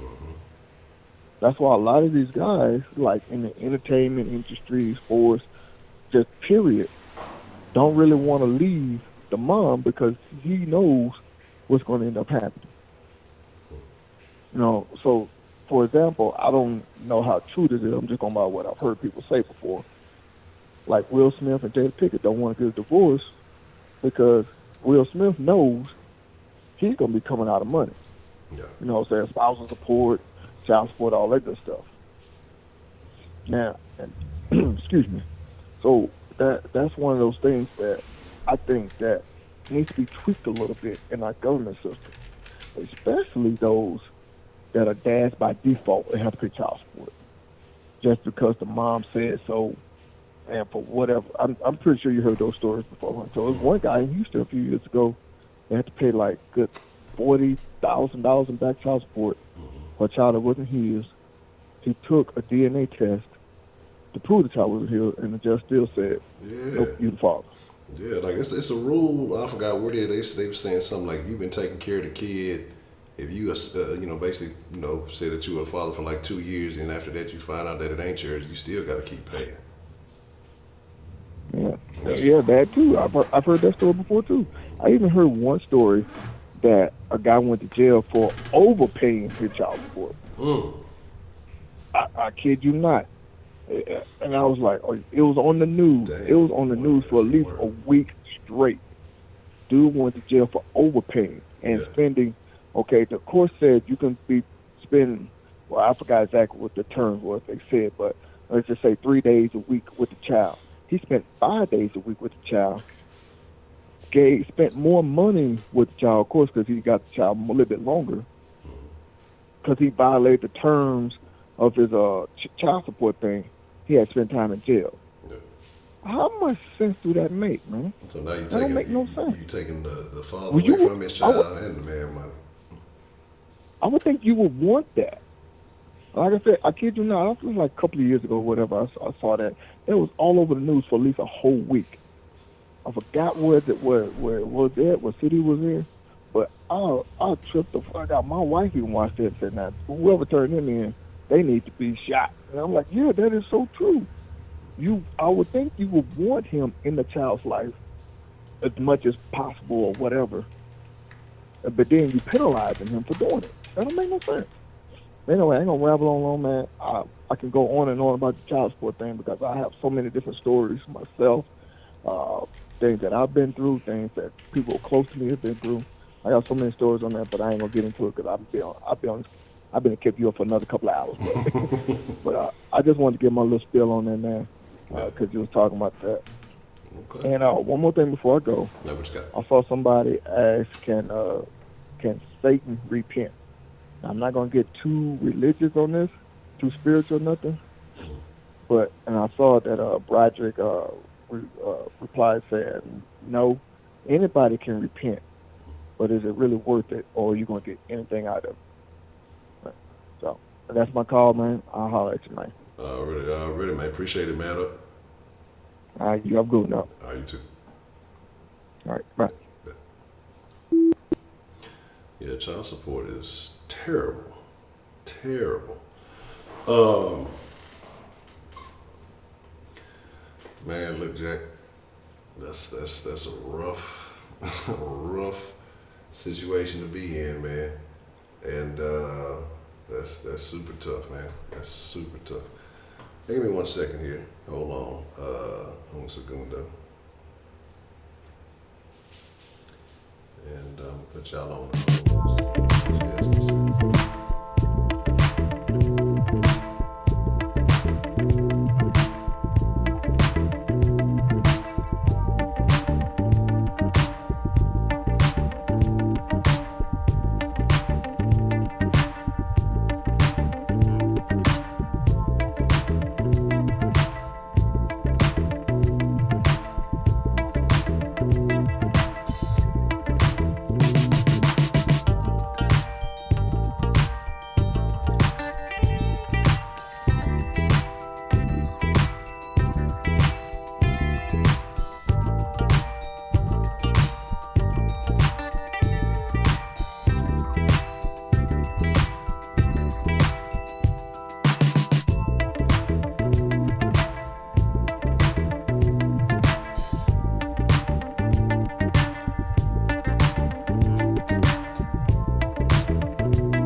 I had to put the vehicle in the garage.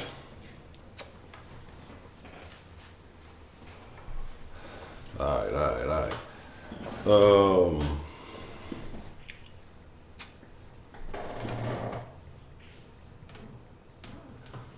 Let me see.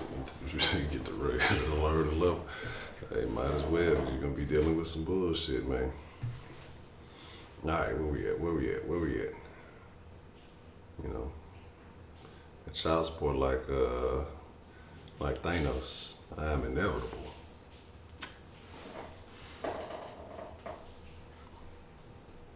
So, you know, there's that. Let me see what I got. Make sure, y'all fucking with these socials properly and all that good stuff.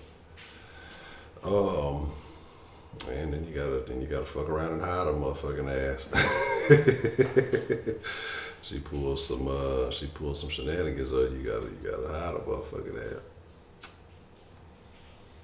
Well, there.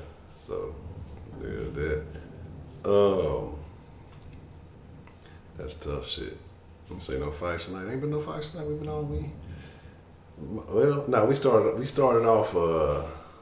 We had I wouldn't call it a fight. You know, Jay Dills had to call in and defend his occupation.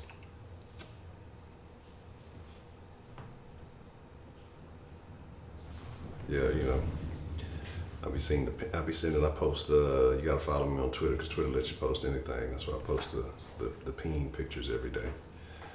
Yeah, good luck with that, man. I didn't share that story. That actually might be a good confession story. Why I don't. put that on there.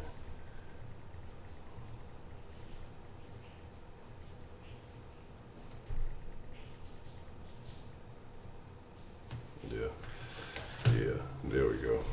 Kenneth, take your old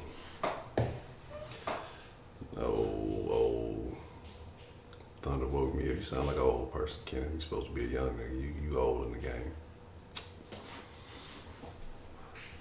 I ain't gonna lie. Not too often. Like I said, man, I pulled up some old screw. That shit brought back some memories of Jim. Some old screw earlier.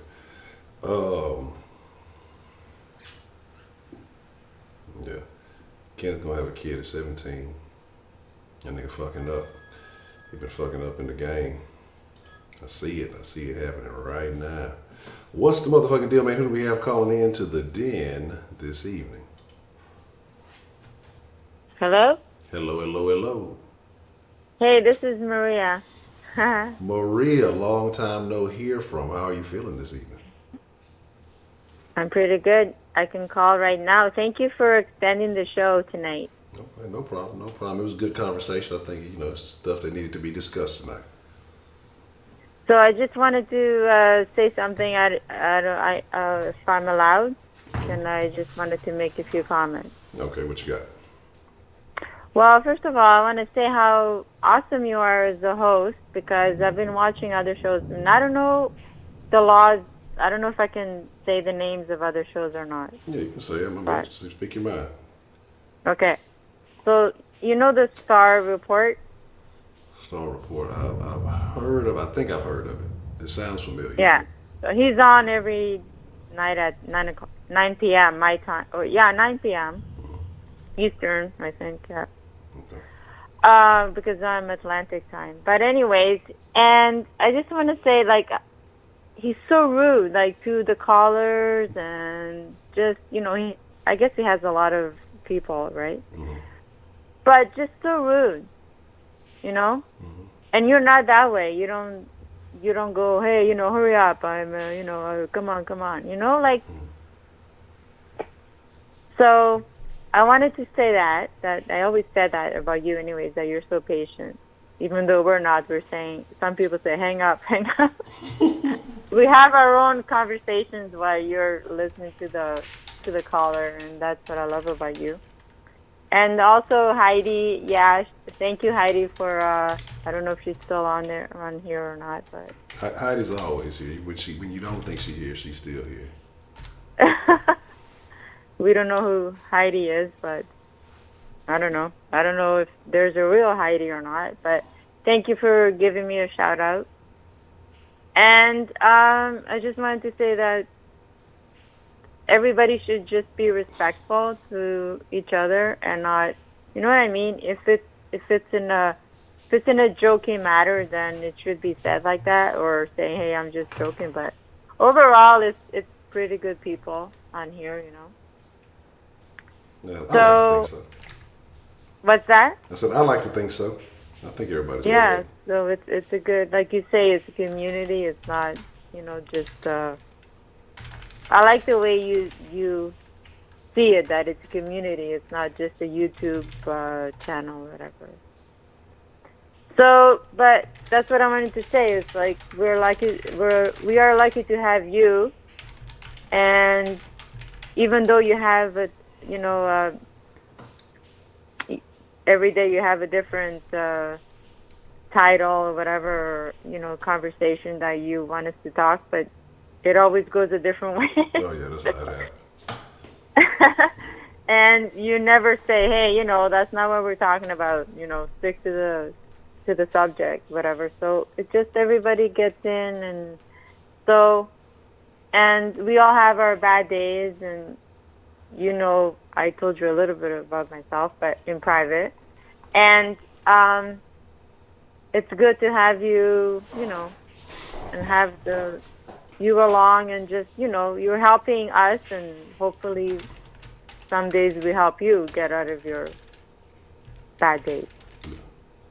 So all in all, I just wanted to say thank you Well, I appreciate that. For being who you are and the host that you are, and that you're not like others. So you're different, and And I hope that you go, you go to better things. Like I said, I think you should go to the serious channel or whatever, Word. Look, It's I don't know if true. that'll happen, but the goal, like I say, is, if I could identify as anything, it would be like the end game. Well, I won't say the end game. It would be like the Black Howard Stern. Like I say, I enjoy having good, real conversations. I like being a little foolish from time to time, and just sometimes it's cool to fuck with people. But I like the fact that we do have real good conversations. But there's a limit to things that can be done on the tube. But I think we enjoy it for what it is. But I appreciate that. Yeah, so I wanted to also say thank you to everybody when I do make a comment and people, they react to it. I always appreciate it because, I feel like I'm in the group or whatever. So thank you, everybody. And thanks for having me on. And Honcho, keep it up. That night you weren't, even though you didn't think I was on, I always listen to you anyways, but when you weren't on, everybody was like, oh, that sucks, because we're used to you, So. And I know there's listeners who are on your show longer than me, but I'm pretty sure like everybody like, okay, Honcho's going to be on, the Dan's going to be on, and we just count on you, so. And I know we got to support you too, financially and stuff like that. And I wish you had e-transfer so I could help you because I got to figure out a way to do it. But anyways, thanks to the Dan folk, and I just wanted to say thank you for extending the show sometimes, like tonight. It actually helped me. I know it helped me personally because, I had company, so thank you for that. Okay. And but I appreciate you watching. Like I say, there's no den without the den folk, without people, watching it. so the other thing is now you said you're going to set the meeting in Las Vegas? Yes. Oh my gosh. So how does that happen? Like have a plan, like an actual date, and how would a Canadian go? Am I the only Canadian on your? No, I don't think. I think we have another Canadian. I think she's actually said she's going to be down to she's planning on actually being in Vegas around that time. So I mean, the goal is, like I said, the weekend. What I'm thinking is going to be the weekend of I think Friday the 8th, because there's, like I say, with the other channel that I do, I talk sports, so that'll be the bye week for sports, so I really wouldn't have to be as committed to the other channel. But so I'm thinking of that weekend, so that's between like the 8th, I think is a Friday, I think a Monday the 11th, and then so I'm thinking around that time, and then really what I'm trying to work on now is getting setting up maybe a couple of things, where we can meet, each day, not where everybody has to be around each other all day long, but, at least have one or two events, hey, we may meet at this place, meet at that place. We can, all get together each day and just kind of chop it up, maybe have a little live den session, and then, and everybody kind of go on about their way and enjoy their trip. So, is it for a weekend or what? Yeah, it'd be like a weekend, yeah. Maybe like 3 days. Oh, okay. So then how would I get, like, I guess you setting it up, or how is everybody, like, you know what I'm saying? Like, how do I get a ticket or whatever to go? Do I set that up myself, or you just try to get good rates for everybody? I'm gonna talk to Miss Cartier, because she's wise in these things, and then we're gonna just kind of get some conversation together, see what's best, and if there's some way that if it's a bulk deal that works better for everybody, then we'll try to see how that works. But as for right now, I'm not all the way positive, so I'm gonna really like now to kind of have some people interested, and people sitting there kind of agreeing with the date. I'm gonna really spend some time this weekend trying to see what all can be worked out, and then go from there. Okay. Well, sounds good. And again, thank you, Honcho. Okay. Well, I appreciate you, Miss Maria, for being a friend of the den. Thanks for being a friend of me. Anyways, thanks again, and tomorrow is confession night. No, tomorrow is Saturday. I keep thinking, tonight is Saturday, whatever. Yeah, technically, yeah. Yeah. So, all right. Well, good night. All right, you have a good evening, and I appreciate you calling in. Thank you. Bye. Adios.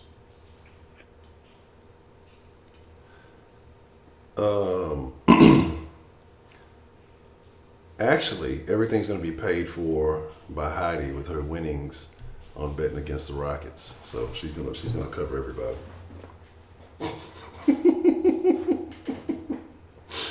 So no, thank you, Heidi, since you're going to be accommodating everyone.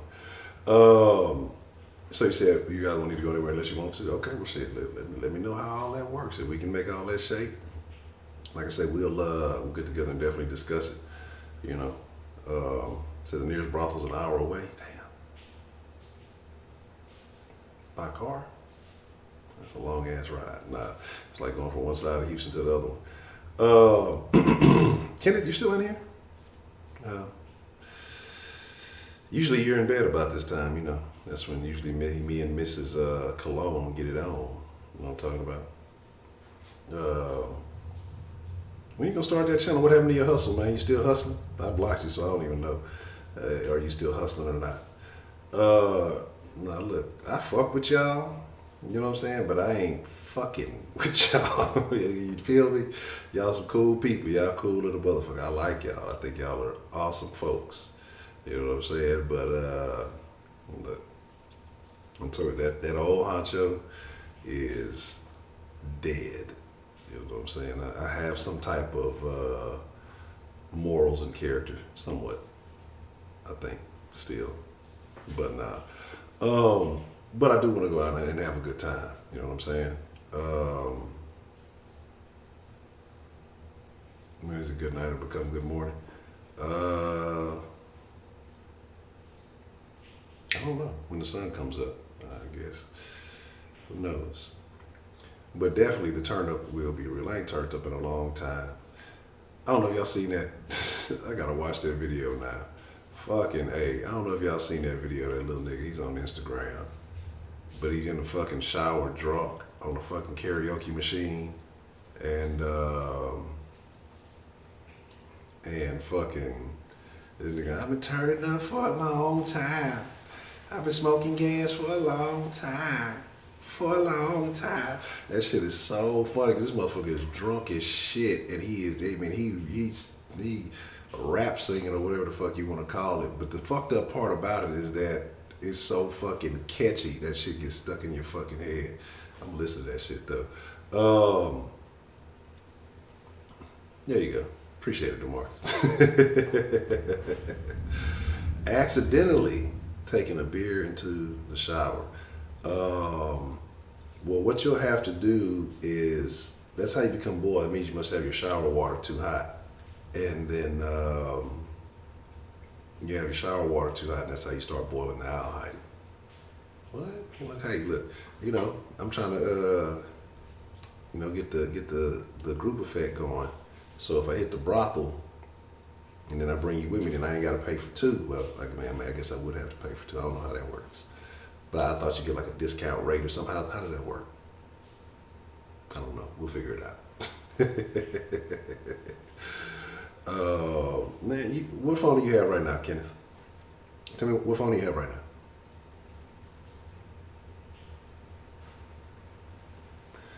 How did you do that? That's the fucking Matrix, Mac 11. Man, record some fucking, if you don't shut your bitch ass up, Kenneth, and start recording fucking videos. Like, motherfuckers been recording since before the 7 came out. Niggas was recording videos on regular ass iPhones. Be honest with you, like, the camera don't matter. That's an excuse. Don't use that shit as an excuse. You feel me? Like, honestly, the thing that's more important than your phone is your lighting. And that's way cheaper than buying a new fucking phone, man. But yeah, So like I said, I'm gonna be on a mission. I'll be on a mission to be in solid shape. Well, yeah, I'll be in good shape. Maybe I'll try to get a six pack by then. I'm on a good track. I'm ahead of the game. Cause my shit was supposed to be, like I said, October 28th was the goal, but I've been good on my calories and shit. And then right now my shit is moving to my projected date is like September the 3rd to be down to my goal weight. And imagine if I actually worked out like I should. That would be great. Industrial Lights. Heidi is a racist. No, I'm not 270. I actually weighed myself yesterday, and I'm down. I lost 13 pounds last month. Just changing up my diet, not eating fast food every fucking day. Not fucking eating shitty every day. I had a bad, last weekend I went over my shit on Saturday and Sunday, but then like I said, I had to make up for it the next couple of days. But for the most part, say you'll be 2020, September 2020. Well, let's see. We'll be back. Look, here's the deal though, man. Here's the fucking deal. Like I say, if it's good, then like I say, if we have a good meet and greet, then I'm thinking, you know, hopefully as this thing grows and as you know, we do things, you know, maybe we can have some things happen, you know, a couple of times a year. See how the first one goes, and then interesting. And we'll see how it shakes after that. Well, if everything cut out, y'all know what happens. Shit. Storm coming through. It's ugly outside. But yeah, that's the plan. You know, see how this first one turns out. See, you know, who how it shakes. You know. And my thing is, like I know somebody's talking about the city. Why not do it in the city? I don't know, man. I mean, maybe one day. But shit, motherfuckers be in the city all the time, man. You know what I'm talking about? Yeah, that's why I had to bring the wheels in. And so the thing about it is, like, yeah, I know a lot of people are in the city, but then how fun is that? If everybody, you know, everybody gonna be in the city who are already here, you know, you want to be able to do something a little different for them too, because shit, man, it just is what it is. You know what I'm saying? But yeah, Heidi trying to be a part of that. Heidi got on her mind. Well, there are a lot of black guys in the den. You know, that Berlin trip wasn't quite the same. But yeah, you know what I'm saying? Yeah, Kenneth. I can't wait. I'm telling y'all think I'm joking. I'm dead serious. But see, when I meet Kenneth, I'm gonna just hit him with I'm gonna hit him with an open hand, front facing slap. I ain't gonna hit him with a back. A backhand would be if I didn't like him. You feel me? If I didn't like him, I'd hit him with a backhand. But I'm going to slap him with a front hand. No, that's the win. Cause you know I try whatever to stay sick. You know, I do my trapping in the garage. You know what I'm talking about? Put a little powder on that shit and yakkow. I'm Gucci, baby. Like I said, cause I ain't really gotta go out to the open to get to the house, so I'm cool. You know what I'm saying? I just gotta dip. You know, get low in that corner. You know what I'm saying? Kenneth, that'll be the worst mistake you ever made in your life, man. You know? Yeah, it sound rude. But where we at? I'm gonna hold it down for like about 8 more minutes or so. Make it an even 5, and we'll call it a wrap after that. But yeah, man, definitely. Yeah, but that's fucked up. You couldn't whoop me though. You're supposed to be a young buck in your prime. You know what I'm saying? You know I got the juice. I know you hear your mama when I be down there late nights. Like, what is that noise? What is that fucking noise? Hell nah. I got technique. You know what I'm saying? I ain't worried about all that. Nah, ain't no RIP. Josh ass slid at the end of the day. Ain't afraid. Look, hey, you know, some motherfuckers smooth. I step in the rain and don't get wet, baby. You know what I'm talking about? I gotta finish this. This is gonna be it. I gotta stop smoking these raggedy majaggities. You know what I'm saying? I ain't worried about it at all. I'm good. Where's my fucking lighter? I like this kind of weather. This is the kind of weather if I was still smoking, this would be sit out on the porch, fire one up, and just enjoy type weather. Tell you one thing though, Scotty ass out of luck. I ain't finna walk his ass. He come to me with that old wanna take a late night walk shit. He the fuck out of luck. His ass probably hiding in the closet somewhere though. You know what I'm saying? Man, I need to just stop fucking with this shit, period. But actually, like I say, you know, because like I said, a couple months ago we make a movie. I think we actually gonna end up on your side of town. That's what we've been talking about. Because the end game is, not the end game, but eventually we want to get a house on that side. We might end up sliding that way and renting for one more year. So, but and then start kind of looking, getting a couple things together. But so if I do end up on that side, man, brother, you know, we'll go. You know, you take me to wherever it go down there. You know, we'll catch a stogie every now and then. You feel me? I think you and Wise out that way, huh? You know what I'm saying? Yeah, that'll work. Yeah, because I definitely like, you know, what you're talking about. I think that, you know, it'd be cool. It'd be a cool deal. I'd definitely like to link up with you.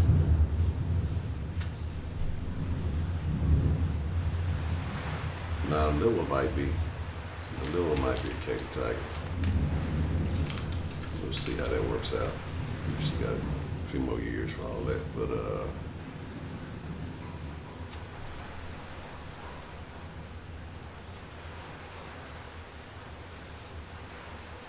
can't really ain't no fucking North Shore or nothing. You get slapped by JV players and shit.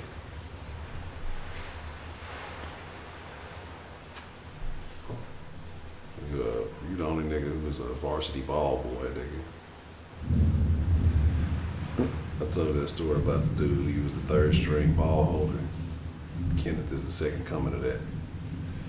Yeah, you know, and it's you know, the announcer's probably like, Cologne getting beat on the play. Oh, he's literally getting beaten on the play.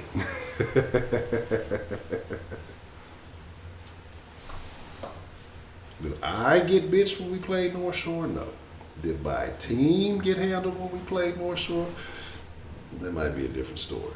You know what I'm talking about? You know what I'm saying? It ain't Taco Bell ain't too far. I've drove in worse weather. But nah, I ain't even like that's the thing. You know what? That's crazy. Cause like I told you, I've been using this little app, right? And as you lose weight, it decreases your daily amount of calories or whatever.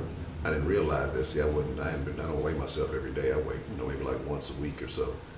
And I ain't peeped that shit at first. I was like, okay. You know, I started off, I think I was allowed like 2,260 calories a day, you know.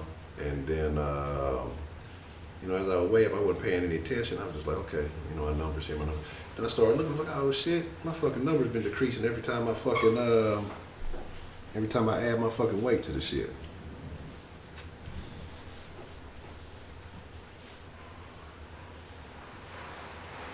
It's gonna be your last call to be a storm hero. Yes. Man, Kenny, you still weak, nigga. You ain't got no off season. You gotta have an on season to have an off season. Yeah. But yeah, I'm really looking forward to this stuff. Like I said, it's been a minute since I moved around like I need to have a good old vacation. I'm really looking forward to it. And like I say, you know, maybe it'll be cool. We can actually have a live den or something like that.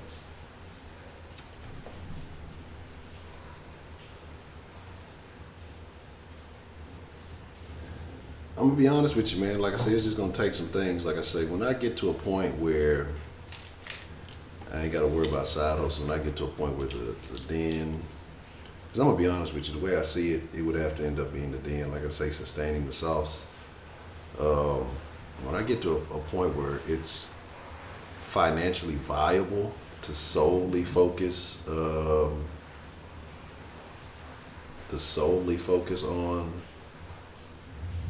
the streaming, the shows and things like that, then I may start talking about I want to get into more high school football. I'm gonna have to call Broderick up, in the football segment. I wanted to, but like I say, here's what you got to understand. Like, I have a vision for Saw Sports. I have a oh word, okay, that'll be dope. That'll be super dope. The reason why, like, what I envision for Saw Sports, there's still a lot of growth, a lot of things that have to happen. But one, like I say, solely operating on YouTube, algorithms and all that shit, it's like it's not beneficial. You know what I'm saying? Because I started talking, nobody's gonna watch that, and when you have like a low performing video, they don't send your videos out to as many people the next go round. That's why I separate the Rockets from the Texas videos, because nobody really watches the Rockets videos unless they think I'm finna live stream the game or something. When I weighed at 256 pounds the last time I weighed up, and so 6'3", 256. I think I have the height, weight, speed metrics, so I could go join the Texans.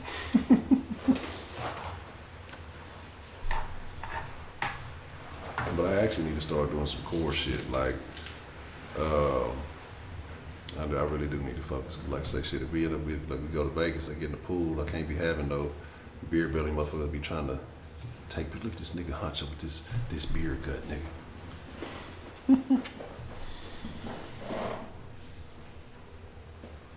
It'd be bad, man. I can't be out there bad like that. I just found out about the Rocket Show a few days ago. Yeah, that's what I had to separate it. Like, your school might be solid, but will you be solid, Kenny? That's what we need to know. All right, Miss Bell, I appreciate you joining us this evening. You have a good evening. But no, like I said, I have different visions for both channels. But again, like I say, long term, it's gonna end up, I don't think it'll all stay on YouTube. Like YouTube, they'll always definitely be putting content on it, but it's really about building up to,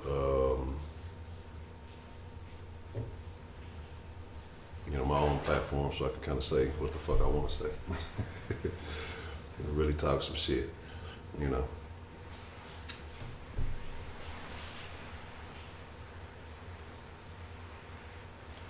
then, you got motherfuckers like DeMarcus Homeboy. Did y'all in the sauce today? Did y'all see DeMarcus Homeboy, man, sending them heart emojis and shit? He was over there trading love letters in the sauce and shit. Questionable characters, man. Questionable characters.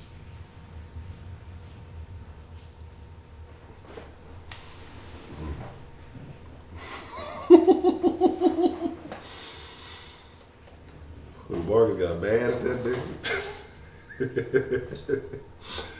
Like I said, I can't even really acknowledge Homeboy, man. That nigga's just, he's on some other shit, like, or whatever. You know what I'm saying? Yeah, like I said, it's some other shit, man. That dude is questionable in his behaviors,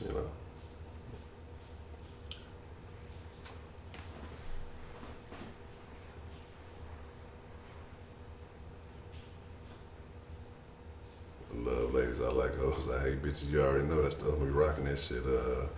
I'm gonna have a shirt for Vegas. Yeah, Jay Dizzle called early on. Tex and Steve called in, and then Jay Dizzle called after that. Uh-oh. Somebody old and clocked out. They gotta come save.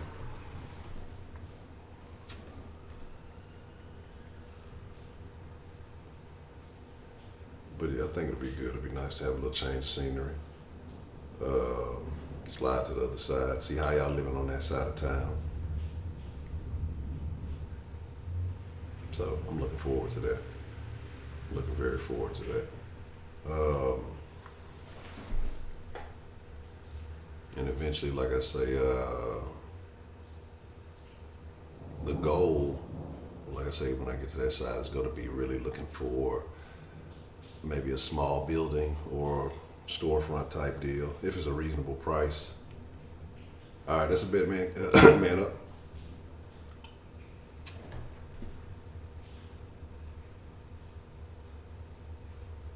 And you know, that's the long term. They have like a little spot, like I say, dedicated to building some shit. And like I say, you know, have a den, have the sauce, and you know, be able to have like a physical spot.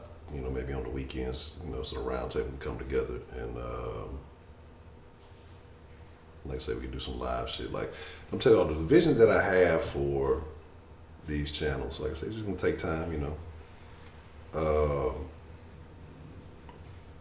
But when they come together, it'll be like nothing no one else is offering, nothing no one else is doing, and it's gonna be dope.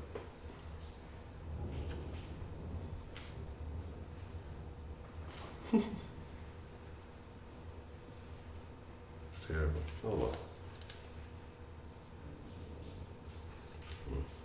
Oh, that might just be passing through. We'll see. Sound like the rain's dying down. But yeah, I say, see what's going on. Maybe I'm lying. Maybe I anticipated too soon. Heidi is racist, but it's okay because it's funny. The greatest school in history. You know, it's funny.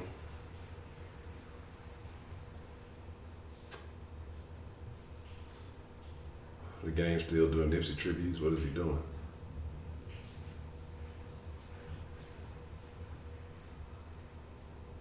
He probably, the game, I'm gonna tell y'all why I've never been a fan of the game, man. The game is, oh no I don't, that's terrible. Y'all don't wanna hear me sing. If I wake up tomorrow with 0 subs. Yeah, look, while the blood niggas, they cloud chasing. Come on, blood.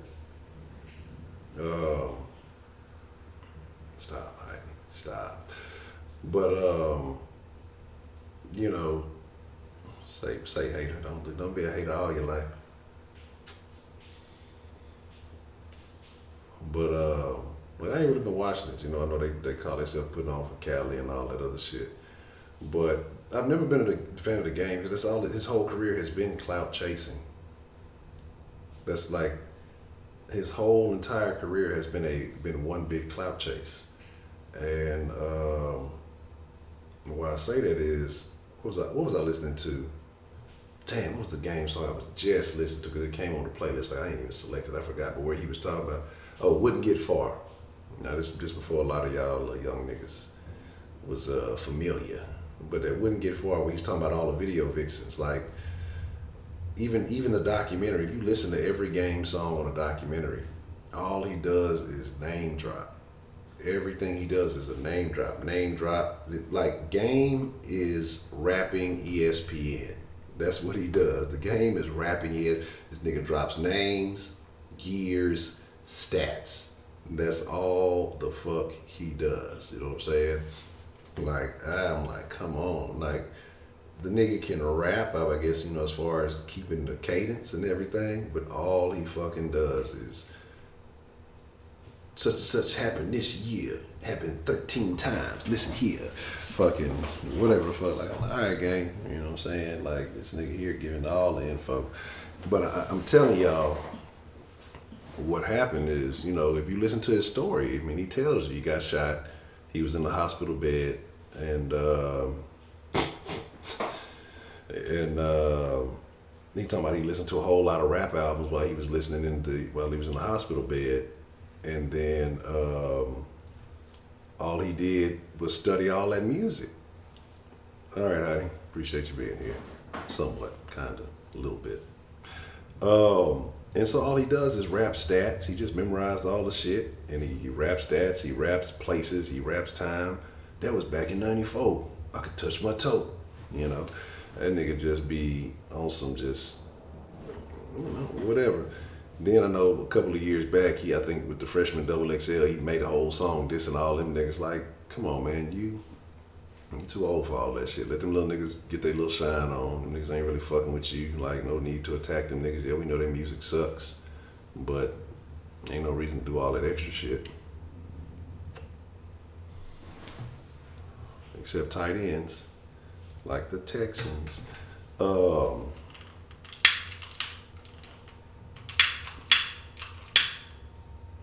But yeah.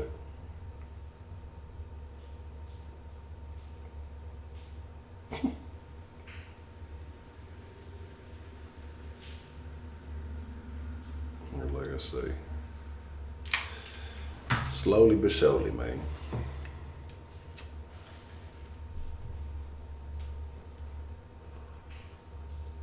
The future is coming. The future is coming. But what I do need to do, honestly, is because I really don't listen to a lot of the people. I really don't tune into a lot of the shows. I need to start doing more of that and just kind of seeing where people do certain things and what I can implement, and then what I can improve upon. It's actually a couple of guys out of Houston. They have a podcast. AB had shared it today in the Den Show group on Facebook. And so I was watching that, and they had a lady on, Rebecca Lynn Pope, and she was just dropping some game because she said she used to be a matchmaker. She talks about, men and women and their standards when, they hire a matchmaker.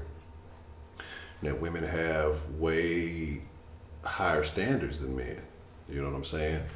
And what she was saying, because usually, the ones who are hiring, they're successful women. So they want, a man that's on their level as far as education wise. They want to be tall, they want to be this, they want to be that. And, she was basically talking about how the men that a lot of these women are searching for, even though they got money and good jobs and all this other stuff, like that kind of man has access to supermodels and, those type of chicks. That most men, when they're looking for something, they're not looking for, not saying that they're not looking for a woman that's equal to them, but they don't want a woman who's been very successful for herself. They don't want to deal with what comes with that.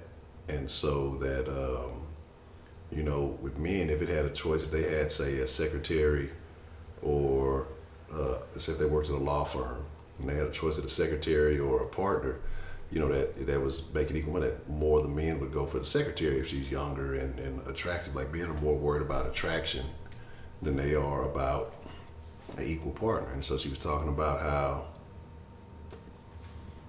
a lot of those men, if they didn't have the resources, finances, and things that they had, they weren't doing well for themselves, because a lot of them don't necessarily have social skills, that they use their money to replace the social skills. And just niggas out there, tricking off money on females and stuff.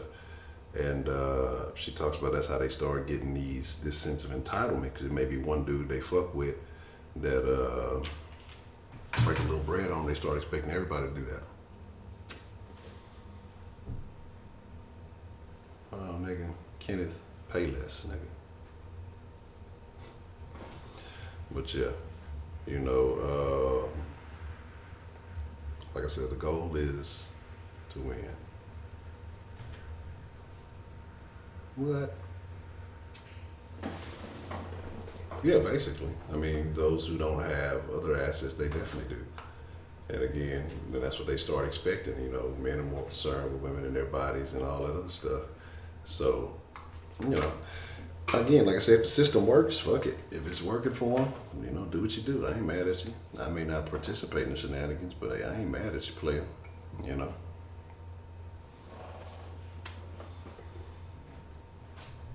don't think that would be the bag for me, but it is what it is. Like I said, a lot of these dudes, may not have had access to these certain types of women, and then when they get a shot, they take it and run with it. What we got calling in? What's the motherfucking deal, man? Who we got calling into the den this evening? It's Professor Bretto again. Professor Bretto, what's on your mind, man? What you want to drop to the den this evening, man? You know, I was smoking some weed and I was thinking, I was like, you know, maybe I was a little too hard on my town thrill. I was like, you know what? Because I don't know that person, but I was just assuming. Yeah. I was like, you know, maybe they hated on me for this reason or that reason. But it's like, you know what? My town thrill, it's all good, bro. You know what? I'd be acting like that. But, you know, I'm gonna lighten up the den, and when I say lighten up the den, I mean literally, I'm gonna light this bitch up right now. This is to everybody, right? Because I didn't get a real good hit, so I want to get a good fucking hit right now. This is for everybody in the den. I don't care if you're Jay Dizzle, My Town Thrill. This is for fucking Jay Dizzle, or I think I already said that, dude. For Lee, for fucking Professor Rabbit, for Maria, for goddamn. I wish I was looking at the comments right now, but everybody that I'm missing, you know what I mean? This is for all you guys right now. If you got some, hit it. If you got a shot, drink it right now. Count of three. We all got to do. Honcho, hit your shit, man. We got to do it, man. On the count of three. One, sounds good. 2, 3.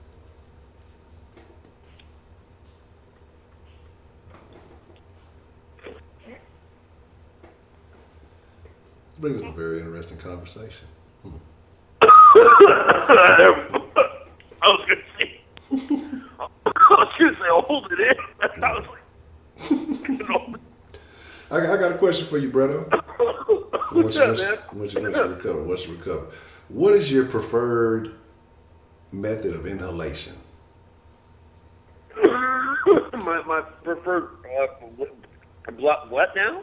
Preferred method of inhalation. So what I'm saying, do you prefer bongs, pipes, joint papers, blunts? Like, what is your preferred method of smoking? Oh, I usually use a pipe. I smoke it, yeah. Okay. Nothing wrong with that. Good clean. And I have a vape pen too that I've been using, but I like to mix and match. You know, I like to start off with sativa in the day when I'm doing it, because you start off with a fucking indica, you're gonna be asleep in 2 hours, man. You can't be starting off with an indica. That's a nighttime. Yeah, it's a wrap and stuff. Yeah, you will because not then be you won't be able to productive. focus. Yeah. Sorry, what? Yeah, I said, you will not be productive. Exactly. You know, you might get a 10, 12 hour sleep, and you wake up, you fucking wake and bake with that indica. You're going to be out in an hour and a half. You're going to want to go back to bed. You're not going to want to do anything. If you got work to do, you're going to be a lazy shit at work. Now, you want to smoke some sativa for that, you know. Because, I mean, it gets you high, but you're not lazy off your ass, you know, not giving a shit. Yeah. But we're talking about, what was that? I know I stepped away for a minute, but you were talking, we were talking about, the last time I left, somebody was talking about masculinity in the family and how, you know, the fathers aren't there for the kids. And I get that, and it's all planned out. I mean, they want it to be like that. It's population control. You know, they want kids to grow up like this because then you rely on government, you know. That's why they're purposely kicking these guys out. And the same shit happened, you know, I've seen this happen with so many people. They come from middle class families, but then when they have kids so young in life that they have to get a job, work at minimum wage, and all this shit like that. And then the dad that they break up, and then if they try to get back together, they can't because the woman's on welfare. And if they come and they see them together, they'll arrest them and take away the welfare. You know what I mean? The husband can't be living with her, and that's some bullshit. Why is it like that? I don't understand. I don't know. That's just I don't understand. Like it's a lot of shit that I just don't comprehend. That I think is hindering certain aspects of society, but somehow, some way, they find it ideal to them. It makes sense, you know.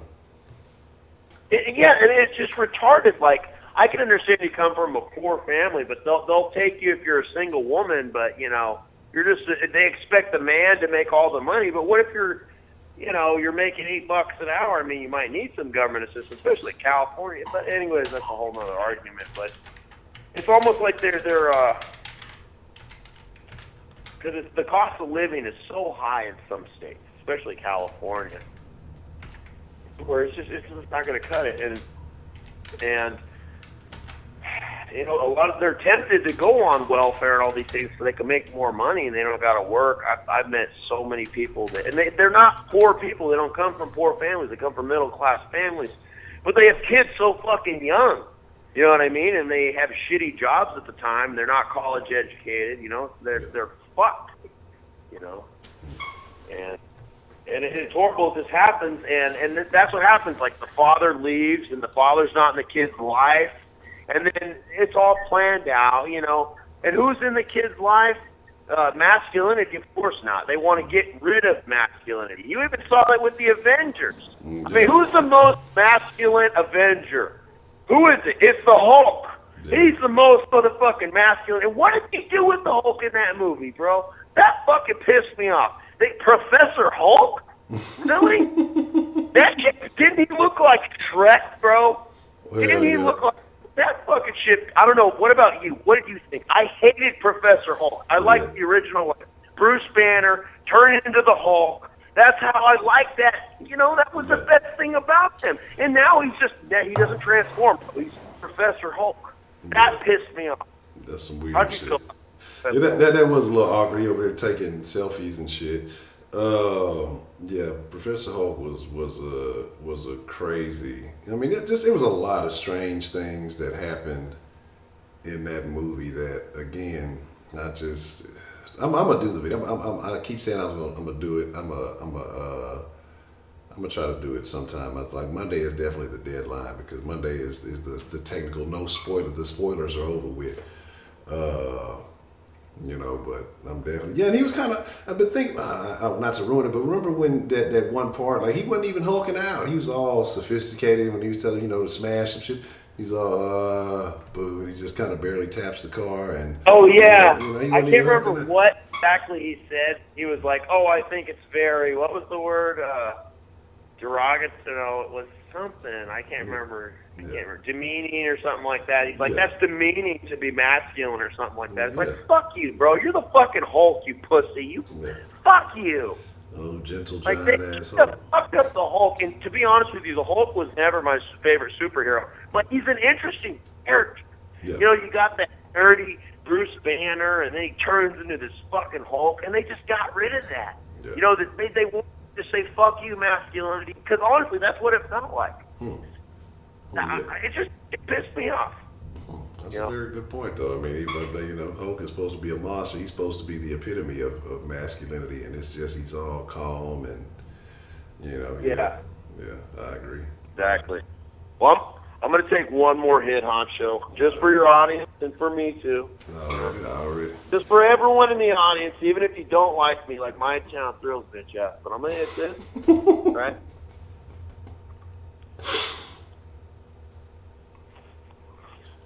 Fire it up. That's what I'm talking about. All right. Take it easy, Honcho. You have a good one, man. I just wanted to call bullshit with you. I was kind of bored right there. But, yeah, man, you have a good one, dude. Take it easy. Already, brother. Appreciate it. Yeah. Already. All right, cool. I think that'll be the one. I done finished up my black and all that. Interesting. Very interesting. I guess we'll get ready to wind down. I'm still waiting on, that photo from Rashida, wherever she hiding at. But, yeah.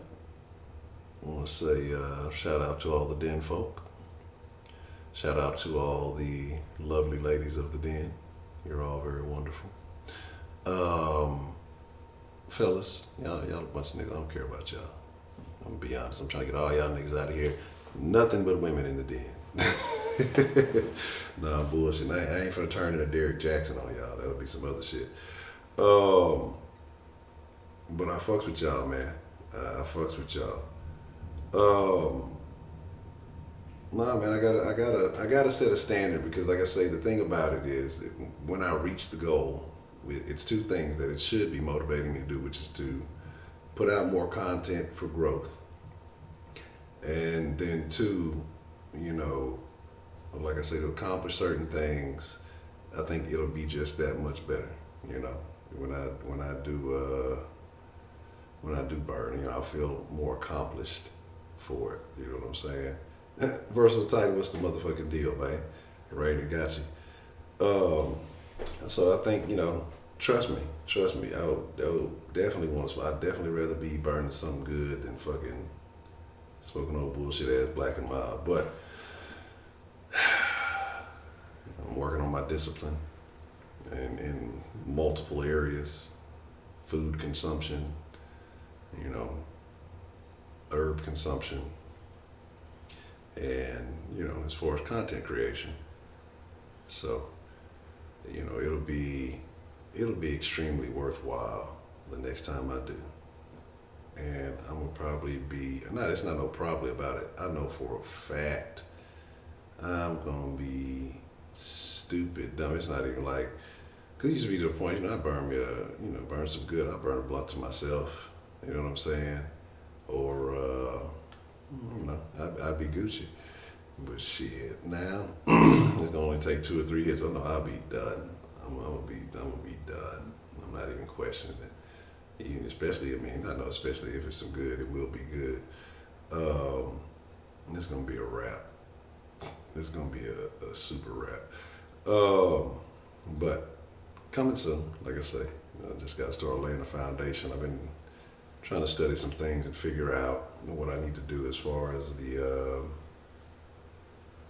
as content, because, you know, I know I've been putting out the news, more newsy stories help, but I think I have a better idea of the angle that I need to approach with shorter videos. And then, you know, I'm gonna keep the same format as far as the streams, but I know with the shorter videos, I see what has been generating more attention, and I see what has been getting more growth. So, you know, it'll come. It'll definitely come. But with that being said, though, I fucks with y'all. Thank y'all. I appreciate y'all. I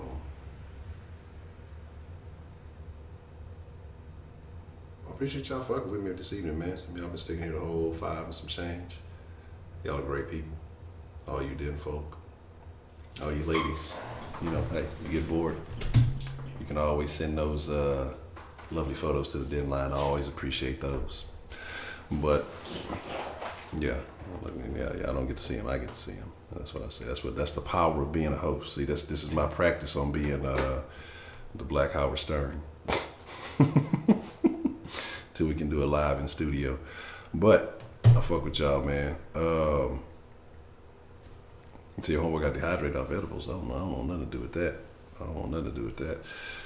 But hey, y'all be cool like y'all be cool, man. I fuck with y'all. I just want the real shit. I don't even want the edibles. I don't want no dabs. I don't want none of that shit. Dabs are drugs. I don't want that. I just want the weed. But I'm gone, man. Y'all be cool like y'all be cool. I appreciate y'all then, folk. We'll be back at it tomorrow. And y'all ain't gotta go home. It's late. Y'all ass need to be out that rain, wherever you may be. But y'all gotta get y'all ass up out of here, man. I'm out.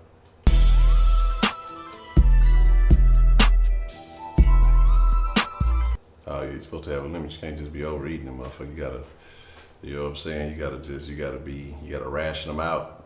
A little bit here, a little bit there. You can't be eating all the edibles. That shit'll get you fucked up.